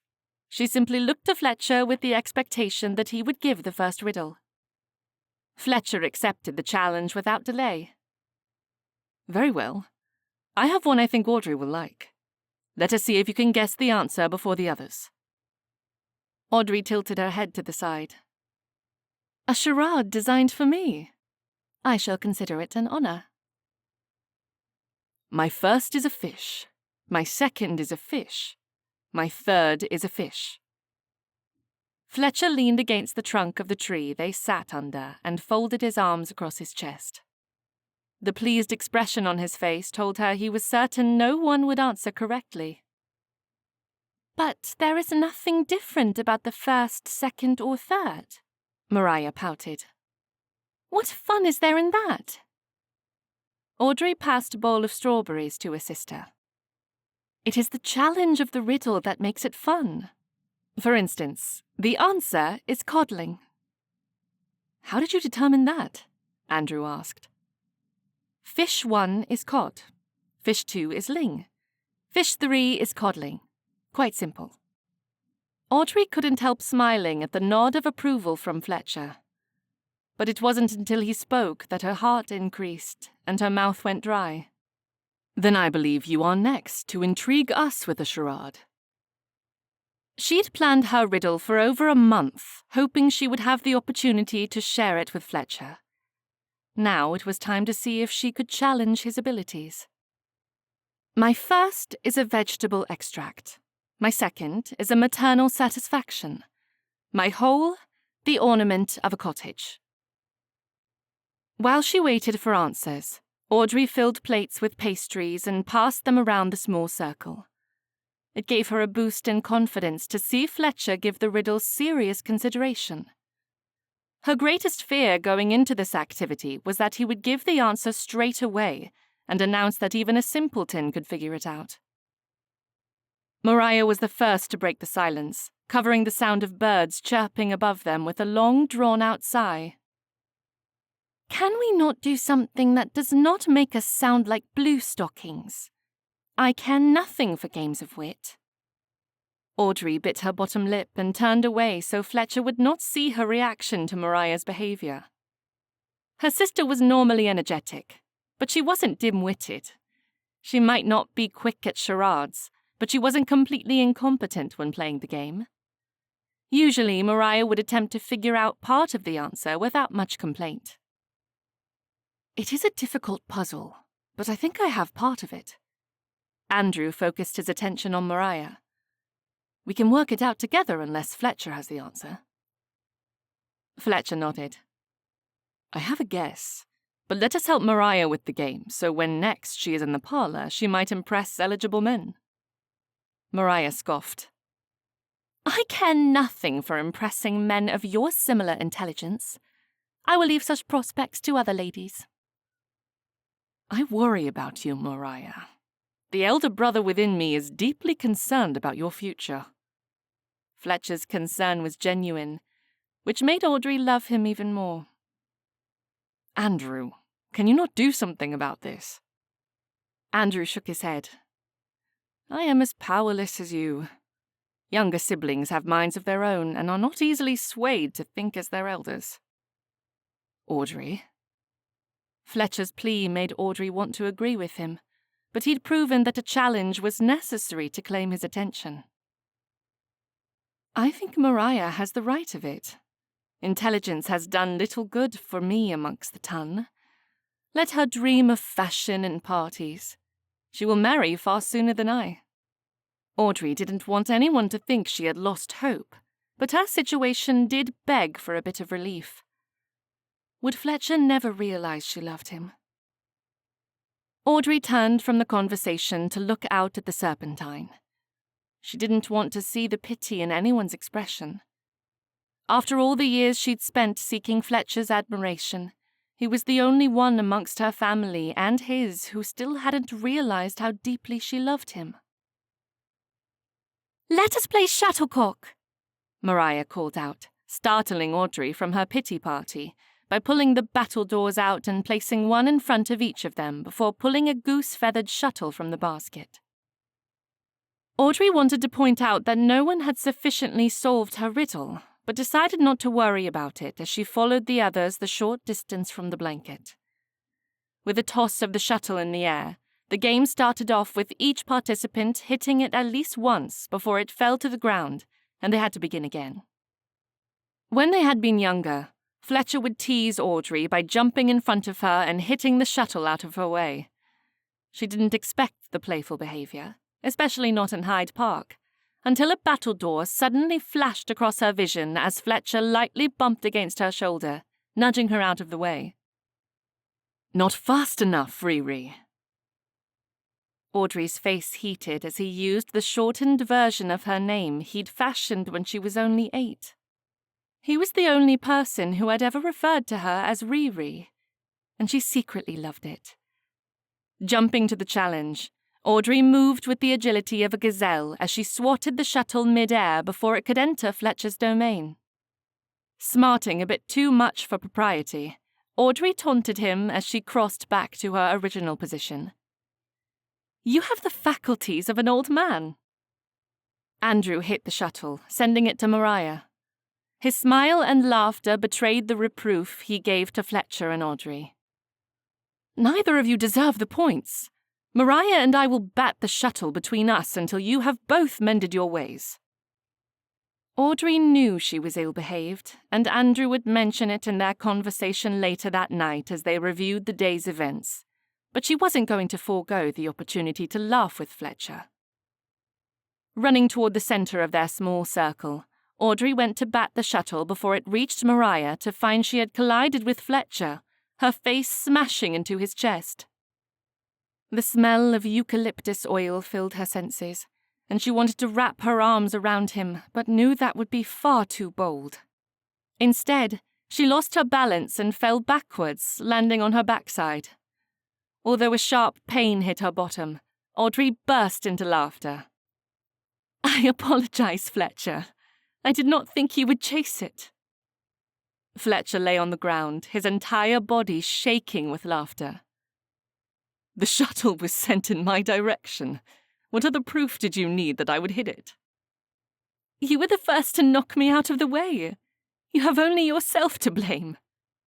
Audrey looked to her brother and reached for his hand. As he pulled her to her feet, she watched Fletcher's every movement.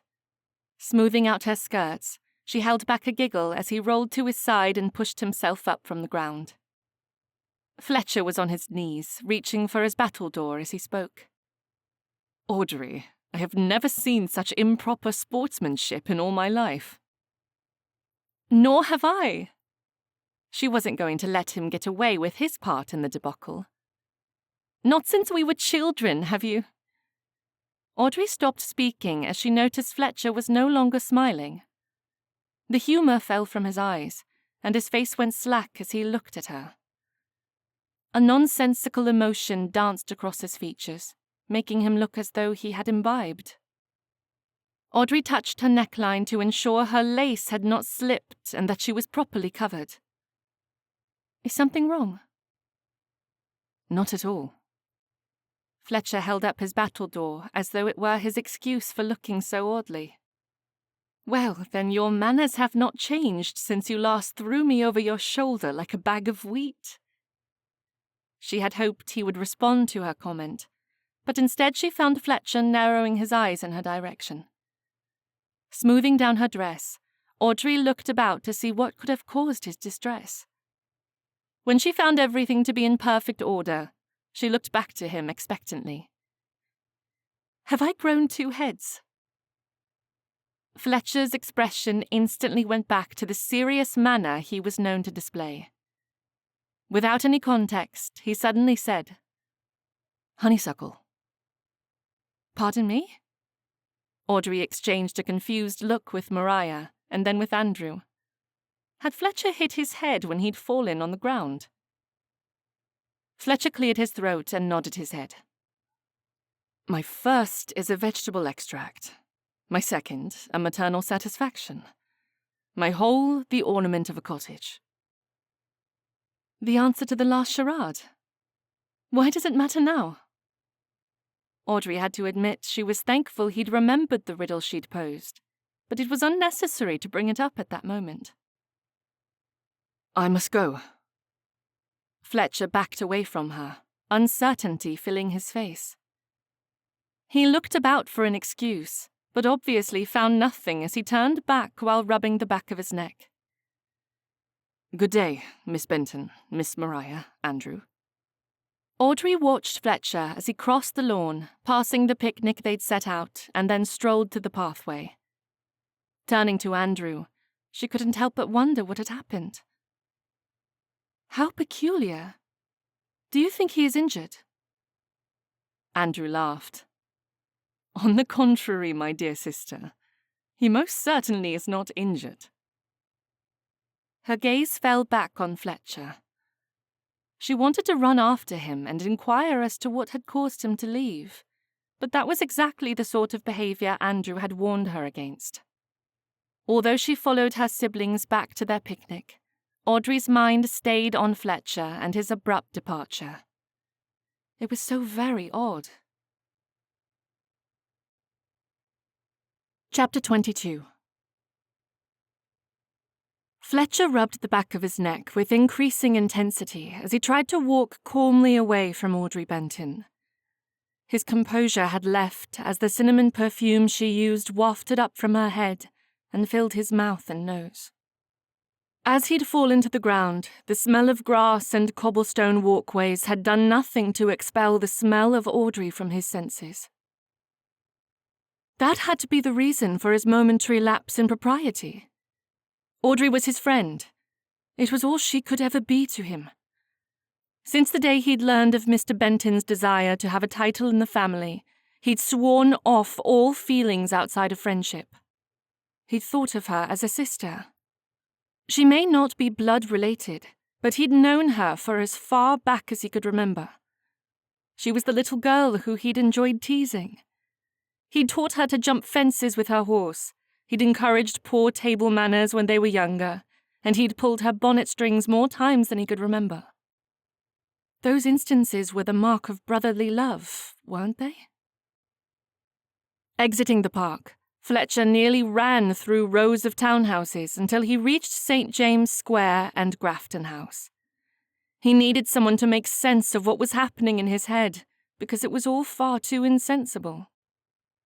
Bursting into the house, Fletcher thought to remove his hat, but realized he had left it on the picnic blanket, along with his gloves and cane. He passed the butler in his rush. "Is Lord Grafton at home?" "His lordship is in the den." Fletcher didn't stop in his rush to absolve his unsettled thoughts. He burst into Baxter's den without stopping to knock or to see if he was alone. "I need advice, and since Gilbert is not in town, you will have to do." Baxter didn't stand. Instead, he stayed comfortably on the sofa next to Briar as he held his son. "I certainly hope I can be of use.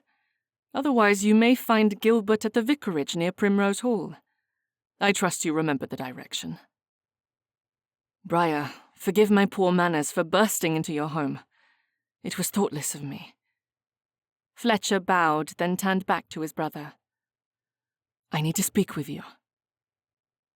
Briar stood and took the little Viscount out of Baxter's arms. "Do you plan to attend Vauxhall this evening? You are a little early if you hope to join us in the carriage." "I admit it has not crossed my mind." "You will not abandon us?" Fletcher shook his head. "Of course not." "Wonderful." A flutter of nerves settled in his stomach. He would see Audrey this evening, but he needed an excuse to stay far away from her. "I had planned to escort Gigi." Baxter quirked an eyebrow at him. "You should have offered earlier. Oliver plans to escort our mother this evening." "Then I will stay with you and Briar. I have spent little time with you. I want to know everything there is to know about Arthur." Briar laughed at him. "You are silly, Fletcher. Arthur is but a little baby. He eats, sleeps, and smiles incessantly. There is not much to know yet. If you truly hope to know him, you might visit more often and spend time in the nursery." Silly. Was that the description for what was happening inside his body? When he thought of seeing Audrey again, his heart sped up and he struggled to breathe. What would happen if she placed her hand on his arm, or if he smelt the cinnamon oil she used? The thought of it sent warmth through his chest. "If I am to be at Vauxhall this evening, I will need to go home and dress." Fletcher turned to leave, but found Briar stepping in front of him. "There is no need. You can borrow evening clothing from Baxter." Fletcher pulled on his lapels and straightened his shoulders. "I suppose it will not hurt for a barrister to dress like an earl for one evening." "Now that we have resolved your wardrobe, you have my ear. What is your dilemma?" Baxter asked. Finding his way to a chair, Fletcher sat and took a moment to gather his thoughts. He'd rushed into Grafton House without giving himself time to think about the situation. Was he overreacting? Over the last week, he'd felt an inkling of something more toward Audrey Benton, but the collision in Hyde Park had changed everything. Even though it had been less than a second, her body pressed against his had been like a bolt of lightning striking his chest. Suddenly, he wanted to keep those feelings very private. "Have you lost your senses?" Baxter's comfortable posture was a contrast to the fire burning inside him. "You seem quite unhinged." "Audrey Benton." Just saying her name caused his breath to halt in his chest. He cleared his throat before standing and then crossing the room to stand by the fireplace. Fletcher leaned against the mantel and stared into the crackling flames. "When did this happen?" "I am uncertain as to what this is." Fletcher closed his eyes and rubbed his neck. "A week at the most? How can I help?" Fletcher straightened. He was far too energized to stand still. Pacing from the fireplace to the window, he spoke without considering how Baxter would take his words. "I cannot sit next to Audrey for the entire evening and pretend nothing has changed." "Why should you need to pretend? Declare yourself and ask for her hand in marriage." "Audrey is a sister to us. It is wrong for me to feel this way for her." "She is not blood-related. Relationships have the ability to change over time. Perhaps when she was 11 and you were 15, she was like a little sister. But she has not behaved as a sister for many years now." "I do not know how to behave around her." Baxter chuckled. "Why must you behave any differently than you have over the last week and a half?" Fletcher narrowed his eyes and grunted. "Do you think it appropriate for me to spend more time in her company?" "Courtship leads to marriage." "We are not courting," Fletcher scoffed. "Only because you have not spoken to Mr. Benton about your intentions. But I would venture to say your daily activities would be considered courtship to anyone who has witnessed your outings." Fletcher ran a hand through his hair. "With Andrew and Mariah following along?" "Proper chaperones." "You have an answer for everything. Very well. Tell me what to do." "I would suggest an offer of marriage and a chaste kiss under a full moon this evening. Once you have her answer, request Mr. Benton's blessing on the union." Baxter's grin was too gleeful for the distress Fletcher was under. "You find this situation humorous?" "Not at all. I am pleased to know you have found your match." Fletcher ran a shaky hand through his hair. "Mr. Benton has high expectations for a match. I do not qualify."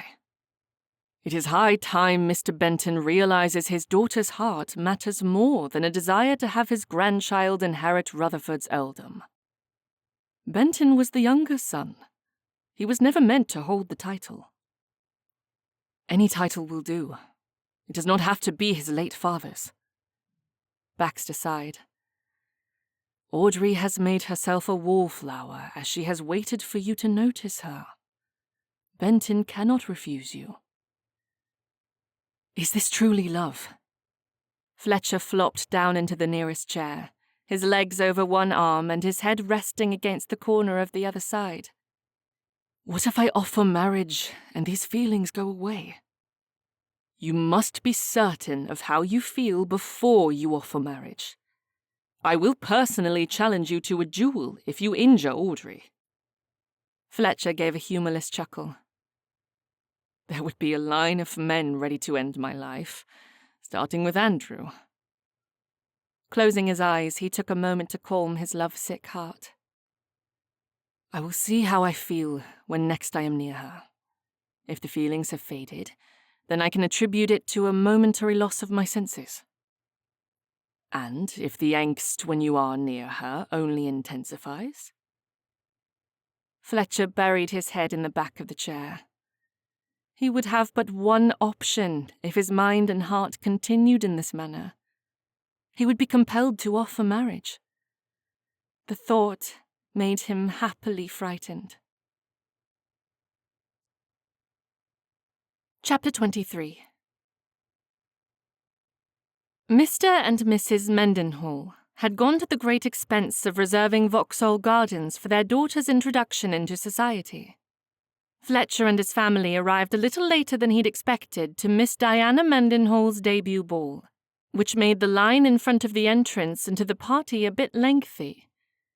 If he hadn't allowed Audrey to control his event calendar, he would have left for a different gathering. As he slowly made his way to the front of the line, Fletcher noticed the sun setting and lanterns lighting the pathway. It was the perfect ambiance for romance, which made the choice of venue quite poignant for a debut. This one setting would place Miss Mendenhall in the minds of every gentleman as a woman of exquisite taste. If the rumours about her dowry were true, she defined a few fortune hunters amongst the pack of men vying for her attention. Doing his duty as an unattached gentleman, Fletcher requested Miss Mendenhall save the quadrille for him. When she admitted she didn't have an available dance to give him, Fletcher was relieved. With a nod to his family, he departed for the grand walk where Audrey, Andrew, and Maria had promised to wait until he arrived. It took little time for him to find the promenade of elegant fountains and statues. Sidling up to Audrey, he noticed the glow of candlelight dancing upon her countenance as though she had caught the stars and pulled them down, making her eyes sparkle. Between the hours of playing shuttlecock and now standing at a party, Audrey had somehow increased in beauty. "Fletcher, now you are here, we can walk through the gardens. Unless you would prefer to dance." Audrey looked at him expectantly. Shaking off the distraction of her sparkling eyes, Fletcher decided walking through the gardens was a wise choice. "We could save dancing for another night. There will be many opportunities as the season progresses." Audrey immediately agreed. What is dancing when we are surrounded by floral arches and moonlit pathways? Fletcher held his hands behind his back as he took to the path, walking next to Audrey. The cobblestones were brightly lit with the full moon and torches staked along the side. As they rounded a bend, Fletcher realized that, once again, he and Audrey had found themselves walking at least 10 feet in front of Andrew and Maria. "Do we walk unusually fast?" Fletcher asked. Audrey looked up at him with an air of innocence shrouded by intrigue. "Not at all." In the distance, the melodious strains of the orchestra gracefully floated through the plant life to add a bit of enchantment to their evening stroll. The music put him at ease. "Do you ever think about the future?" Fletcher's question was more for practical conversation, but as he looked down at Audrey while awaiting her answer, he found himself considering it in a different light. Was it the romantic atmosphere that left him breathless? Or was it the openness in Audrey's expression that made him momentarily lost in her serene features? "Quite often." Fletcher smiled. He wanted to lighten the moment by teasing her a little, but the softness of her lips and the delicate rosy hue of her cheeks stopped him from tugging on the loose strand that had fallen from her coiffure. "What sorts of things do you think about?" Audrey seemed to consider his question before offering an answer. "I dream of marriage and children. As part of my dowry, I will inherit Dewdrop Cottage and the estate it sits on. In my dreams of the future, it has always been the backdrop of the family I hope to have." Audrey smiled up at him expectantly. "What do you think about when you consider the future?" "Nothing so lovely as that." Fletcher ran a hand through his hair as he considered how to lift the heaviness of the conversation. And then he had it. "Cottage? I have never understood how Dewdrop could be considered a cottage. It is more like a small manor house." Audrey laughed, which in his estimation was much better than the serious conversation in which they'd found themselves indulging. "What is wrong with referring to it as a cottage?" "No idea. I simply do not agree with the term. When you marry and take ownership, I do hope you consider changing the name of the place." "If you were master of the estate, What would you call Dewdrop Cottage?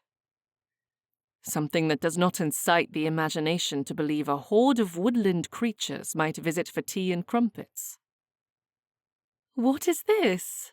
Fletcher Fernley has an imagination. Audrey's laughter brightened the pathway, causing the people walking nearby to stop and look in their direction. Fletcher paid none of the gawkers any mind. Fletcher straightened his posture and forced his face into a frown. It took all his effort as Audrey's melodic giggle danced around him, causing his entire face to twitch as he attempted to remain stoic. I do not have an imagination. For some reason, his refusal brought on another wave of laughter, the brightness of her voice spreading through him like wind carrying fire from one bush to another. Her laugh was in perfect harmony with the stars he'd noticed she carried in her eyes, and instead of fighting the moment, he allowed himself to laugh along with her. Pulling her arm through his so they were walking a little closer, Fletcher bent down to loudly whisper, Audrey Benton, you are not to tell anyone about my imagination. I would never be able to stand in court and argue my points if everyone thought I had taken leave of my senses and allowed talking animals to sip tea in the parlour. Audrey put a hand over her mouth to calm her laughter. She shook her head and made a motion as though she were locking the information away with a key. I promise to never share this information with anyone outside of our families, but I might have to share this next time I am at Grafton House. Fletcher pulled her to a stop. You will do nothing of the sort. Although Audrey was still laughing, Fletcher was momentarily caught off balance as a flicker of the torchlight standing sentinel next to them illuminated the gentle curve of Audrey's lips. The familiar scent of cinnamon floated between them, and although she was still smiling and teasing him, he heard nothing of what she said. As her lips parted, he wondered if they tasted like the spices of the autumn breeze. Captivated by his thoughts, Fletcher wanted nothing more than to kiss her irresistibly plump lips. Fletcher, Audrey, why have you stopped? Andrew's voice rang through his ears, reminding Fletcher that he was in a very public place and likely looked as though he had lost all sense. Taking a very large and extremely fast step away from Audrey, Fletcher knew he needed to think of an excuse for his strange behavior that didn't involve the overwhelming desire he had to kiss Audrey. Instead of making his excuses, the back of Fletcher's leg hit against a cement wall, and he found himself tumbling backwards into a fountain. Fletcher didn't immediately jump out of the fountain. Instead, he allowed the cold water to pour over his head as he lay on his back, wondering how he had arrived at the point where Audrey's lips were a distraction. Had it been the embrace he'd given her in the tree? Was it the collision in the park when her entire body had pressed against him? Or was it the softness of her eyes that had drawn him in? He couldn't be certain what had caused this change, but he needed a moment to gather his wits. When he finally sat up and wiped the water from his eyes, he was pulled up from his backside by his elder brothers. Baxter? Archie? Fletcher tried to keep his face blank and unreadable given the number of people standing around, but it was difficult as his eyes fell on Audrey once more. A painter's brush could not have done justice to the allure of amusement in her expression. His mind was instantly captivated once more, and as he stepped forward, his foot slipped out from under him, splashing water out of the fountain as he again landed on his backside. Fletcher silently chided himself. He had to gain control of what was happening to his senses. Otherwise he was going to lose any respectability he might still have, ruining not only himself, but possibly Audrey and their families. Fletcher wanted nothing more than to go back to his rented rooms and bury his head in a pillow while he figured out what had come over him. Instead, He was in a bedchamber at Grafton House, soaking wet with a blanket around his shoulders, while Miss Carter, Briar's lady's maid, tended the wound on the back of his head. "Can we not see to my head after I am dry?" Fletcher grumbled as he stared into the fire grate. Miss Carter patted him on the shoulder. "I am almost finished, sir. You cannot bathe and change into a new set of clothing until this mess is cleaned up. Head wounds are always far messier than they need to be." Fletcher knew the wound was awful, given the shocked response of Audrey, Mariah, Gigi, and his sisters when he finally made his way out of the fountain. The mess of blood had caused at least one woman to swoon. He would have to send his apologies for the shocking display of his behavior. He refused to look at Baxter and Archie, but neither of them cared to leave him to his own thoughts. Fletcher visibly shook at the sting from the medicine Miss Carter applied to the wound. "Will we need a surgeon to sew him up?" Baxter asked. "It cannot be as bad as that," Fletcher grumbled. "I assure you it is," Miss Carter said. "But I am skilled at sutures. I will need the thread and needle from my bag." Fletcher pulled away from her ministrations and glared at her. "Where did you receive training to stick a needle into a man's head?" "My prior position was in the home of a doctor. When I showed interest in his work, he trained me as a nurse. You can either calm down and allow me to see to the wound, or you can wait for a surgeon." Fletcher begrudgingly agreed, his body wilting a bit as Archie removed the needle from Miss Carter's bag and passed it to her. Thankfully, Baxter passed a decanter of spirits to him, and Fletcher pulled the top off and drank liberally in preparation for the pain. "Would you like to speak about what happened at the fountain?" Baxter asked. No. Fletcher wouldn't be able to put words to what he'd felt. It was a confused jumble of emotions and desire that was far too new and foreign.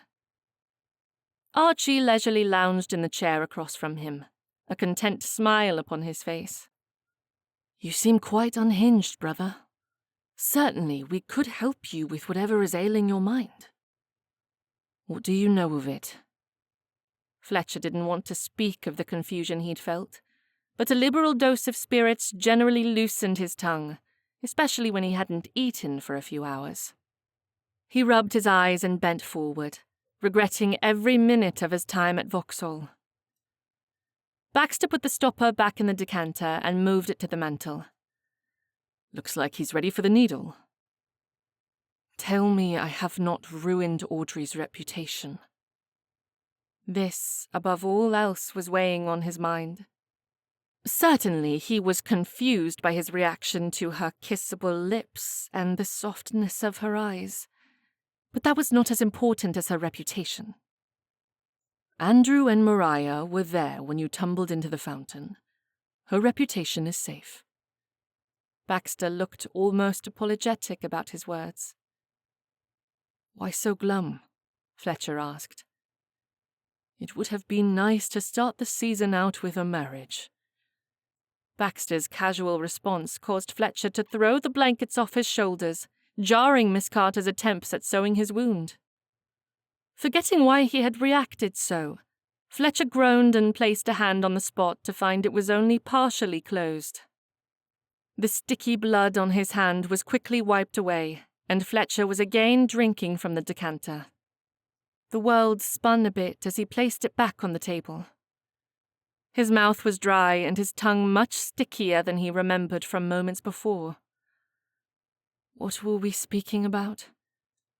Archie laughed at him, which caused Fletcher to relax. "Telling us what happened before you fell in the fountain. Did you or did you not kiss Miss Audrey Benton?" "No, I did not. Her father has designs on a marriage with a title. I could not take that away from her." Fletcher again put his hand on the wound and found Miss Carter smacking it as she pushed it away. "But I wanted to kiss her." Fletcher was thankful the interrogation ended after his confession. Audrey had appeared much different that evening. There had been an elegance in the way she spoke, a glow of confidence in how she'd carried herself that had drawn him to her. If Andrew hadn't arrived when he had, Fletcher would have kissed her. By the time he woke the following morning, Fletcher regretted the bitter after-effects of his night. His head throbbed, which was a mixture of the incident in the fountain and the decanter of spirits. His throat still burned, and the charred wood flavour of the drink remained on his tongue, reminding him of the fool he'd made of himself. Before he finally pulled himself out of bed, he had a stern conversation with his heart. If he was to spend time in Audrey Benton's presence, he would have to gain control of whatever was happening with his emotions. She was his friend. He wasn't ready to lose her due to his foolish, insensible heart. Chapter 24. The foil felt foreign in Fletcher's hand. The only exercise he'd participated in on a regular basis for the last few years was the walk between his home and his office or riding his horse. How long has it been since we last sparred? Andrew tucked his foil under his arm as he considered the question. Years. Likely not since you took to sticking your nose in books each day. It is referred to as a profession. Quite boring. Andrew yawned as though he were making a statement. Fletcher wasn't bitter about his position in life. He preferred to spend time in meaningful work instead of constant leisure, but he couldn't help himself when provoked. I have not the good fortune of inheriting an estate. I do understand your situation, but there are ways to get around the youngest son financial predicament. Chuckling, more to himself than at Andrew's comments, Fletcher shook his head before raising his foil in the air. Do you plan to henpeck all day, or are we here for a bit of fun? Both. Andrew stood directly across from him, his stance showing he was ready to begin. Lunging forward, it became clear Fletcher's previous skill at the sport now suffered from a lack of practice. He attempted to go for a point, but after the clanking of metal against metal, he missed and found Andrew victorious. Lowering his foil, Fletcher stepped back to his side and retook his stance. Have you given any thought to marriage? Andrew calmly inquired as he adjusted his gloves. Thunder and turf, man.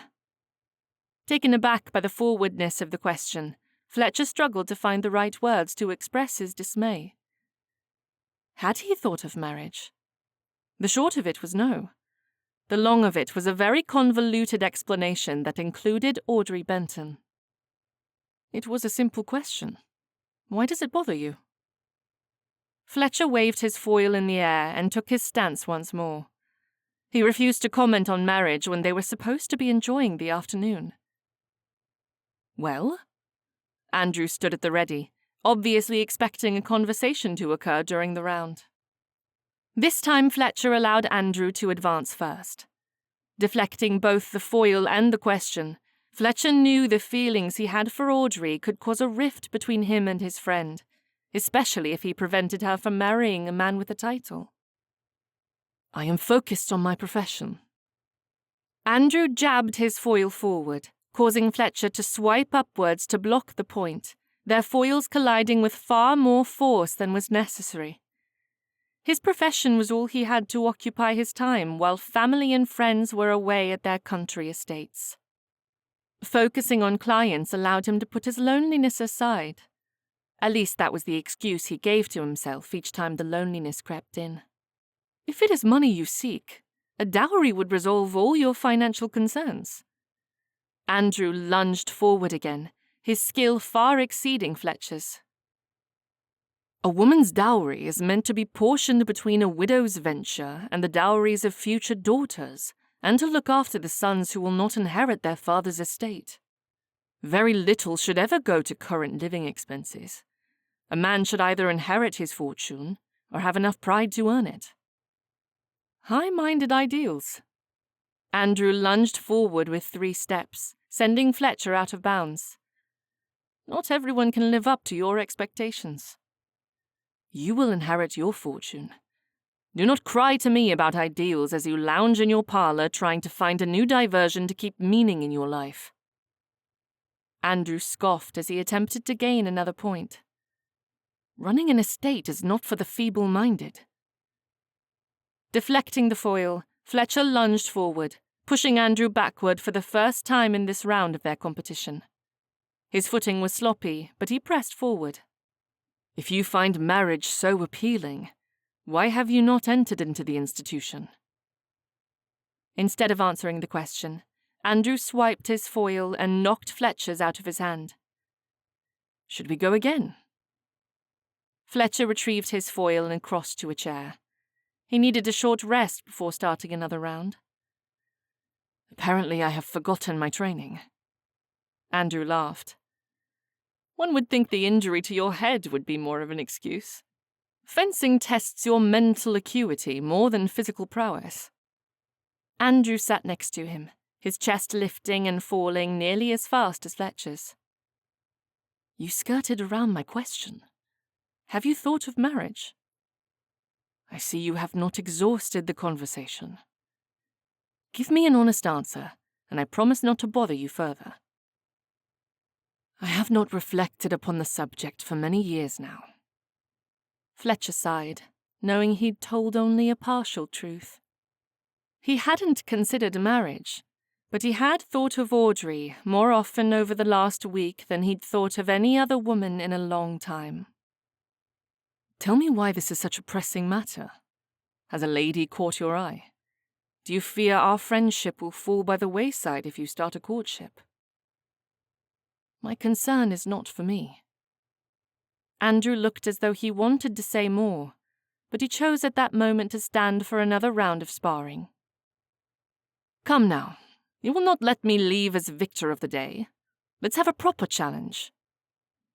Fletcher stood at the ready, but found his heart was not engaged in winning at the sport. Instead, his thoughts remained on the previous night, when he'd tumbled into the fountain. It was strange his friend had not questioned him about the evening. Just before Andrew and Maria had approached, Fletcher had been certain Audrey's eyes had closed and her lips had been positioned so perfectly he could have easily closed the distance and claimed them with his own. If she were his sister and his best friend had nearly taken such liberties, they wouldn't be exercising with foils. They'd be on the banks of River Thames with actual swords locked in a duel. Chapter 25. The table was covered with all the trimmings Audrey and Maria needed to alter their bonnets for a walk in Hyde Park. They had ribbons, a dozen different types of notions, sewing kits, and an afternoon free of company to complete the bonnets. Although Audrey had always enjoyed this type of lazy afternoon, she wished Andrew had not decided to drag Fletcher to White's. Placing a pink ribbon over the brim of her hat, Audrey examined it and threw it to the side, along with the bonnet. "My mind is elsewhere." "Likely with Fletcher and Andrew. Tell me, is there a ladies' club where women meet to get away from their husbands and responsibilities?" Maria's innocent question brought out a common discrepancy between the men and women of the ton. "I am afraid women get parlours and tea rooms for an escape, but even then, men intrude upon their time." Audrey rested her chin in her hand. "Highly unfair, if you ask me." "I wonder why we even want husbands." Audrey pursed her lips in concentration. There were many reasons she wanted to be married. Love would be a very big reason. Yet, if a woman does not find a man to love, then she must marry for a place in society. It seems rather unfair. Unfair that entailments go from father to son instead of father to daughter. Is that what you mean? Maria worked a needle from the back of the hat to the front without pausing to consider the conversation. It was as though she had thought through the argument long before that moment. When Father threatened to remove your dowry, I realized for the first time in my life that we have no hope of survival without the compassion of the men in our lives. Marriage or not, the men control where we go, what we do, and who we are allowed to love. Audrey picked up the pile of ribbons and started sorting them. Perhaps one day that will change, but for now you are correct. Now that we know Andrew is to marry a woman not of his choosing, it means that even sons must do their father's bidding. Mariah held a sunflower up to the hat and then tossed it to the side. What I want to know is who makes the rules of society? The Queen. She is the most powerful woman in Great Britain. Audrey acted as though she were right because there was no other option that made sense. Tell me about your presentation at court. Was it lovely? Mariah placed her hat on the table, giving up as Audrey had done moments before. It was everything I had expected. Father was my escort, as he will be for you. Mariah leaned forward, placing her chin in her hands as though she truly wanted to hear the entirety of Audrey's story. Were you frightened? A little. Audrey laughed and amended her statement. Hysterical is more likely. Mother thought I was bound for the asylum with the way I behaved in the carriage. We were halfway to the palace when I decided I wanted to wear a different gown. Never mind that I was wearing the one we'd had commissioned for the day. Audrey's memories of court were filled with marble floors, waistcoats, powdered wigs, and the splendor of elegant gowns. She wanted to tell Mariah everything about the day, but in a little over a month's time, her sister would curtsy before the Queen. She would have her own story to reflect upon. What did the Queen do when you curtsied? Was she as elegant as people report? She waved me on, as she did everyone else. Truly, there was not much time to gaze upon the Queen. I spent more time counting my steps and staring at the ground to ensure I did not trip than trying to look at Her Majesty. Then let us make a pact. When I bow before the Queen, you will keep your eyes on Queen Charlotte so you can describe her beauty. Audrey readily agreed. I hope you will remember this day is for you to shine. Mariah smirked. Yes, and the other 20 debutantes who will also curtsy with me. Has your gown arrived yet? Audrey knew the order had been placed the day they had arrived in London. It will be here today. Then you will be the most beautiful woman at the ball. Mariah shook her head. I wager your red dress will win out. I cannot wait to see Fletcher and his love-struck eyes as he gazes upon you. Audrey threw the ribbons she'd gathered at Mariah, causing them both to erupt into giggles. You are terrible. A man does not fall into a fountain unless he has a reason. Or unless he has become unhinged, Audrey argued. Mariah took hold of Audrey's hand and squeezed it. Unless he is in love. Audrey wanted to believe Mariah knew of what she was speaking, but there had been no indication of love. Or so she had convinced herself. She couldn't be certain, because her eyes had been closed. The shame of having wanted a man to kiss her in public still made her cheeks burn. She couldn't decide if Fletcher falling into the fountain had been good or bad. Who is unhinged? Andrew's booming question nearly caused Audrey to speak of Fletcher, until she realized he was standing next to her brother. No one of consequence, Audrey said as she grabbed a stack of fake flowers. We thought you were at White's. We were, but Fletcher has business with Father. Is he home? Andrew leaned out of the parlour to look down at the hall toward the den. The topic of her discussion with Mariah gnawed at Audrey's nerves as Fletcher stood silently next to Andrew. Was it possible they'd overheard even a portion of the conversation? Audrey tried to see if there was a visible reminder of the night in the fountain, but from the angle at which she sat, she was unable to see an injury. How is your head? On the mend. Thank you for your inquiry. Fletcher's gaze lingered on her face, causing Audrey to blush. I am happy to hear it.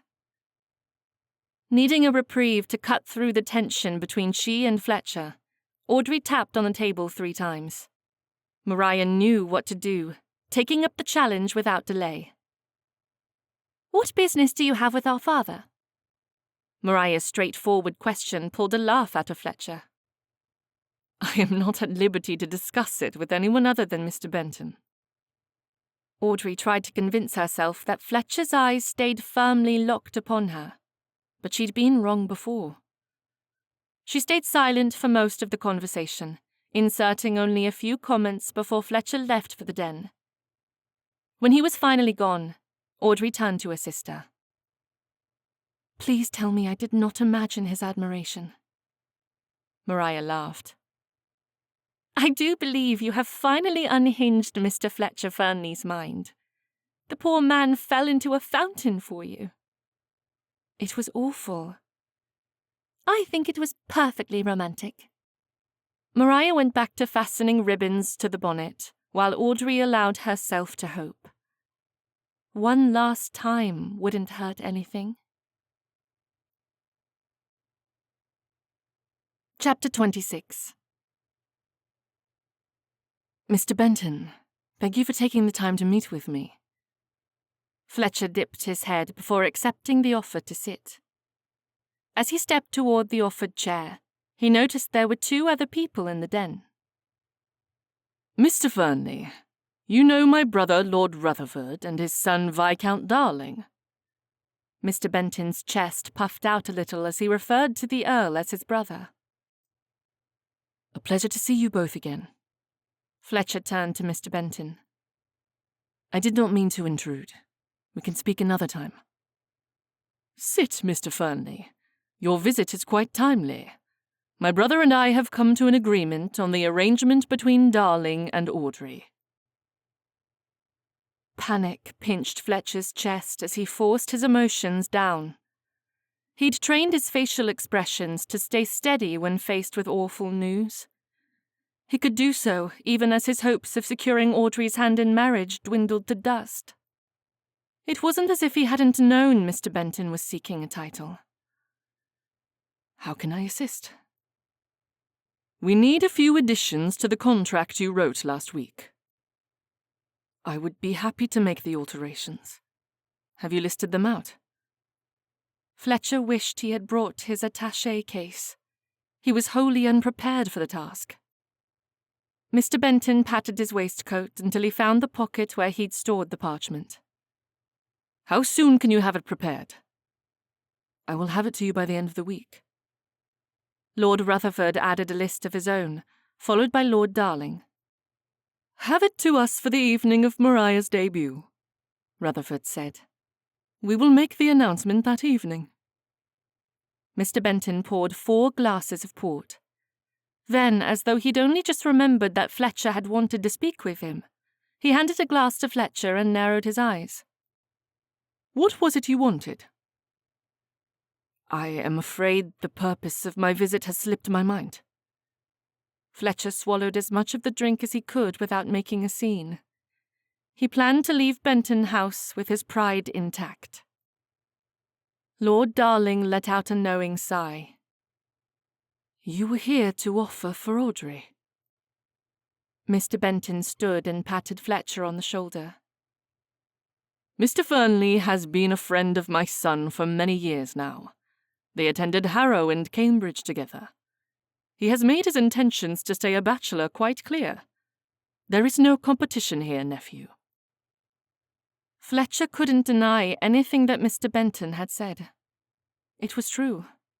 Every pitiful word about his intentions to stay a bachelor was achingly accurate. If you will excuse me, I would like to take a closer look at the additions to the contract. Capital. Mr. Benton had the door to the hallway opened before Fletcher had stepped around the chair. Instead of stopping in the parlour to say farewell to his friends, Fletcher charged out of Benton House without a backward glance. Baxter had predicted this outcome.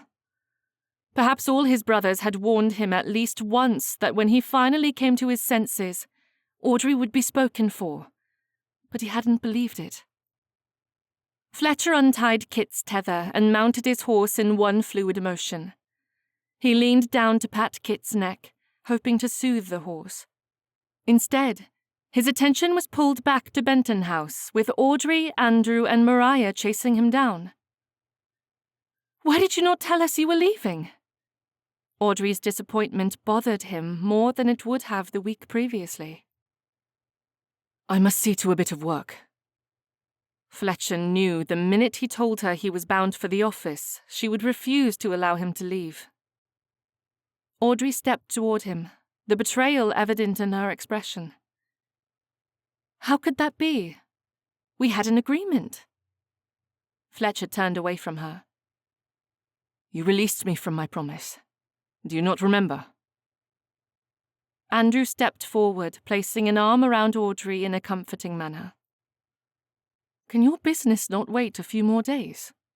We have the museum planned for this afternoon, and then Mariah's debut ball tomorrow evening. Certainly there is nothing so pressing that it must be seen to this day." "I am sorry. It is not something that can be delayed." Fletcher pressed Kit on the side, expecting his horse to carry him away from the uncomfortable conversation, but found his horse stayed firmly in one spot. Fletcher dismounted and stepped to the front of his horse. He gave a curt bow to his friends and pulled the reins forward, dragging Kit behind him. He was 2 houses away when Andrew caught up with him. Andrew pulled on the reins, causing Kit to stop walking, which in turn halted Fletcher's progression. "What has happened? Did the interview with my father not go well?" "I did not speak with him." "You were in the den for at least a quarter of an hour. How could you not have spoken?" Fletcher amended his statement.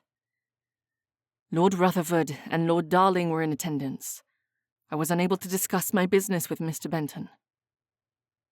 "Tell me what you plan to speak with him about, and I will schedule a time for you."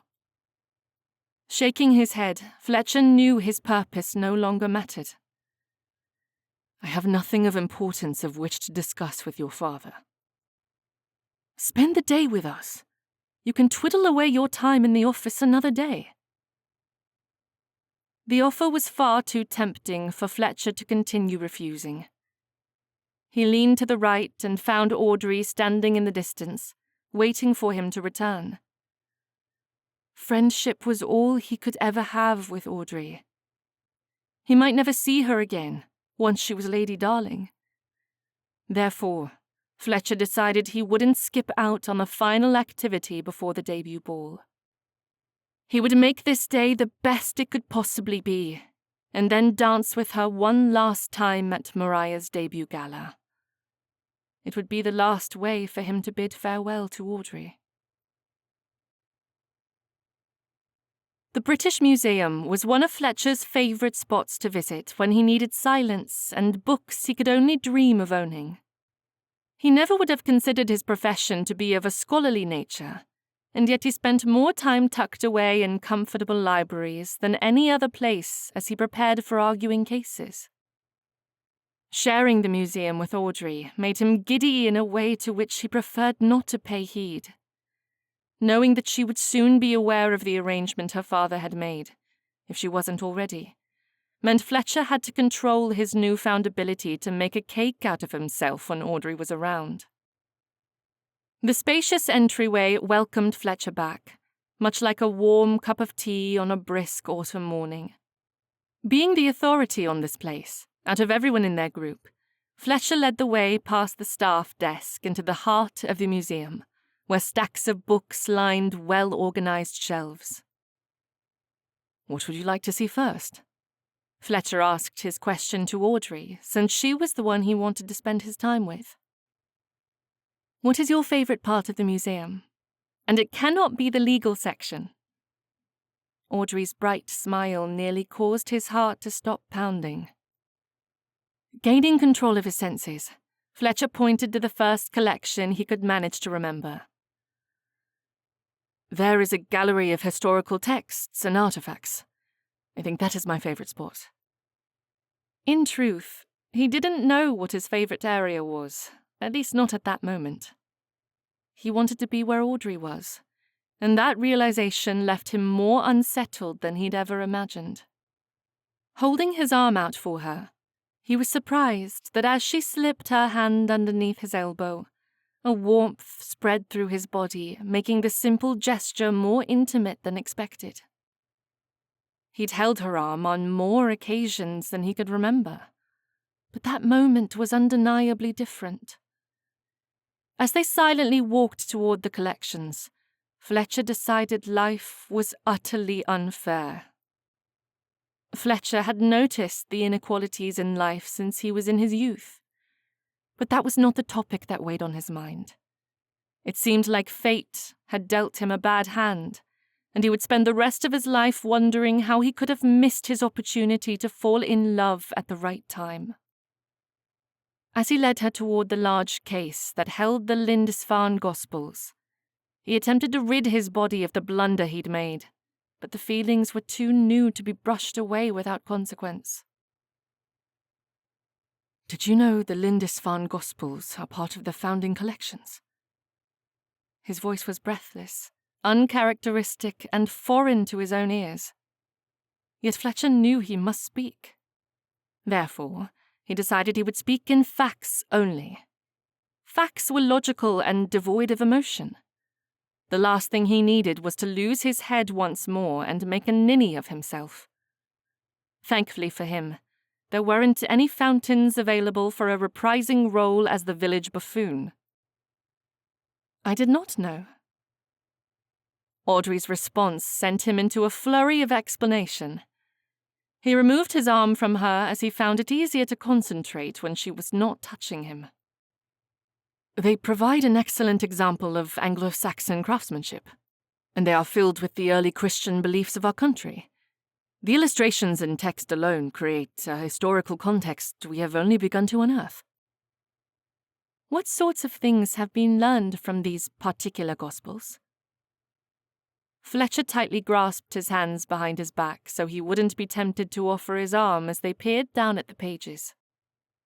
Understanding the context could help us realize the early cultural and religious practices of medieval Britain.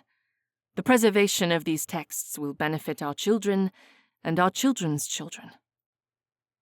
He'd meant that last statement as a comment on future generations, but it came out with the implication of a future marriage and posterity between him and Audrey. Backing up, he could not meet her eyes when he corrected himself. I meant to say for many generations within our country.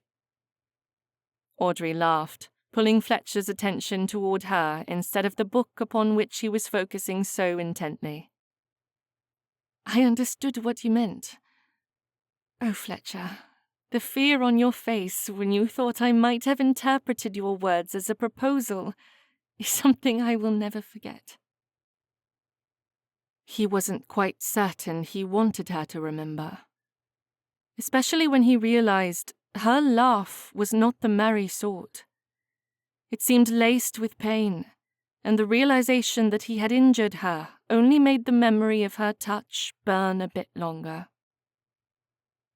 Turning away, he pointed toward another section of ancient texts. Noticing Andrew and Maria leaned over one of the books, he motioned with his head that they should meet up with the others. His hands still clasped behind his back, he led the way without checking to see that Audrey was following. The excitement they'd shared as they'd entered the museum ended within a quarter of an hour of walking through the historic edifice.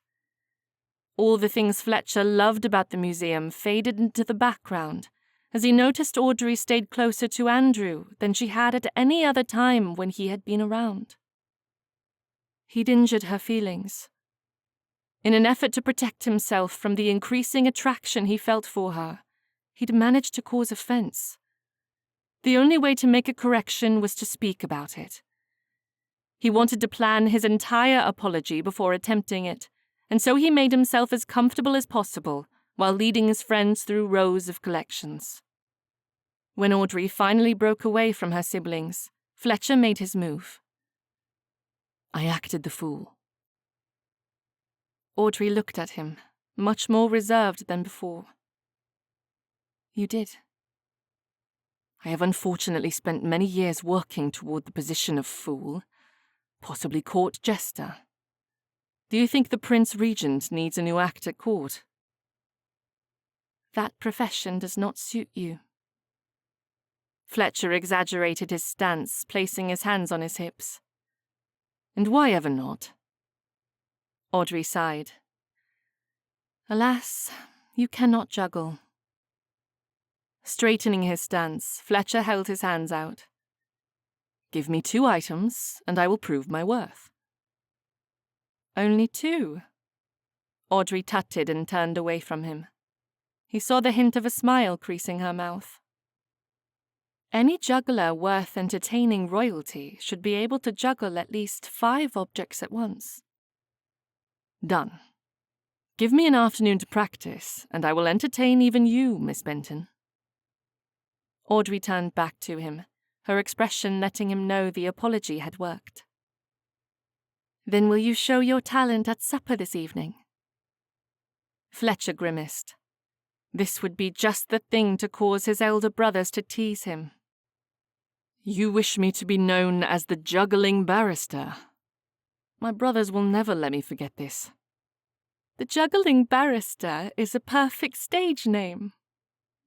Audrey burst into giggles, drawing the attention of everyone around them. Fletcher placed a hand on her arm. This is between us, dearest Audrey. I will juggle for you this evening, as I am wholly repentant for my earlier comments. But please do not tell anyone else. You have my word. Very well. Then I will show you another favourite spot of mine. Fletcher took hold of her arm and threaded it through his before he remembered the heat of moments before. Enduring the rush of pleasure that ran through his body as swiftly as the blood in his veins, Fletcher escorted her toward the legal books. He'd never shared this section of the museum with anyone. Certainly, when he'd spent hours in this section, there had been other patrons, but he hadn't known them by name. He'd never purposefully taken anyone to this corner and shown them the comfortable chair and table where he sequestered himself from the world. If ever I have need of a book that is not at Grafton House, this is where I find myself. Either here, Fletcher pointed to a table near his favourite books on property law, or over there. Fletcher turned on his heel and pointed toward the books on family law. Audrey ran her finger along the spines of the books as she made her way to one of the tables. When I cannot find you at your office, this is where you will be? Often, yes. Audrey turned toward him, her back pressed against one of the stacks filled with books. What have you learned from these books that your professors at Cambridge did not teach? There are far too many statutes of the law for me to bundle them up into a nice little sentence. Fletcher momentarily took leave of his senses as he reached forward and touched a strand of hair that had fallen loose from her coiffure.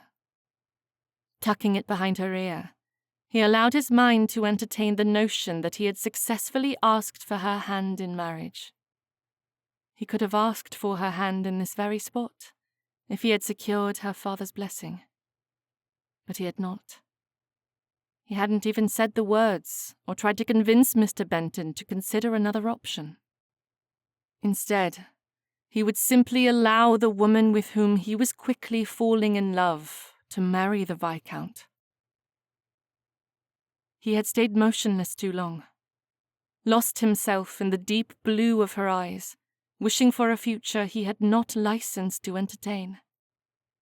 Fletcher released the hair and stepped backward, taking 2 long strides before he bumped into 2 other patrons, toppling over them and causing all of them to land on the ground. "Fletcher, are you injured?" Audrey knelt beside him to help untangle him from the 2 other men, but Fletcher was already crawling away from the pile. "What has come over you?" Making his apologies to the 2 men, Fletcher wasn't certain how he could talk his way out of another embarrassing moment. It was official. He had completely lost his ability to behave like a gentleman. Audrey, I cannot express how sorry I am for causing a scene. Will you forgive me? Audrey lifted her hand and brushed a bit of dirt from his shoulders. There is nothing to forgive. But I am concerned. When did you become so clumsy? Fletcher didn't answer her question directly. He made an excuse that had a great deal of grunting involved, and when he'd sufficiently avoided the answer, he led Audrey back to a new collection. For the rest of their outing, he kept a vigilant watch for any other obstacles that might make him look the fool. Chapter 27. Audrey bent over with laughter as she described Fletcher's run-in with the two men at the museum to Andrew and Mariah. Their view of the debacle had been blocked by bookcases, causing them to wonder what had occurred to set Fletcher further out of sorts. Mariah leaned forward and grasped Audrey's hand. Then it is true. He is smitten. Audrey immediately calmed herself. There is no indication that he has recognized this fact. Yet I do think there is reason to hope. I will speak with him. Tonight when we are at Grafton House. Andrew sat comfortably in his chair, his leg crossed over the other, his posture equal to that of a man who had something to boast over. We have nearly accomplished our goal. A feverish shiver ran through Audrey as she considered everything that had happened since the day in the park. It was clear. Fletcher was behaving more impulsively than he ever had in the past. How will you convince him it is love? Andrew steepled his hands under his chin as though he needed time to contrive an attack. His eyebrows moved together in a sinister way that put both Audrey and Mariah into laughter once more. First, I will offer him a glass of port. Once he is calmly seated in front of the fire, I will suggest he speak to our father. If he refuses, I will find a Scotch and get him drunk until he confesses himself and begs for your hand. Biting the side of her mouth, Audrey was certain the first part of their plan was the best. She didn't want a drunken proposal. She was convinced it would go perfectly until her father stepped into the parlor. Audrey, it has taken many years and I have nearly lost all my hair over the negotiations, but I have secured a match. You will be a countess before the week is over. Her father's proud announcement was met with a pained silence. Audrey wanted to question her father on the matter, but found her mouth moved without any sound escaping. She turned to Andrew as she collapsed against the back of the sofa. Andrew would know what to do, would he not? Father, what arrangement is this? Andrew looked ill. At least that was how Audrey perceived his features. Her father puffed out his chest. Lord Darling has agreed to the match. My daughter will be Lady Darling, and one day, the Countess of Rutherford. Darling? Audrey squeaked out her cousin's title while gripping the cushion she sat upon. It cannot be. Misinterpreting her reaction as one of pleasure, her father chuckled. Imagine my surprise when Rutherford told me it was finally settled. You will marry by special license before the end of the week. I could not be prouder. What does my mother have to say about this decision? Her father laughed. She was quite overcome. You will find her in her sitting room. She needed time to recover from the shock of our success. Audrey was certain she was the one who needed to recover from the announcement, but it would take a lifetime before she did.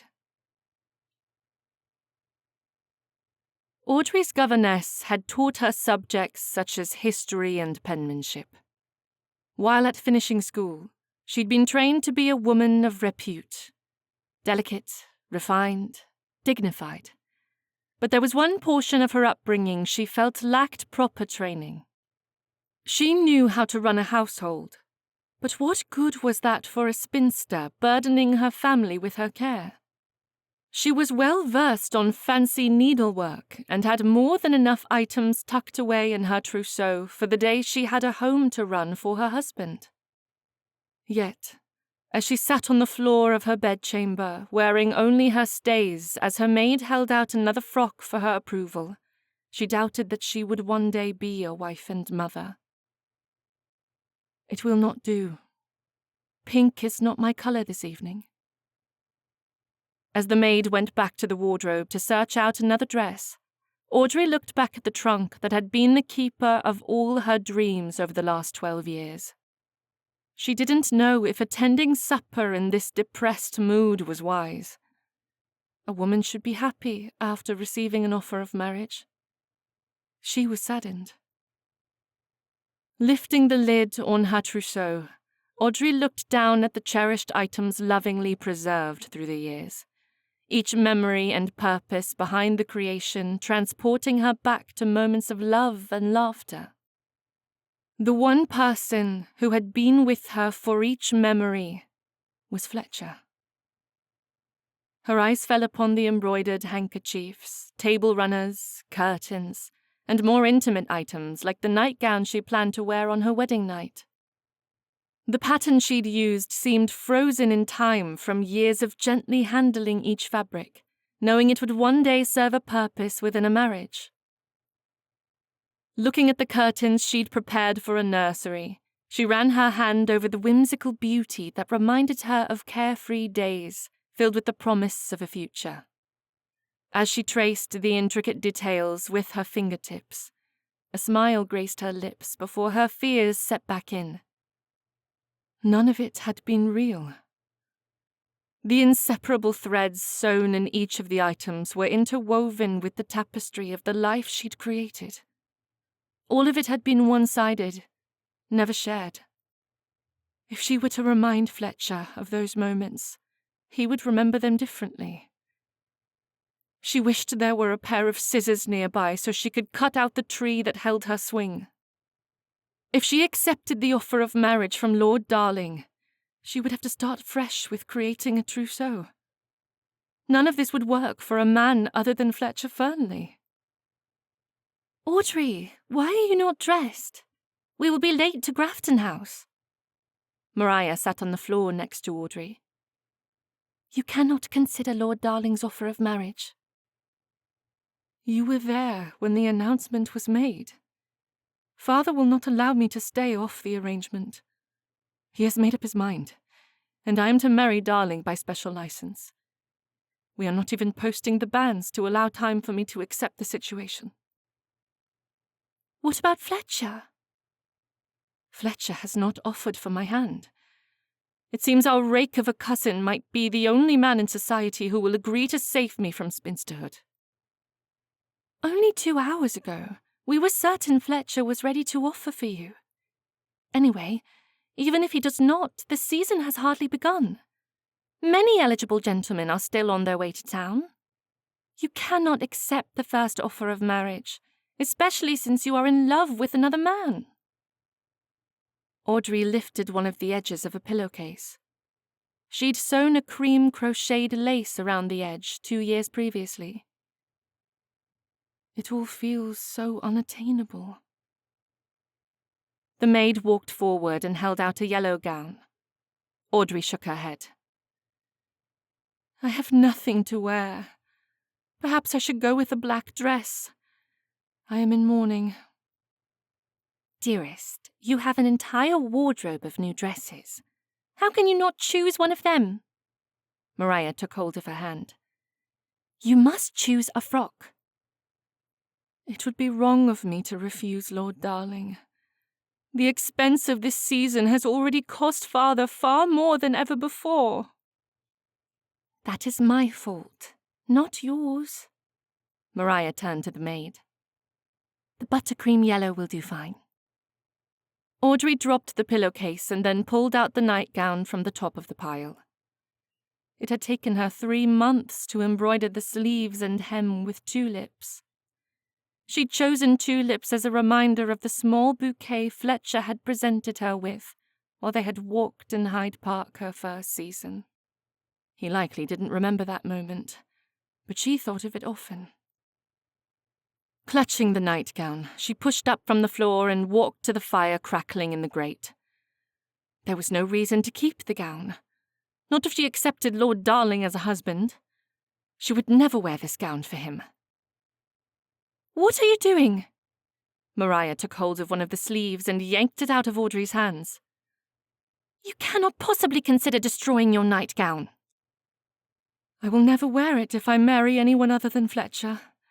And if I am a spinster, it will sit in this chest for the rest of my life. All my hopes and dreams will be preserved for my burial." Maria folded the nightgown and replaced it in the chest. "This is a fine mood. I certainly hope you perk up for supper." "I do not want to go." Audrey pushed away the buttercream yellow dress before curling up on her bed. "Fletcher does not want to be married to me." "Fletcher does not know what he wants. Give him time to work through his feelings. If he stumbles over a few more obstacles while he comes to his senses, then we will have a lot more laughs." Audrey groaned. "What feelings? It is possible we imagined it all." Maria sat next to her on the bed and used her fingers to trace flowers and butterflies on Audrey's back. "His eyes take on a soft gleam when he looks at you." "Not true." Audrey didn't enjoy pouting, but she couldn't be expected to hold all her emotions inside when she was on the cusp of letting go of love. "I would have noticed that by now." "You have noticed it. Stop second-guessing what you have seen these last few days. Fletcher is quite flustered over you." Audrey rolled to her back so she could look Maria in the eyes. Maria blinked rapidly when she was telling falsehoods. A sigh of relief escaped as she realized her sister's blinks were normal. "Flustered? Fletcher? Not likely." "Fletcher nearly lost his mind when you collided in the park. Let us not forget how close he was to kissing you at Vauxhall." "Truly?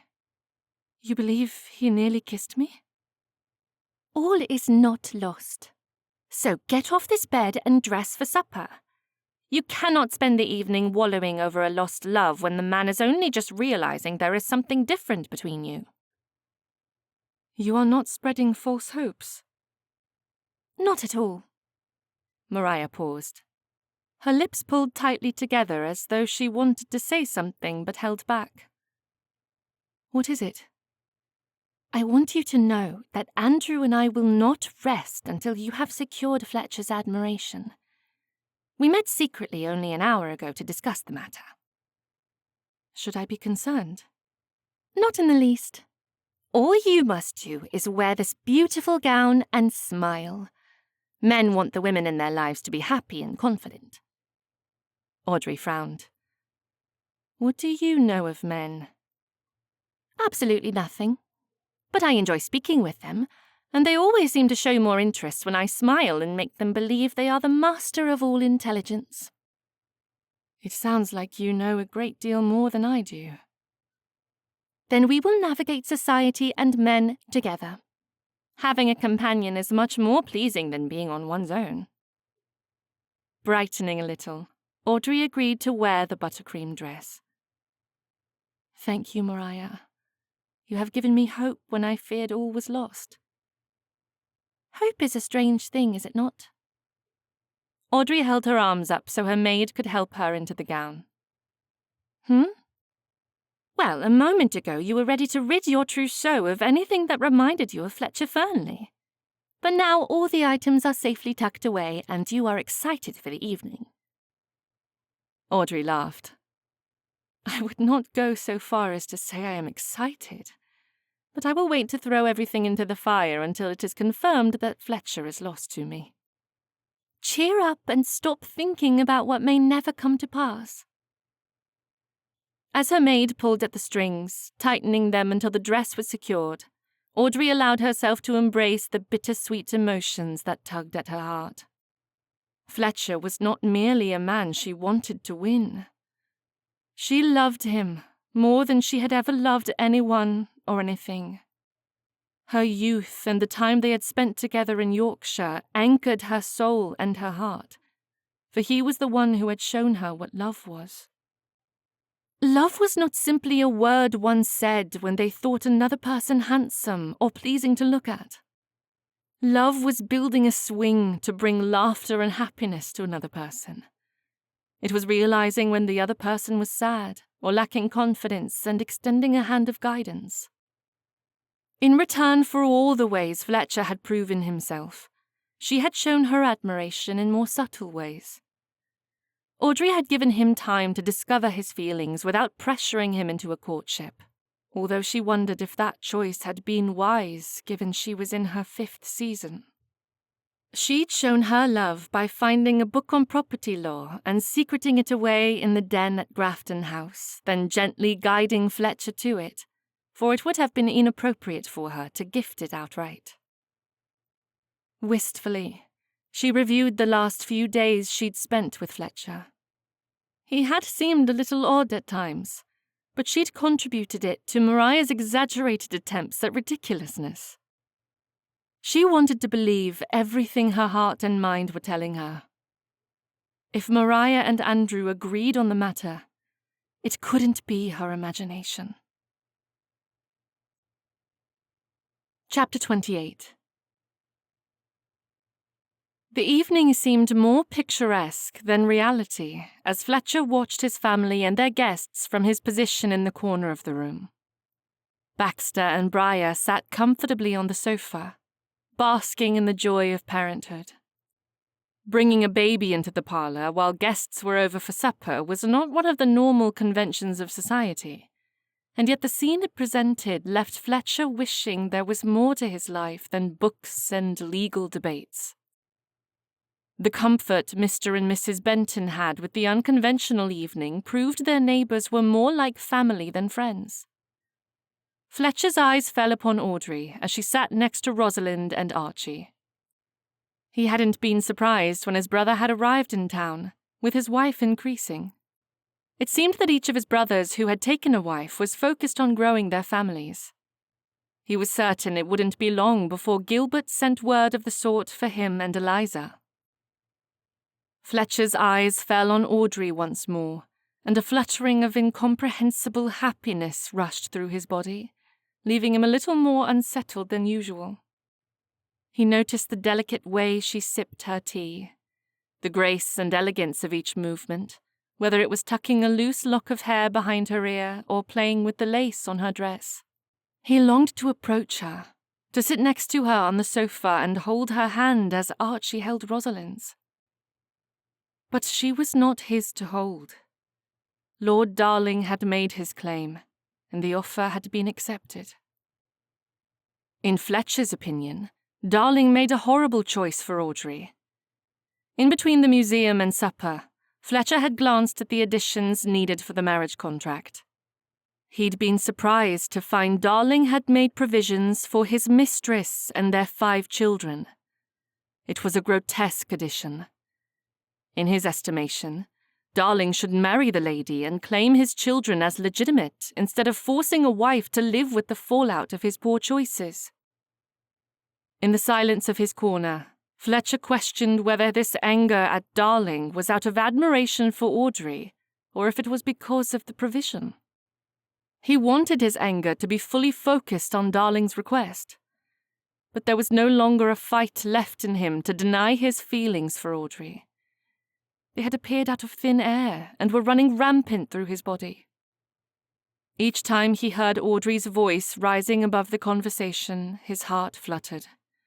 When she'd locked eyes with him over their supper plates, his mouth had gone dry, and he'd fought the need to drink the entire glass of wine at once to soothe his throat. Until this last week, he'd been content with his life.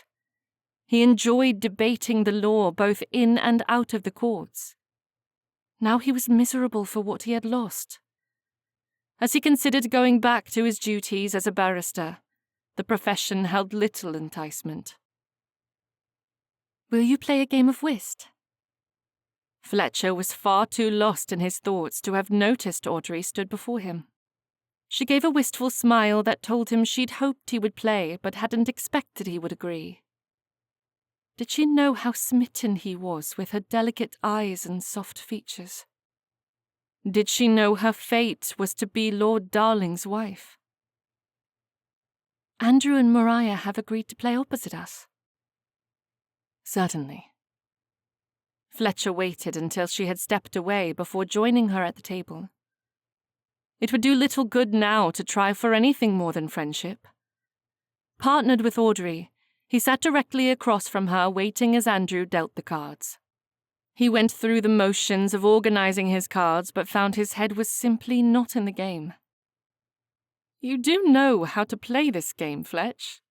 You have won it quite often. Andrew's amused glance told him he'd blundered the round.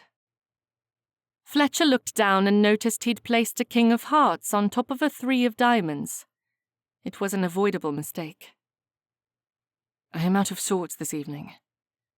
Audrey, perhaps you should choose a different partner. I am perfectly happy with my choice. Audrey's playful eyes told him she was not speaking of cards, yet he feared he might misconstrue her meaning. Since she was engaged, it was wrong of her to smile at him in such an intoxicating way. He picked his king back up and placed a 5 of diamonds on the pile. A little cheating never hurt a game. Andrew smirked.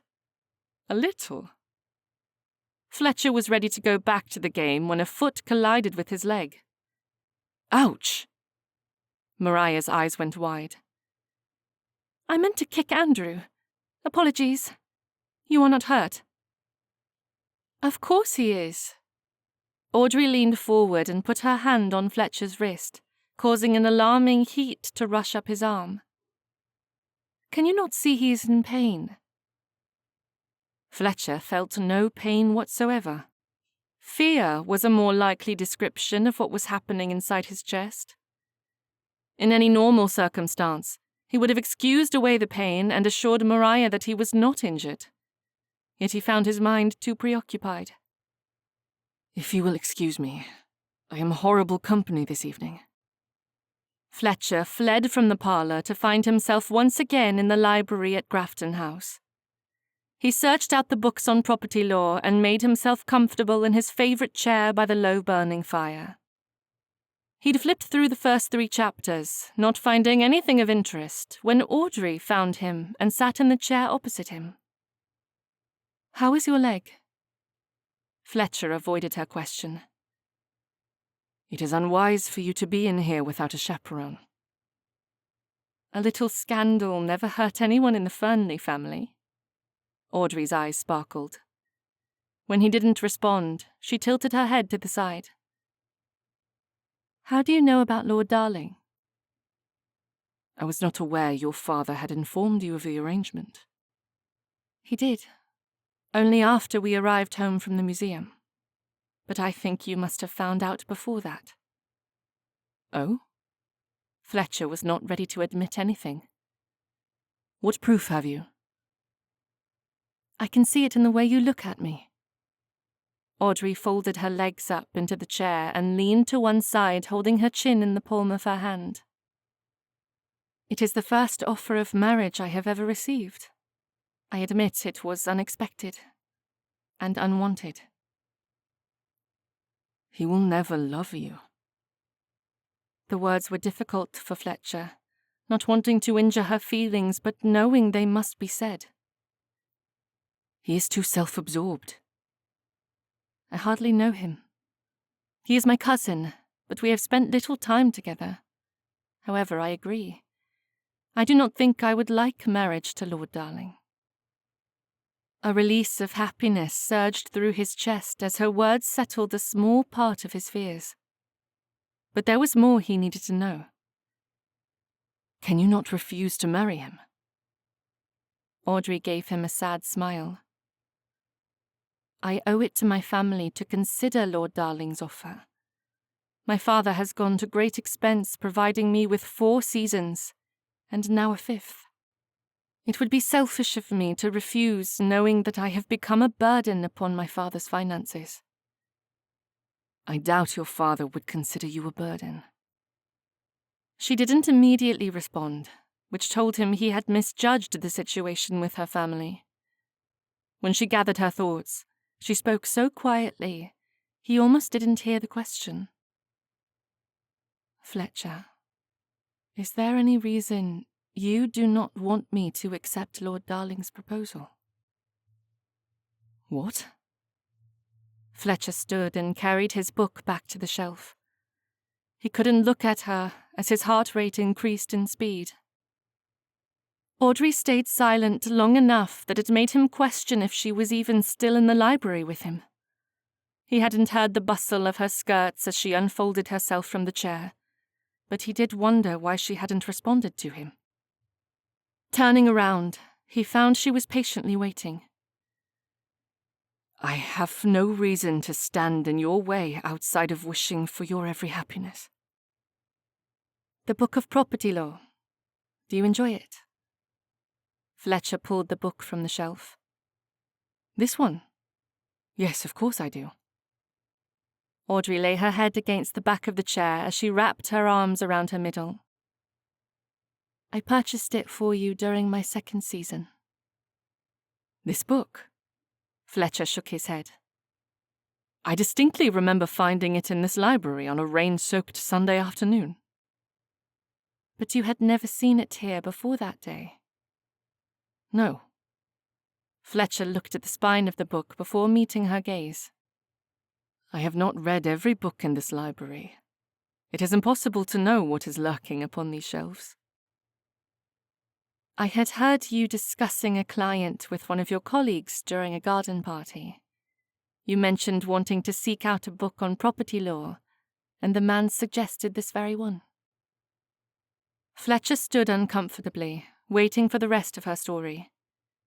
He had thought it odd that Mr. Sinclair had suggested the book 2 days before he found it sitting on the shelf where he stored his favourite legal references. Audrey continued speaking. I begged Andrew to take me to the nearest bookstore where I used my monthly allowance to purchase the book. Then I convinced Lord Grafton to place it in this library where you would find it. Baxter helped you with this? Audrey nodded her head. He thought it a wonderful addition to the library and instructed me to write in it to let you know the origin of the gift. Fletcher flipped open the book and found the front cover and the back cover empty of an inscription. You chose not to do as he suggested. Audrey pulled herself up from the chair and crossed the room. Accepting the book from him, she opened the front cover and peeled away the leather binding to reveal a piece of parchment hidden beneath. I had thought you would discover it before now. I am told it is the book you spend most of your time reading. It is. Fletcher had noticed the bump in the cover, but he'd thought it was due to age and had handled the book with care. I had no idea this was hidden within. Sealing the parchment within once more, Audrey gave a tight-lipped smile. Do not read it until I have left. I would be most embarrassed if you did so now. A letter between friends is hardly anything to fret over. Fletcher peeled back the leather, but stopped when she placed her hand over his. The pressure of her touch caused beads of sweat to gather on Fletcher's forehead. Please. The pleading on her face told him he should leave it for another time. If you wish it, I will wait. Fletcher placed the book back on the shelf, then reached forward and brushed a loose strand of hair away from Audrey's shoulder. Catching the hair between his fingers, he gently tucked it behind her ear. As he did so, a desire to lean forward and catch her lips with his hit him with such force that he dropped the hair and stepped away. Fighting this new wave of uncertainty, He laughed off his nervousness right before Baxter entered the library. I wondered where the two of you had gone off to. Audrey, your father has called for the carriage. Baxter eyed Fletcher with a warning that left him in little doubt that their secluded conversation had been unwise. Audrey nodded, then turned back to Fletcher.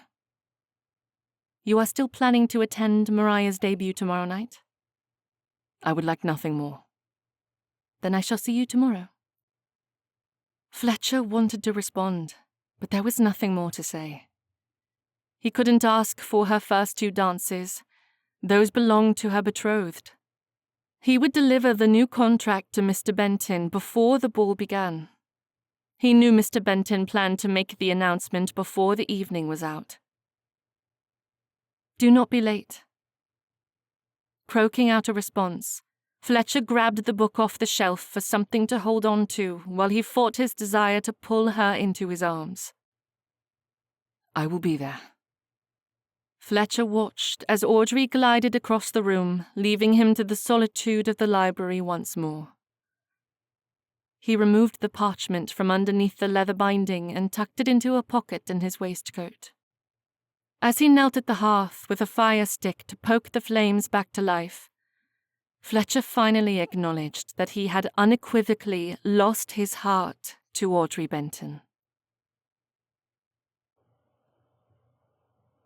Chapter 29. The door to Audrey's bedchamber slammed open as Mariah ran into the room.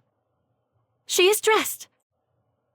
Andrew was a bit calmer than Mariah, but in a frazzled state as well. Do not be alarmed, Audrey. We will stand behind your decision. Audrey set her book on the bed, bracing herself to hear something awful. What has happened? Fletcher, Darling, and our uncle are in Father's den this very moment. It is awful. Darling has been yelling for the last 20 minutes. Have you not heard him? Mariah blurted the information out as though it tasted awful on her tongue. They are determined to secure the match. Audrey pulled herself toward the looking-glass. She knew her father would want to speak with her. The only problem was, she didn't have an answer to satisfy his desire for a title. Why would he yell? Is Father unhappy with the situation? The contract negotiations are not going as expected. Andrew's concern had him grasping her hand. We overheard a small portion of the agreement. Darling has requested his mistress be given Dewdrop Cottage. But it is to be for my future husband and me to live in, or to pass on to our second-born son. Darling cannot use it in that way. Audrey looked to Andrew for confirmation. He would know more about a man inheriting his wife's holdings upon marriage than she would. Mariah sidled up next to Audrey and wrapped her arms around her. Father will not allow it. Neither will Fletcher.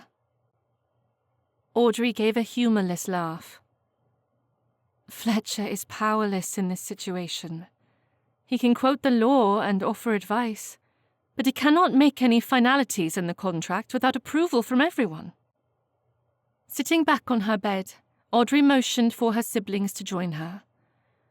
She wanted to tell them how bright they had made this past week, but found the words were stuck underneath her concerns for what would happen next.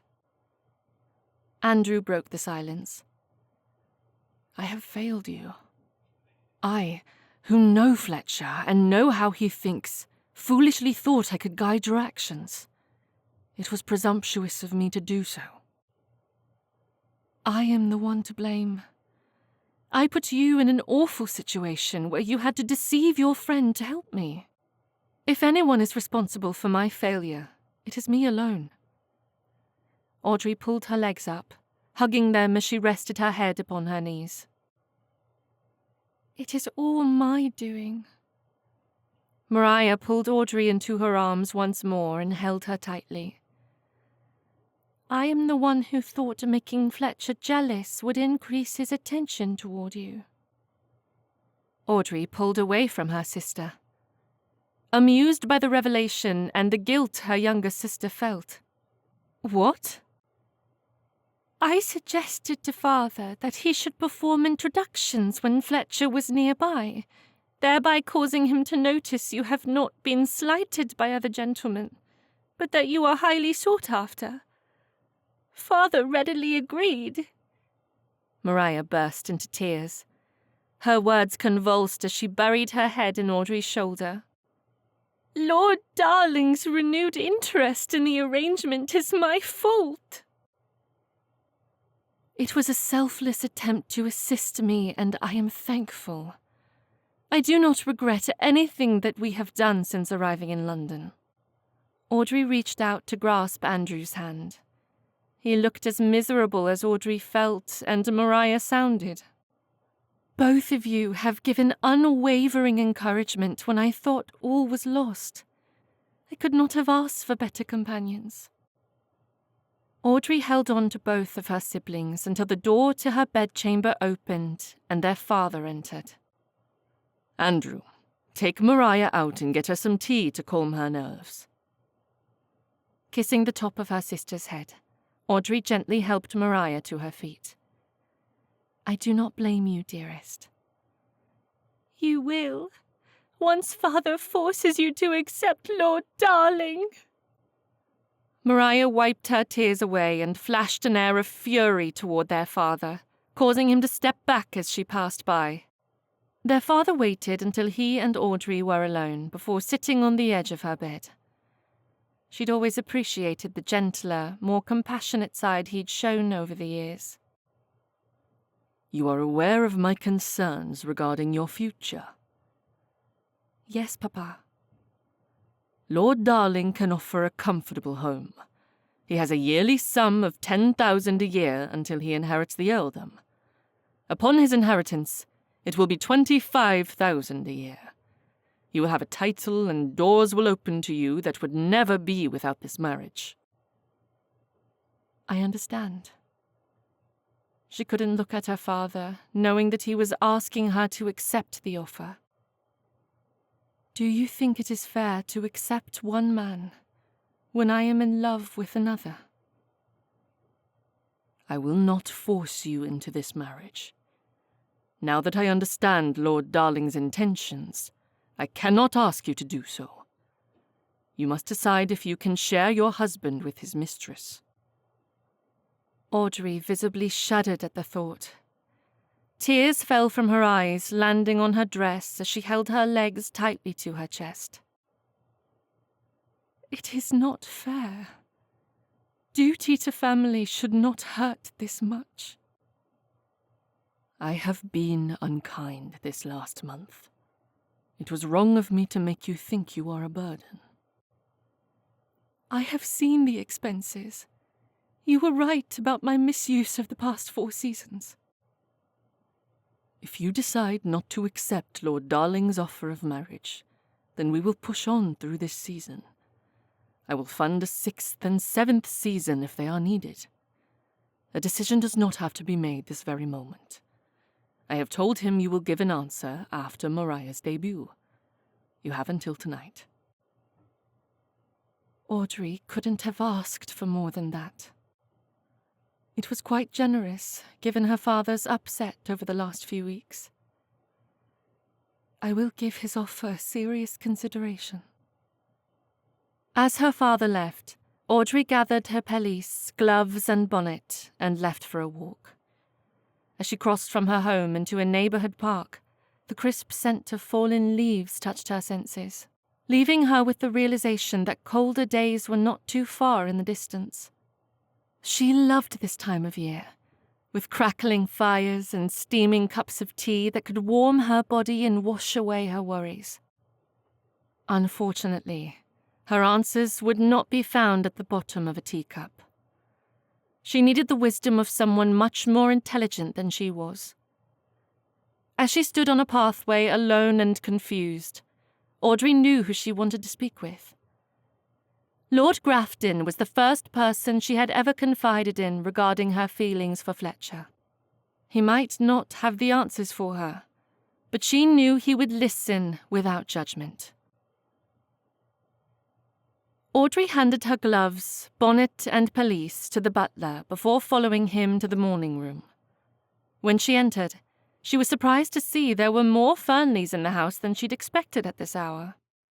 With a dip of a curtsy, Audrey walked forward.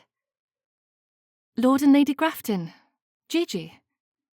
She looked to the other sofa and continued her salutations. "Archie, Rosalind, I did not expect you to be at Grafton House so early in the morning." Lord Grafton welcomed her in and offered the spot on the sofa next to Gigi. As Audrey took her seat, she wasn't surprised to have the elder woman wrap her in an embrace. Lord Grafton feigned offence by grumbling at her. "Might I inquire as to why Briar and I are received so formally, while the rest of my family is not?" Audrey laughed. "You are an earl. I would think it obvious." "Well then, what brings you to Grafton House so early in the day, Miss Benton?" Lord Grafton asked. Sobering with the conversation ahead of her, Audrey looked him squarely in the eyes with the confidence she'd had as a little girl. "Since I was very young, I knew you'd understand the duty of your position as your father's heir. How do you make difficult decisions when your heart wants one outcome, and yet you feel compelled by your position in the family to accept another course?" Lord Grafton sighed. "There is no right or wrong answer to this." "I never expected you to avoid such a pointed question." Audrey wasn't ready to give up. "Perhaps I should send for Gilbert." Everyone in the room chuckled, including Lord Grafton. "He would have a better answer." Rosalind made a small movement, pulling Audrey's attention toward her. "Might I offer advice?" "Yes, of course," Audrey responded. "There are times when a young lady must evaluate the duty to family and compare it to duty to self. It is not selfish to make the decision that will lead to happiness." Rosalind smiled up at Archie. "I, thankfully, made the right decision." While Archie and Rosalind lost themselves in each other's eyes, Audrey turned back to Lord Grafton. "Would you choose happiness over duty?" Lord Grafton dipped his head in response. "It depends on the situation. If we are speaking of marriage, then I was fortunate that my duty did not conflict with my choice. If we are discussing other situations, then often I do choose duty over myself." Audrey slumped against the back of the sofa and glared at Lord Grafton. "I think I must go to Yorkshire and seek out the wisest of the Fernley men. Gilbert might be the only one who can answer my question." "If you need a carriage, I am willing to provide," Lord Grafton teased. It made her wonder if he knew about the arrangement with Lord Darling. Audrey bit her bottom lip. If she left town, she would not feel compelled to accept the marriage. "I might accept your offer." "Day or night. All you need to do is ask." "Then you have heard about the arrangement?" Audrey thought it best not to hide behind coded conversation. She needed an answer that was focused on her current situation. "Did my father boast last night?" "Fletcher informed me. I had words with him after you left." Lord Grafton narrowed his eyes at her. "It was not wise to speak with him without a chaperone. You do know that is how Archie and Rosalind fell into marriage." Audrey smiled more to herself than anyone. She and Rosalind had been friends while at finishing school, and to this day, they were more like sisters. "I am very aware. If all had not gone well, I would feel horribly guilty." Archie sat contentedly with his arm around his wife. "We are not complaining."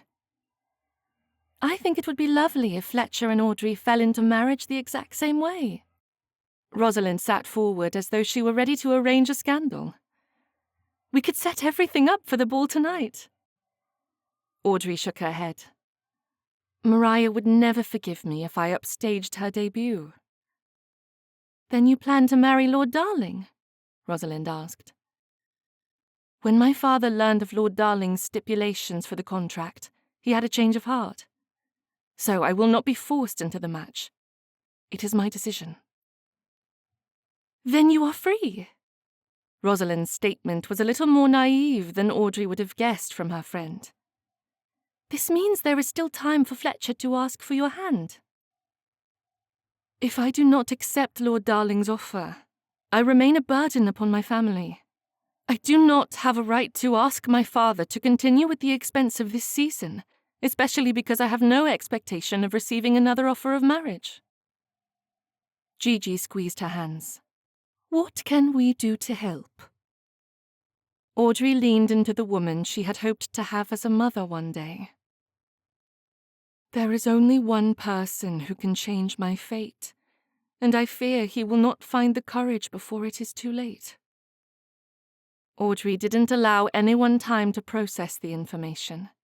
Instead, she pushed forward. "I came to say my farewells before everything is finalized. Since we have been friends for so long, I thought it best you hear this from me and not from a second-hand source. If I have the courage to accept, we will be married by special license and I will leave London, possibly forever. Lord Darling does not want a companion.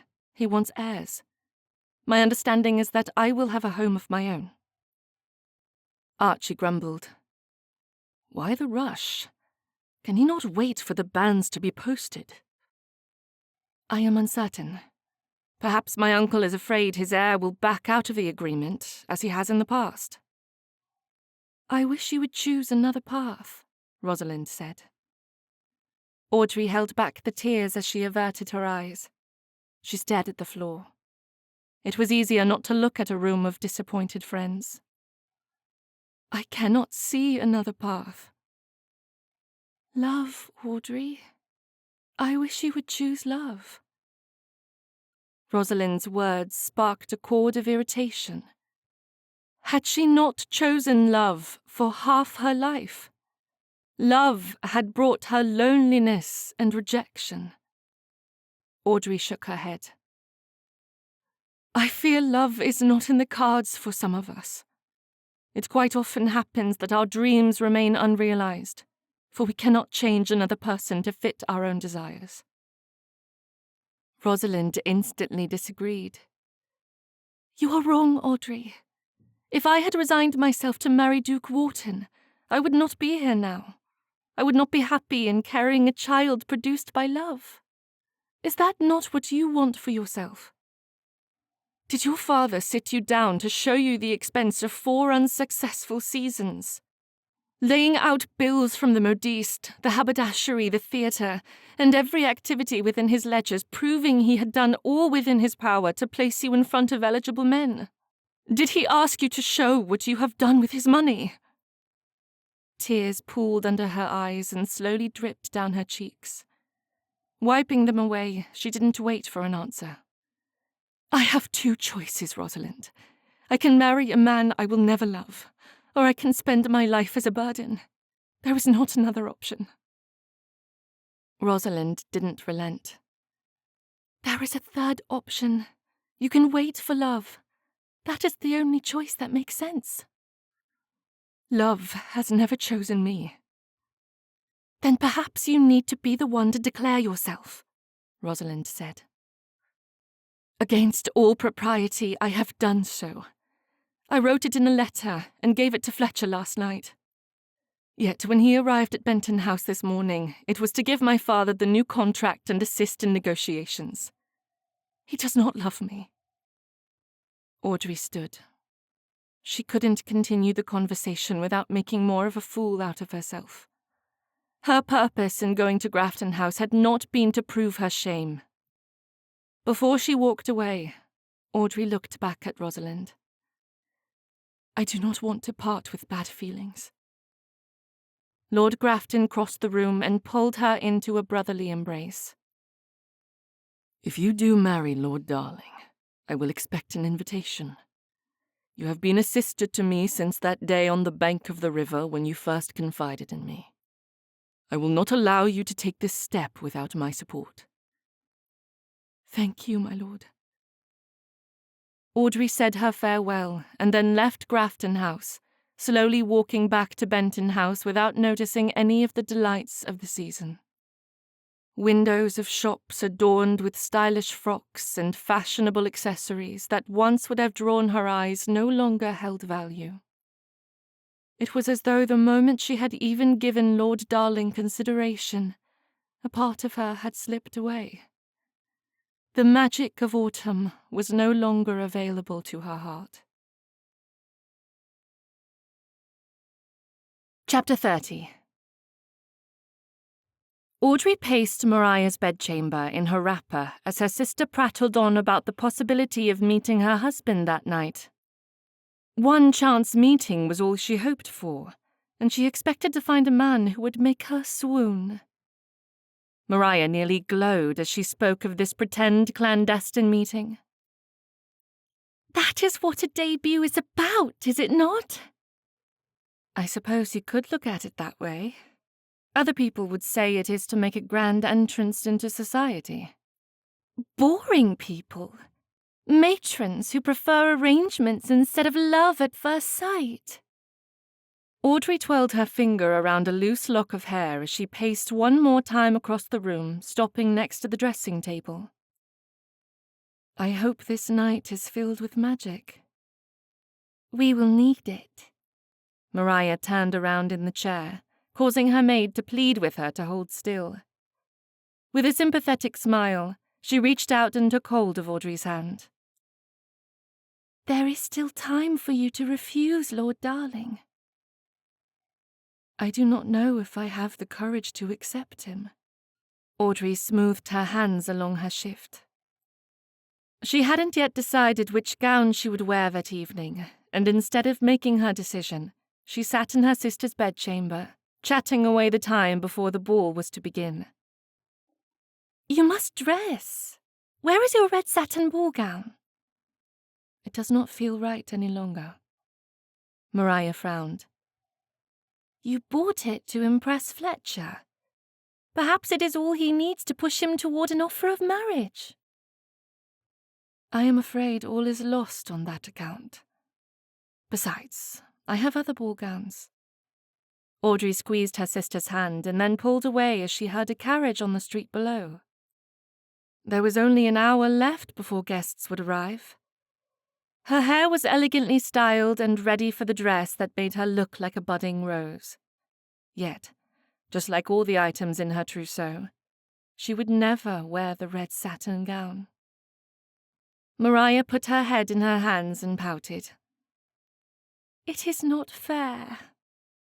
Audrey laughed as she sat on the bed, her legs tucked up under her shift. This life has far too many ups and downs for anything to be considered fair and just. We must take the bad with the good and make the most of it. I cannot believe you are so calm. My heart is nearly bursting, and I want to cry for you. In truth, Audrey was not calm. She'd spent the entire day in deepest mourning and regret for everything she hadn't accomplished with Fletcher. There is no use in fretting. It will cause your face to wrinkle. Mariah sat up and groaned as the maid stuck a pin in her scalp. Will you be gentler with my head? She quickly assessed her face in the looking-glass to ensure there were no ill-timed wrinkles stretching across her nose. The maid apologized. Her lips were tight, her tone clipped. I am sorry, miss, but it would be less painful if you would hold still. Audrey sat up at the sound of another carriage rumbling nearby. She ran to the window and put a hand over her chest as she held her breath. No! The cry wrenched from her throat before she could stop herself. To her utmost horror, the emblem of the Earl of Rutherford appeared on the door. Their uncle, aunt, and cousins had arrived. What is it? Mariah left her chair and ran to meet Audrey. As Lord Darling stepped out of the carriage, Mariah took Audrey's hand in hers. You do not have to answer him before the ball. I thought it was afterward. Panic pierced her chest as Audrey realized the moment of truth was ebbing ever closer. Now that her uncle, aunt, and cousins were at Benton House, she would have to either accept or reject the offer. It will not take me long to dress. Audrey, I am sorry. I could simply cry. We will have none of that. This is your night, not mine. Mariah pulled her into an embrace. I wanted it to be an evening neither of us would forget. Then let us make it so. I think I will wear my pink ball gown from last season. It is still lovely, and I can stomach accepting Lord Darling while I wear it. The red one will be tucked away in my trousseau. I will not allow you to hide the red gown away. Promise you will wear it. Dance with Fletcher one last time. If he does not instantly offer marriage, then I will never say another word against your decision this evening. Very well. Exhilaration was one word to describe the flutter of excitement in her stomach. Another was dread. Now that she had decided to wear the dress and give Fletcher one last chance, she would not go back on her decision. Mariah ran back to her chair and motioned for her maid to continue styling her hair. She primped herself while she waved Audrey away. I will meet you in the foyer. I cannot wait to see Fletcher Fernley's expression when you enter the ballroom. It will be magical. Audrey shook her head. You are the one who should make the grand entrance. This is your debut. Do not argue with me. It may be my debut, but that does not mean you must hide away and blend in with the flowers on the wall. In the red dress? Dearest, not even the aloof Fletcher Fernley will misconstrue me for a wallflower this night. With that, Audrey peeked out the door to ensure no one was around, and then she ran down the hall to her bedchamber to instruct her maid to assist her into the red gown. Chapter 31. Fletcher handed his hat to the butler, along with his greatcoat, and followed Baxter and Briar through the vestibule to stand in a long line so he could greet their hosts. He didn't often stand in the entryway of Benton House. Therefore, even with all the times he'd been in this hall, he'd failed to notice little nuances. For instance, he'd never noticed the tortured frown upon the face of the man in the third painting from the left of the parlour door. It was obvious to him that the man had not wanted to sit for his portrait. Or perhaps, as the man was wearing a long-tailed wig, it was possible he was suffering from a severe itch. The thought caused an itch to begin at the nape of Fletcher's neck. He scratched and then frowned as he noticed Gigi's amused expression. She followed his gaze and held back a laugh before interpreting his reaction. Thinking of wigs? Indelibly. Motioning him forward, Gigi took his arm to walk beside him as they drew closer to the point where Andrew and Mariah stood. He was ready to remark upon Audrey's absence as his mother continued speaking. I never understood why you chose the profession of a barrister. Confused by her comment, Fletcher had no response. He simply looked upon his mother in the same frustrated way he always did when she made observations that were meant to cause him to reconsider his course in life. Why did you choose this path in life? There was no other choice. Fletcher straightened his shoulders as they stepped closer to his friends. You seemed to enjoy the study of historical facts in your youth. Would you not have preferred a profession as a tutor? Fletcher laughed. I grew up, Mamma. I put away childish dreams and became a man. Yes, I have noticed. His mother made a point of tilting her head upward to prove the point. All the children in our neighbourhood have grown. Why, even Mariah is now entering society, which I never thought I would live long enough to witness. I admit it is a punch to the stomach to see our young neighbours so grown. It seems like not so long ago I was pushing Audrey on the swing out by the river. The swing you fashioned for her. Fletcher nodded. He'd been ridiculously proud of himself for cutting the wood and working the ropes through the ends of the slab, and then hanging it from the sturdiest tree branch and the largest and thickest tree he could find. The very one. Last I heard, it still hangs and is quite sturdy. Puffing out his chest in a show of triumph, Fletcher was pleased. He brushed his free hand against his arm as though he'd spent the entire morning working with tools to fashion the swing. When one knows what they are doing with a hammer, it is quite simple. Another sign of growth. What will I do with my children? The conversation was turning a bit more serious than Fletcher expected. Gigi, are you unwell? Me? Gigi scoffed. I am perfectly healthy. Then why are you in such a nostalgic mood this evening? One would think you are reliving every moment in preparation for the grave. Gigi bit on her bottom lip before motioning toward the stairs.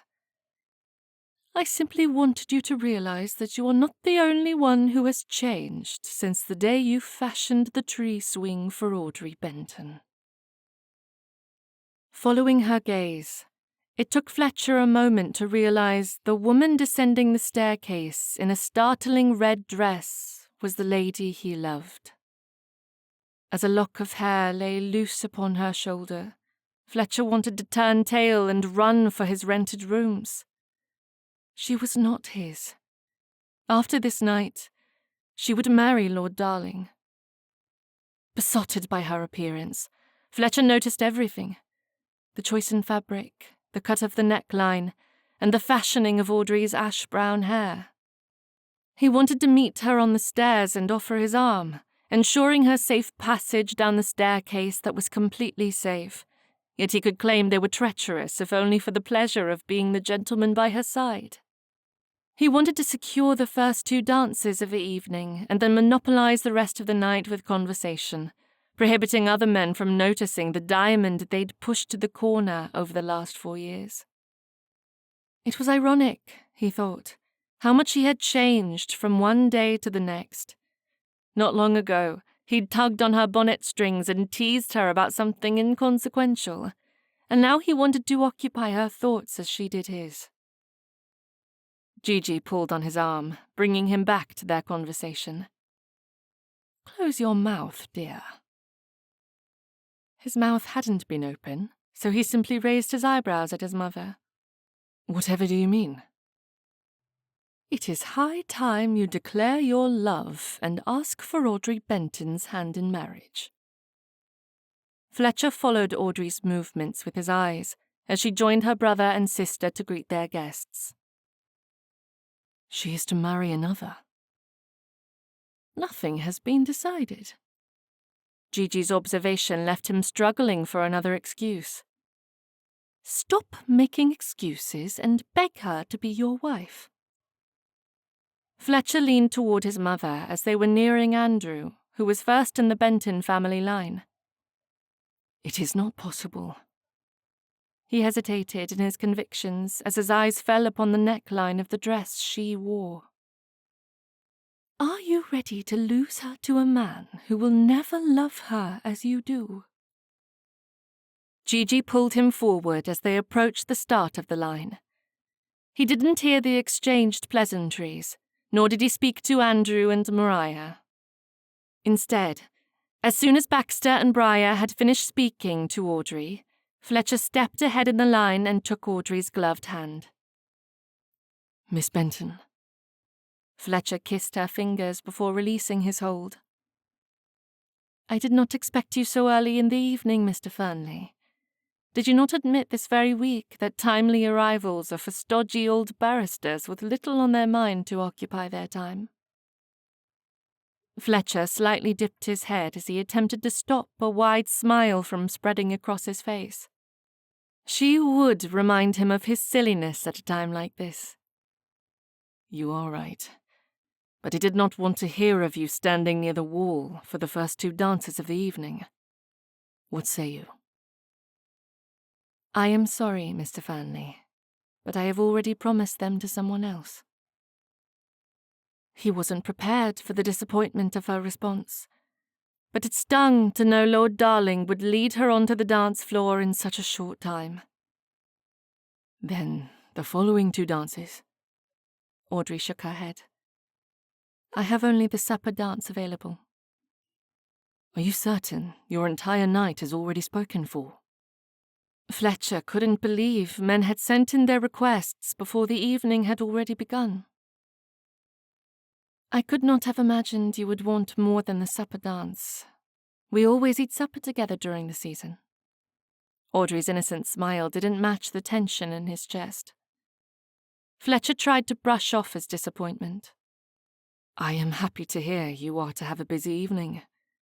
Will you join me for the ices tomorrow? Audrey reached forth her hand, placing it on his arm. I am uncertain as to what is planned for the morrow. Stumbling in his response, Fletcher found his neck heating. She was to marry Lord Darling in the morning. Right. He turned away and found Gigi waiting for him to move along so she could greet Audrey. Right. I nearly forgot about your plans for the morning. Thank you, Mr. Fernley. Audrey turned away from him to greet Gigi. Fletcher realized, for the first time in his life, Audrey Benton had excused him from a conversation long before he was ready to be finished. He was generally the one who found someone else to speak with.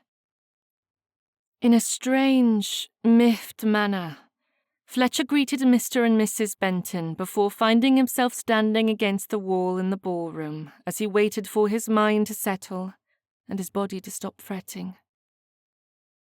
As the musicians tuned their instruments, Fletcher noticed Audrey standing in the queue across from Lord Darling. They looked regal. The Viscount was matched with the most intoxicating woman of the evening. Darling. What do you have against Lord Darling? Baxter's question was unexpected, causing Fletcher to startle. Nothing at all. I simply do not think he is the right man for Audrey. Baxter slowly smiled, his pleasure with the situation clearly showing in the brightness of his features. A tortoise will never win against a hare. For the first time in my life, I might understand something you do not. Baxter narrowed his eyes. What makes you think that? Fletcher leaned a bit more comfortably against the wall as he folded his arms. The hare did not win the race in Aesop's fable. It was the tortoise who slowly took one step at a time that triumphed over the overconfident competitor. Is that your strategy? Miss Benton entered society 4 years ago. Slow and Steady would have asked for her hand by her 2nd season. Who said anything about marriage? It seems the hare might win this one. Fletcher shrugged his shoulders. Darling has the agreement, the title, the lady.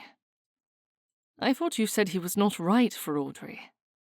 Baxter leaned against the wall, his shoulder directly next to Fletcher's. How will it feel to lose her? I do not need to speculate. I am ill, and yet I cannot withdraw my eyes. You think her husband will happily invite you for a house party? Perhaps you could join his hunting party, and she could try to play matchmaker for you. Are you trying to goad me into declaring myself? If I thought there was a possibility of succeeding, I would make an announcement from the balcony this very moment. Baxter chuckled. Not at all. Then what? You are here to laugh at my pain. Baxter pushed himself away from the wall.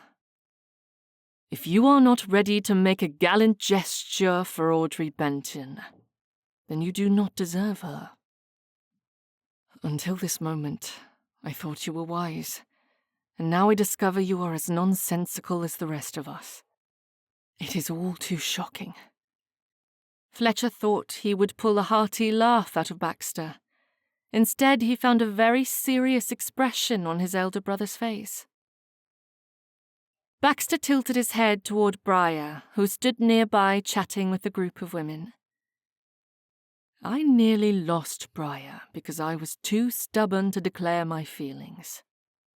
Thankfully, she took pity upon me and offered forgiveness. Do not follow my example.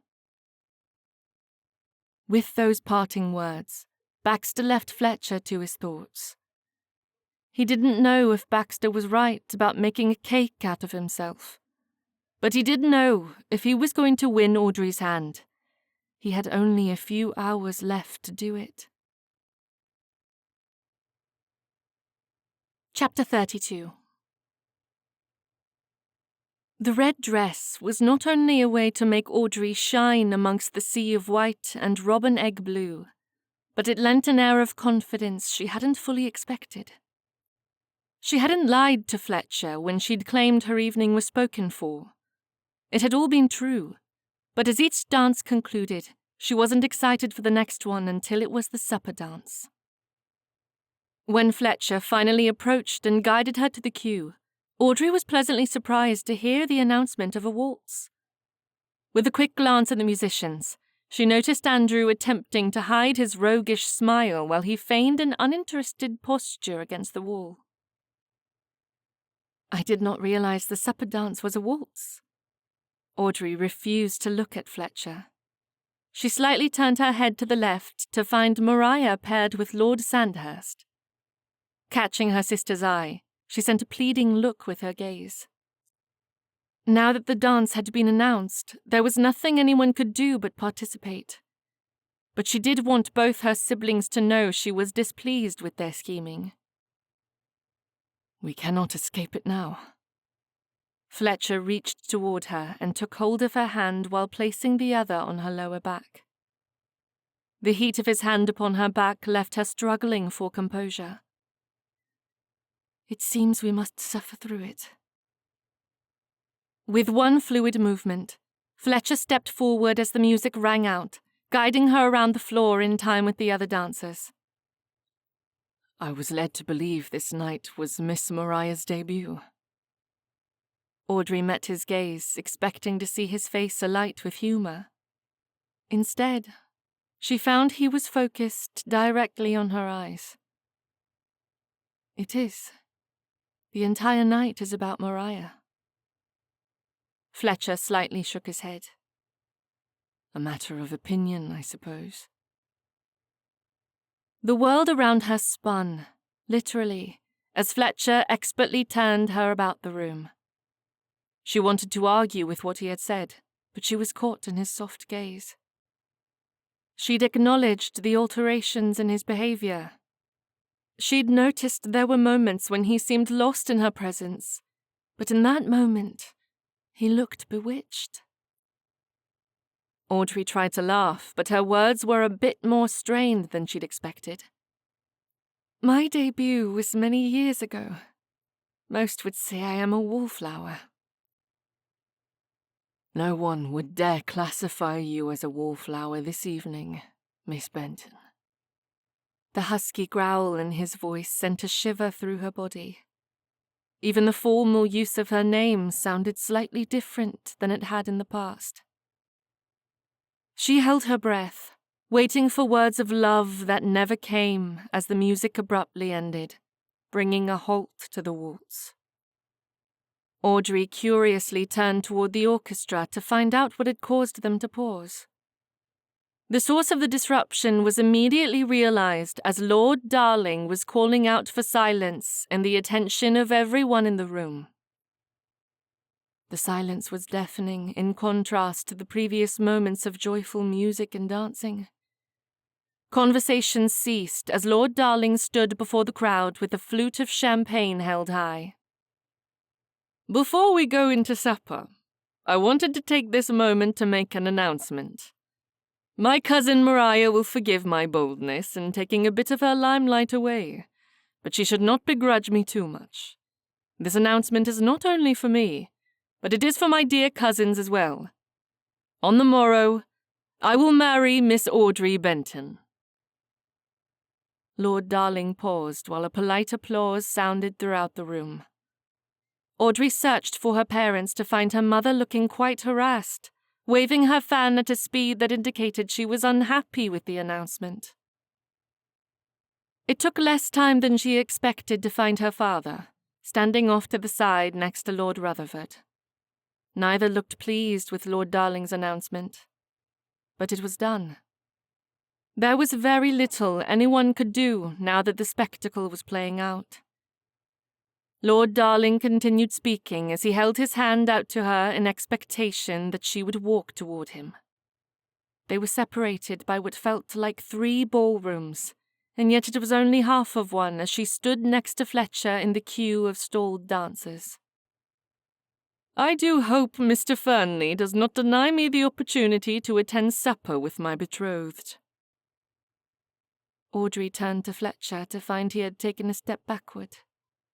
He didn't have to speak for her to know the admiration of seconds ago had broken. She wanted to refuse Lord Darling for everyone to see, yet she couldn't do so without bringing ruin upon her family. And so, she stood in stunned silence as the people who had attended the evening to welcome her sister into society now gave their well wishes for her upcoming nuptials.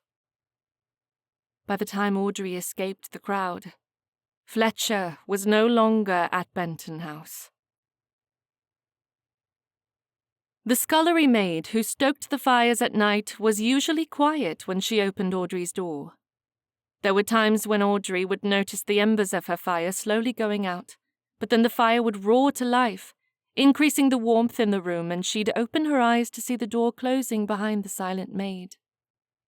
But as her door opened and shut that night, Audrey was pulled out of a light sleep with the door loudly snapping shut.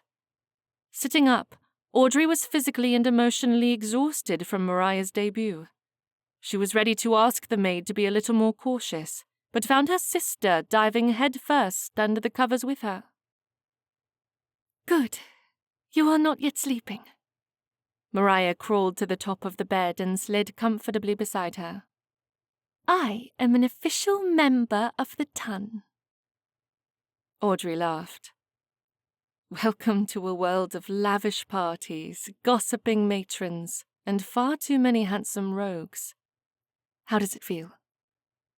"Wonderful. Frightening." Mariah took hold of Audrey's hand. "I know this season is not what you expected. I could see you were disappointed when Father agreed to let me enter society. But I am so very thankful you are here. I need your wisdom." "Wisdom? I have very little." Mariah scooted closer and pulled the sheets over both their heads. Whispering, as though they might be overheard, Mariah clung to her sister. "It is uncharitable of me to say as much, but I could have killed Lord Darling for ruining your waltz with Fletcher." Audrey was thankful it was too dark for Mariah to see the heat rising in her cheeks. She was angry about the entire debacle. "You are not the only one who feels this way. Lord Darling is a cad for ruining your night, and mine." "Poor Fletcher. He was positively pale when Darling announced you would be wed." Calming herself, Audrey smothered her desire to scream. It would do little good. "I think Fletcher was ready to declare himself. I will never forgive Darling for what he has done." "Ta!" Mariah said, her voice brightening their conversation. "Then we succeeded in our efforts." "Little good it will do us now. I am set to marry Lord Darling in the morning." "We cannot allow that to happen. Not when there is a man who was near to swooning in your arms for the deep and abiding love he holds for you." Mariah giggled. "Do you think his palms were sweating from the effect of your touch?" Audrey couldn't help but burst into laughter. She stifled the sound by putting her knuckles in her mouth. When she finally had a bit of control, she opted for a semblance of propriety. "I would not know. He wore gloves." "Gloves? You are headed for spinsterhood with that comment." Mariah's teasing once would have put Audrey into tears, but the time she'd spent with Fletcher that evening had left her with the realization that he truly loved her. "Did you notice the way he looked at me? It was as though you had personally hung the stars in the night sky."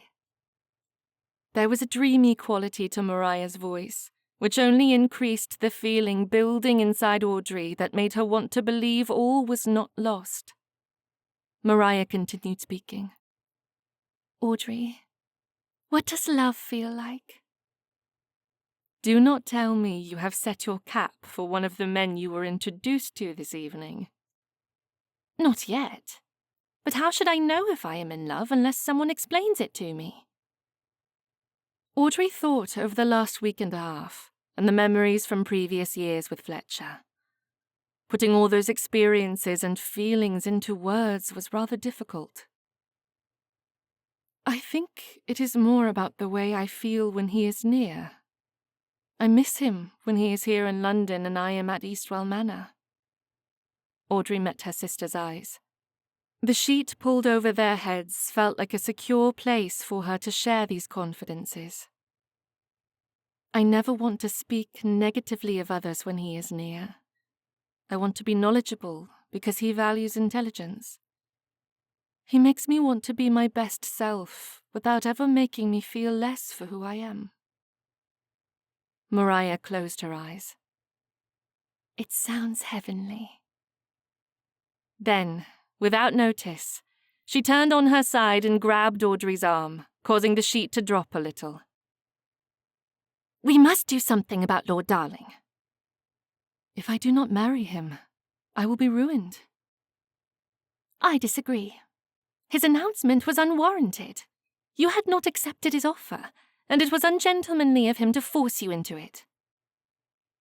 Audrey agreed, but there was nothing she could do. As she thought of escape, her thoughts settled back upon Lord Grafton's offer of the use of his carriage. Throwing the sheet off her head, Audrey jumped out of bed. "You must help me dress." "Why? What are you planning?" Pulling her sister out of the comfort of her bed, Audrey met her eyes, locking their gazes. "Mariah, you must promise not to tell anyone where I have gone." "No one?" "Not a single soul." Audrey ran to the wardrobe and pulled out a travelling frock. As she laid it on the bed to work on the buttons, she continued speaking. "No one can know where I have gone." "Not even Fletcher?"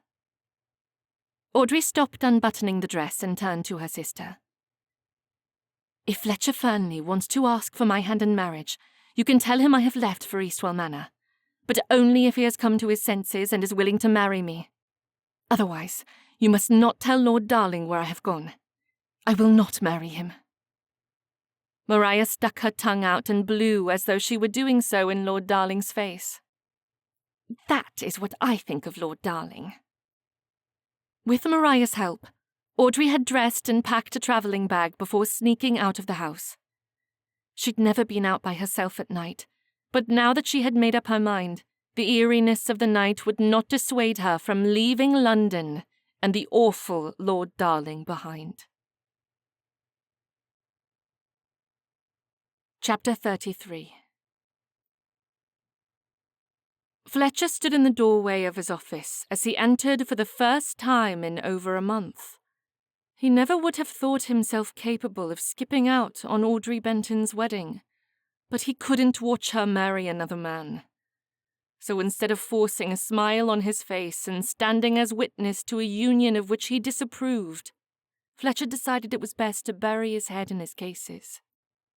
"I organised your cases in alphabetical order for you, sir." George puffed out his chest with pride. "You did well." It didn't mean much, mostly because he hadn't even glanced at the pile, but his apprentice didn't take offence.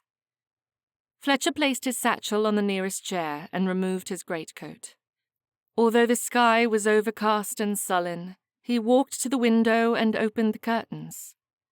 The room instantly changed with the slight reflection of the sun hitting the glass of his lanterns, causing a prism of colour to reflect a rainbow on the wall. His mood was far too sullen for such beauty. A notification arrived from court. You are due to present your findings on the Mulford case tomorrow morning. I've powdered your wig and prepared your robes. Thank you, George. Will Mr. Benton and Miss Benton expect you to join them today? Fletcher shook his head. Although he'd enjoyed the last 2 weeks with his friends, he'd spent enough time away. Work was piling up on his desk, and before long, it would tumble to the ground. Other than that, he would likely never see Audrey again.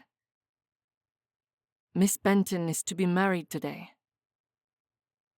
Admitting this was much more difficult than he had expected, especially since he'd known about the agreement and had altered the contract for Lord Darling's purposes. It hardly seemed fitting for his chest to constrict and his stomach to twitch over the entire situation. I am happy to hear of her good fortune. Fletcher knew his apprentice was saying everything society expected. It was exactly what he should have said when the announcement had been made. Instead, he had escaped without notice and hadn't even wished her joy. I would like some time to review the Mulford case. Will you put a kettle on? Yes, sir. George bustled about the room, straightening everything in his wake before heading to the door. I will add a pinch of sugar, if you are so inclined. Something a bit stronger would be best. George stopped in the doorway and turned back to him. At this hour? His apprentice's confusion and the shame of his request caused Fletcher to push the pristine pile of papers off his desk. The resounding thump and the flurry of loose papers that slid across the floor, nestling under furniture and in corners, did nothing to resolve the pain in his chest. Fletcher threw himself in the nearest chair and buried his head in his hands. He'd never had a chance to win Audrey's hand. Andrew had told him of Mr. Benton's requirements before Audrey had entered society. She was to marry for the good of her family. A title, no matter how low in the peerage, was still far above a mere Mr. who had to retain a profession. In wedding Lord Darling, Audrey would become Countess upon his ascent to the earldom. That alone was reason for Fletcher to step away, even though his heart yearned for different outcome. Sir, I'll get the tea. But perhaps you could be adventurous and go with a nip of cream instead of the other. You do have an appointment with Magistrate Collings in an hour. I forgot about that. Is there any way we can reschedule? George nodded. I will send your apologies. Bending down, the young man gathered a few of the papers before Fletcher put out his hand. It is my mess. I will see to it. As the door closed, Fletcher slid off the chair and crouched on the ground. It would take hours to put everything back in order, which meant he would have enough work to pull his mind away from the drawing room of Benton House, where Audrey and Viscount Darling would say their vows. Fletcher sat back on his heels, wondering why, after 4 seasons, the Viscount had finally decided to go through with the agreement his father and uncle had made all those years ago. What inducement had the man had to accept his duty after all this time? He crawled on the floor, crunching papers in his hands without a care for what was written as he searched out each page. As his leg went forward, Fletcher experienced a foreign jab in the ribs. At first, he gave it little heed, but as he continued to seek out each fallen piece of parchment, the pain increased. He quickly removed his coat so he could unbutton his waistcoat to find the offending object. Fletcher shrugged out of the waistcoat while searching for an errant stick-pin, but instead found a folded piece of parchment within the pocket. There was no need to look at the perfect penmanship. He knew exactly where it had come from.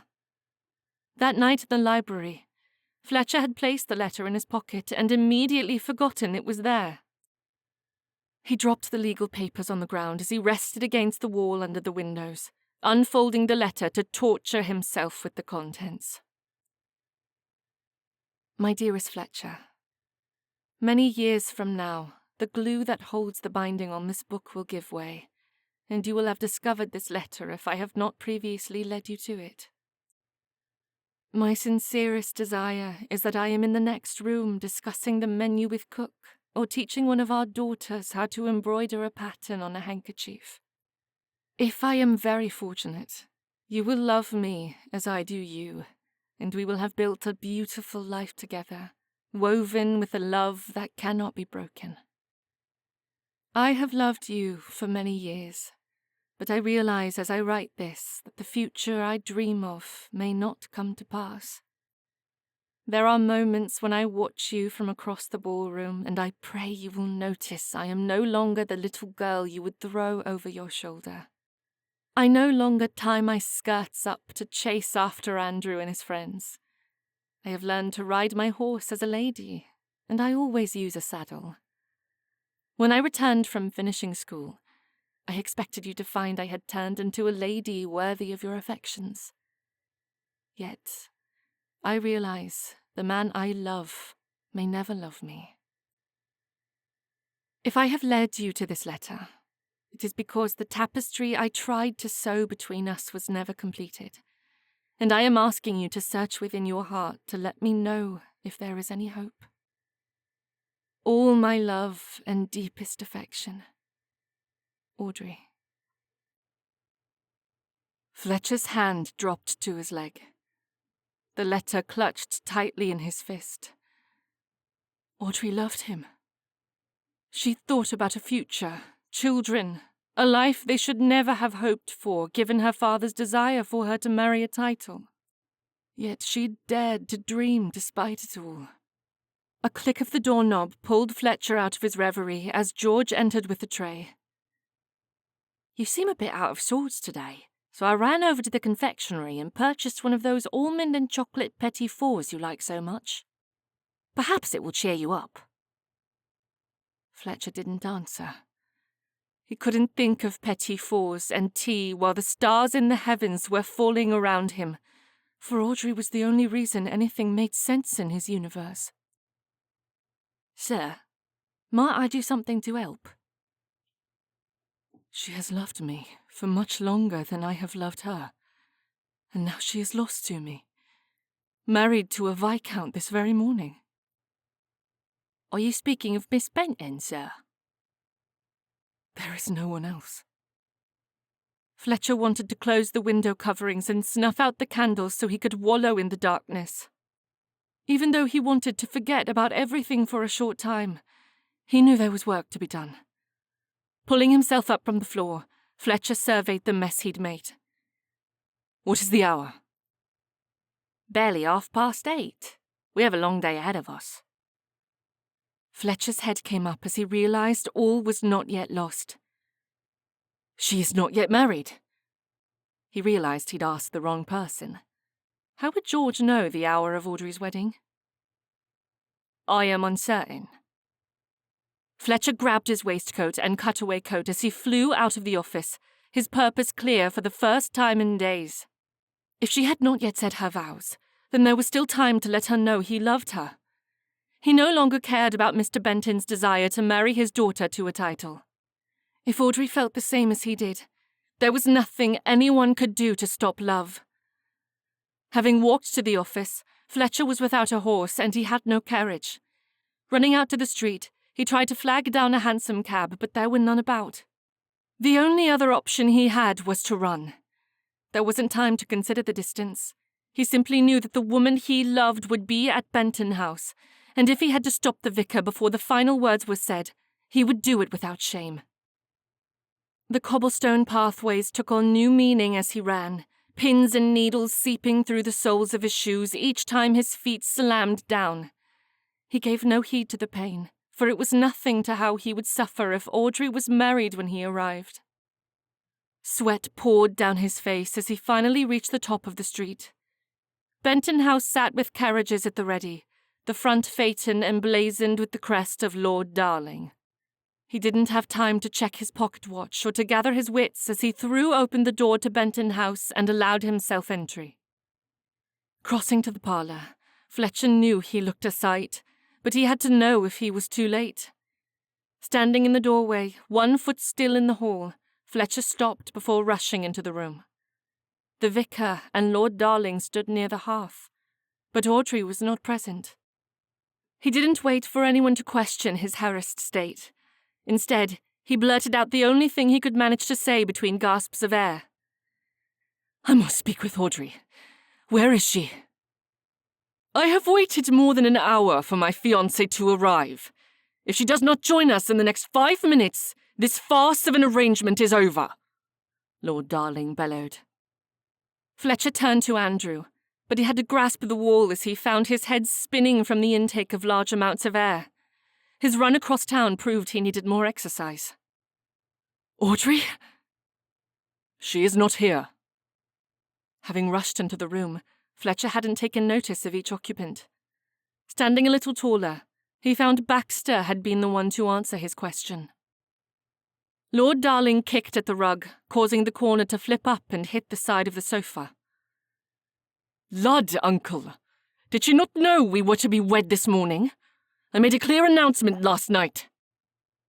Mr. Benton didn't look surprised by the turn of events, but he was caught in the dark on Audrey's whereabouts. "I apologize, darling." Mr. Benton turned to his elder brother. "Rutherford, you know how I felt about the announcement last night, but I would never have betrayed your trust." "Will someone please explain what is going on here?"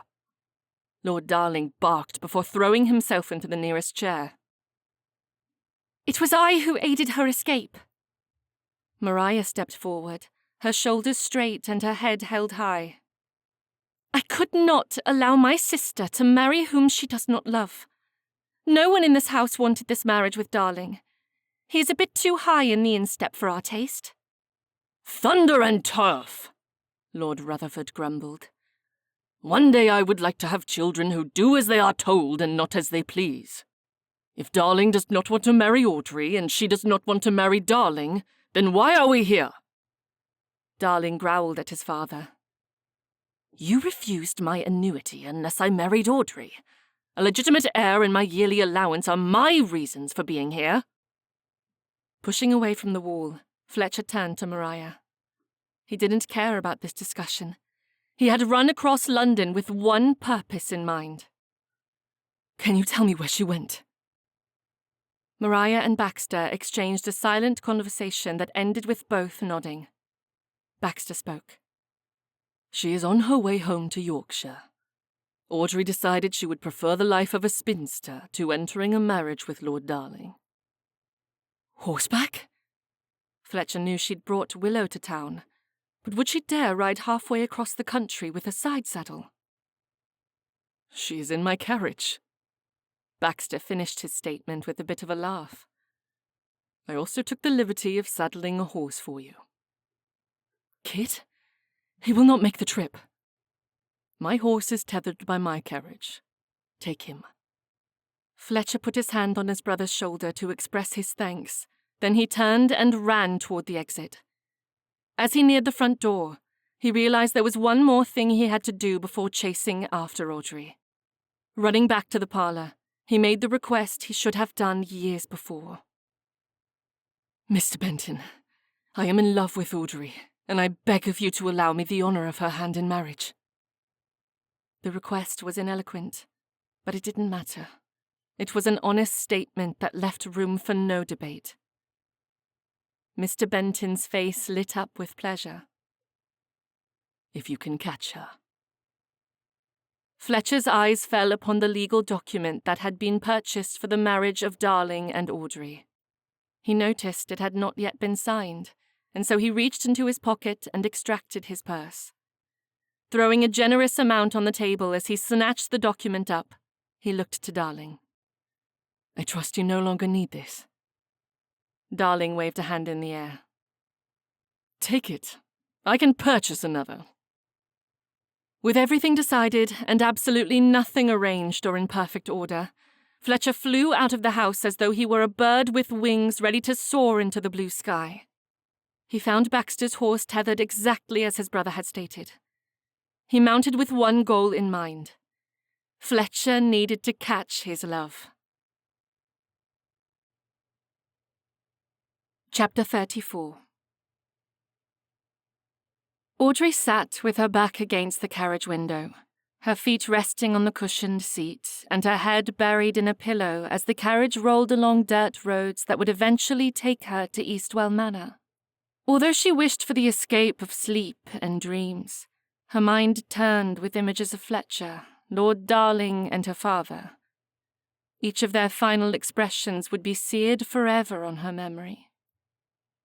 Lord Darling, smug and satisfied. He was a proud man who cared little for those around him. Her father, stunned and angry. Although he'd originally wanted the match to bring his father's title into the hands of one of his grandchildren, he'd had a change of heart when Darling had requested accommodations for his mistress. And Fletcher, the only word to describe his features, was broken. Her goal had been to help Fletcher find enough love within his heart to guide him toward marriage. Destroying him had never been a consideration. She'd wondered if he would ever recover enough to forgive her for all she had put him through. Quaint villages and hamlets passed by the window as the carriage raced toward her home. In the distance, she could often hear church bells chiming, mixed in with the clatter of horses' hooves and other carriages. The only place she wanted to be now was Eastwell Manor. It was away from London and Lord Darling, which was what she wanted. The only person she wanted to truly see was Fletcher. Where was he? Had he arrived at Benton House in time for her farce of a wedding? Or was he as broken as she thought, and had he chosen to go into the office to while away the hours preparing for the next court case on his docket? It was even possible he was donning a wig and gown and standing before a judge. Audrey buried her head deeper into the pillow in an attempt to block out the smell of eucalyptus oil.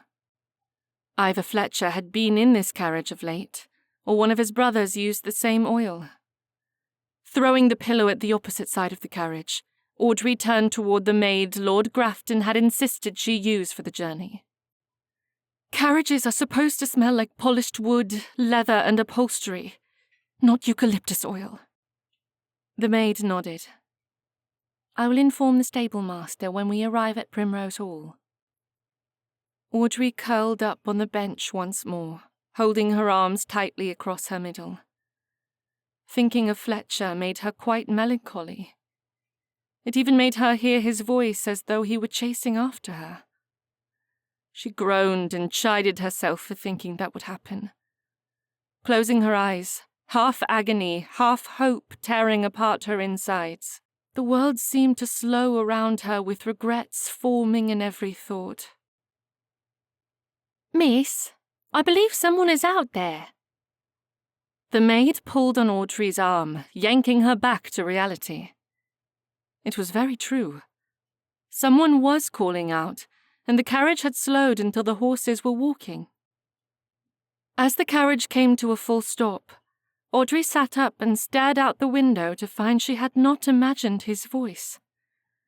Fletcher opened the carriage door and stood, handsomely harassed and quite out of sorts. How did you find me? Fletcher held out his hand, which she immediately accepted as she climbed out of the carriage. I have chased you from London since this morning. My horse could use a rest. Audrey looked to the horse. She was thankful the footman had taken charge, providing him with water. Lord Grafton's horse. Kit could not have made the journey, no matter how dedicated he was to my cause. Audrey's wrapper was sitting on the bench in the carriage. She'd not thought to pull it out with her and instantly regretted it as a cool wind kicked up around them. To her surprise, Fletcher noticed her discomfort, instantly sheltering her between himself and the carriage. Better? Yes. Her answer came out as a nervous, breathy noise that sounded nothing like her. Fletcher didn't speak as his expression changed from mad as a hatter to anxious and then calm. As his eyes softened, heat rose in her body. If she understood his expression, It was one of passion. Fletcher's voice was husky as he lifted his hand to brush an errant lock of hair away from her face. I thought I had lost you. Never. As she said the word, a shiver ran through her body and goose pimples bubbled up on her arms. She didn't spare them a thought, but Fletcher removed his greatcoat and placed it around her shoulders. I have been a fool. You must have had your reasons. She noticed the smell of eucalyptus oil on his frock coat and basked in the comfort it offered. Fletcher stepped a little closer to her, his nearness sending her stomach into a nervous excitement that she'd never before experienced. I was confused. And now? Audrey stepped forward, hoping she hadn't misinterpreted this moment. They had been friends for most of their lives.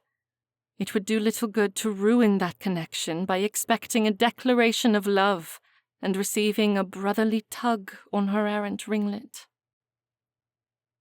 Everything has become increasingly clear over the last weeks, especially this day. Audrey shook her head. I do not understand.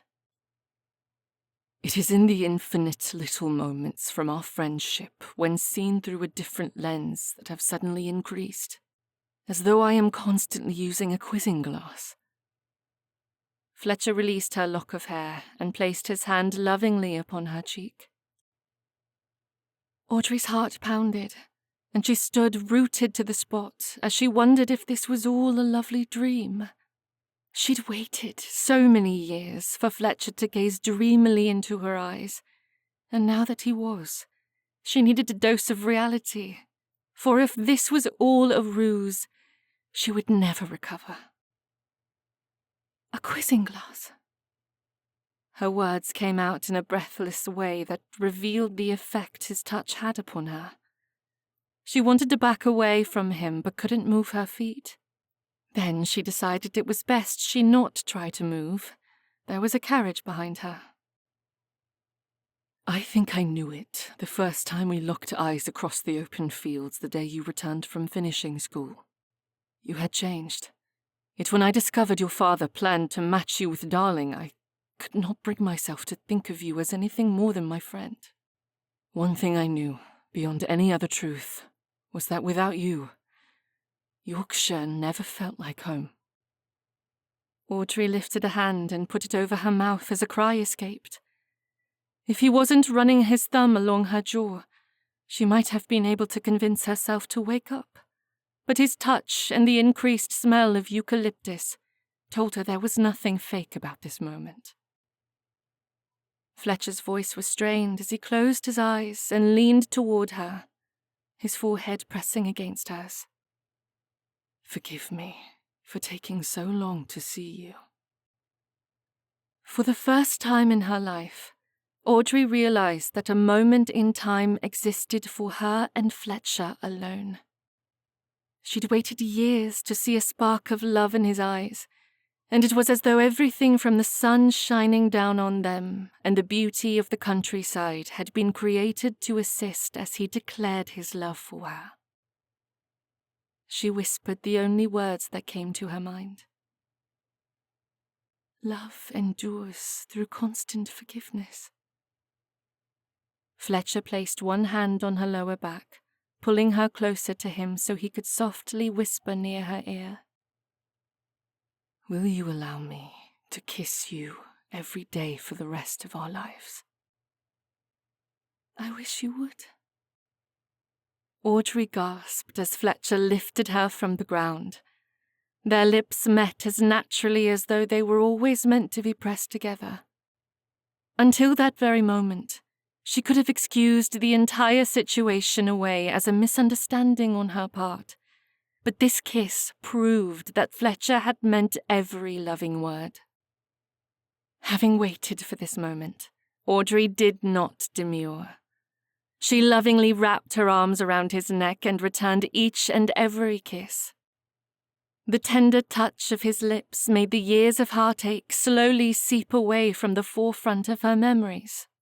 It was as though the malaise of having stood in the background while other ladies found their matches slowly melted away. She was no longer unwanted, no more passed by as though she blended into the wallpaper. When his kisses slowed and he seemed ready to pull away, Audrey held tighter. Nothing, not even propriety, would interrupt this moment. "I am not finished kissing you," Audrey whispered her response, her eyes closed and waiting for Fletcher to respond. Fletcher chuckled, but it didn't stop him from kissing her once more. Moaning as he pulled away, Audrey wanted to argue for more kisses, but she knew they couldn't stay on the side of the road kissing for all and sundry to watch. "Will you be my wife?" "Every day for the rest of our lives." Fletcher turned toward the nearest hamlet. "We could find a vicar and request a wedding." "Do we not need to post the banns or obtain a special license?" "Lord Darling hadn't any use for this." Fletcher pulled a piece of parchment from his waistcoat and unfolded it for her to see it was a special license. "We could be married within the hour." It was far too tempting an offer, but Audrey knew there was only one place on earth that she could ever be married. "Do not be angry with me." "Never." "Is it silly of me to want our wedding at the church where we grew up?" Fletcher responded by pulling her in for another kiss. When they finally parted, she waited for his answer. "I had hoped you would say as much." Audrey looked up at him. "Tell me I will not wake on the morrow to discover this was a beautiful dream. You will still love me, and the day after that and all the rest of our days." Fletcher touched the lock of hair he had always teased. Instead of pulling on it and laughing at her, he gently tucked it behind her ear. "I promise to love you every moment from now until always." Always seemed like an extremely long time, but as they settled into the carriage to finish the trip home, Audrey was certain it wouldn't be long enough. "When you said always, did you mean until one of us is dead?" Fletcher shook his head. "Not long enough." Audrey played coy, tilting her head to flirt a little. "Then until we are both dead?" Fletcher traced her lips with his thumb. "Try again, my love." "What other time frame is there?" "I will love you until the sun no longer shines and the stars and planets fall from the heavens. For as long as love exists, my feelings will only ever increase in intensity." Audrey curled up in his embrace, resting her head against his shoulder. "Good. Because when I was only 11 years of age, I decided to love you for eternity." "I have some catching up to do." Audrey sat up. "You have crossed a chasm this day. We are on equal footing." Although she was terribly exhausted from travelling since the early hours, Audrey decided sleep could wait. She leaned into him and pressed a kiss to his lips. Fletcher instantly responded, and before pulling away once more, he brushed little kisses across her lips that set a kaleidoscope of butterflies loose in her stomach. Epilogue. Fletcher hadn't completely traded in his suits and cravats for the life of a manual labourer, but that evening he wore a plain shirt with the breeches of a servant. His barrister robes and wig were tucked away in his London office. If he could burn the wig, he would have, but instead he'd asked his apprentice to keep it preserved until his next scheduled court appearance. Dewdrop Cottage had proved a most comfortable home, and he preferred living in the country instead of the old rented rooms he'd kept for so many years above the bustling streets of London. Guiding his blindfolded wife along the cobblestone path that led from Dewdrop Cottage and wound through their garden, Fletcher felt much like a youthful child who was awaiting a prize. Although he was the one giving the gift, Audrey's appreciation of everything he did made the presentation feel like he was the recipient. After 5 years of marriage and the disappointment of 3 lost pregnancies, Audrey had reached the point where people could see she was increasing once more. They were certain this time they would become parents. The midwife and the surgeon both agreed there was no need to fear losing this child. Therefore, Fletcher had gone to work in the stables to create a gift that would mark the momentous occasion of becoming parents. He put every part of his soul into this gift, working with the hammer and other tools he'd only recently learned how to wield. Months of measuring and marking the wood for precise cuts had finally ended as the bench was sanded and polished and swinging with the gentle curves of a rocking chair. This chair was much better than skates tied to the bottom of a Yorkshire Windsor. It had been honed and moulded with saws and chisels to create a soothing pattern while swinging in the beauty of a garden filled with spring tulips. Before Fletcher had moved it from the stables to the garden, he'd taken a chisel and pounded out his and Audrey's initials, with a tulip in between. Long ago, he'd presented her with tulips while walking through Hyde Park. He'd taken a chance on the flower, not knowing if it would make her happy. But since their marriage, she'd decorated their home with several embroidered table runners, window coverings, and bed linens adorned with a tulip pattern. Even her nightdress and night rail had the flower embroidered upon it. The swing he'd fashioned for Audrey long ago was still hanging in the meadow near Primrose Hall, but it was too far away for his wife to visit on a regular basis. And he didn't trust the tree branch or the rope, given his wife was increasing ever larger each day with the first of what they hoped would be a large family. "Fletcher, where are you taking me?" Audrey lifted her hand to remove the covering, but Fletcher was much quicker. He leaned in and kissed her neck, which sufficiently distracted her for 2 seconds before she was pulling on the blindfold once more. Fletcher continued to lead her toward the perfect spot where she could view the bench through the trunks of 2 trees. "Patience, my love." "You are not allowed to chide me on the virtues of patience." Fletcher knew she was right, but it didn't stop him from teasing her a bit more. "Marriage must have taken your ability to endure well and stomped it out of you." Audrey leaned into him. Her face was bright as her mouth turned up in a grin. "I suppose a long-suffering wife is all I was meant to be." "Do not fear, dearest. We are almost there." Fletcher guided her into place and examined the spot from behind her to assure she truly had the best view of the bench. Removing the eye covering, Fletcher held his breath as he waited for her reaction. A hand instantly went up to her mouth, and she turned to him. "Is it a swing?" "It is." Audrey took hold of his hand and pulled him toward the bench. She examined it, pushing the seat to test it out, and then her eyes fell upon his final edition. He wanted to make an excuse, tell her the craftsmanship was poor and he would have the engraving redone, especially when he saw tears forming in her eyes. "It is beautiful." The reverence in Audrey's voice told him her admiration was sincere. "I know you love tulips. Our cottage is decorated from floor to ceiling with them." Audrey pulled him to the bench. Then she curled up in his arms as they rocked back and forth.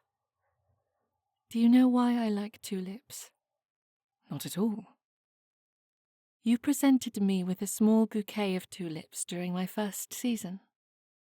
I have never forgotten it and will always associate them with you." Fletcher kissed her forehead. "Funny that." "Hmm?" Audrey asked as he used his foot to push the swing a little faster. "I have thought upon that day with the fondest of memories for many years." She nuzzled deeper into his arms, resting her head against his shoulder. Fletcher loved holding his wife. She was the perfect balance of elegance and warmth. Audrey took his hand and placed it on her belly as their little one moved vigorously within. I think he will be a pugilist. Our son will be a gentleman. He will not run around planting faces on anyone. Fletcher instantly agreed, completely content with everything she'd said about their future family. He wanted sons, daughters, and the happiest life any two people could ever imagine. The wonderful part about all of it was that he was currently living the dream he once thought unattainable. He loved their home and the life they were building. Audrey had given him a gift he hadn't known he needed. She had given him purpose and a love that would endure whatever obstacles their future held. This has been The Barrister and the Wallflower by Angela E. Johnson. Narrated by Grace Noble. Copyright 2024 by Angela E. Johnson.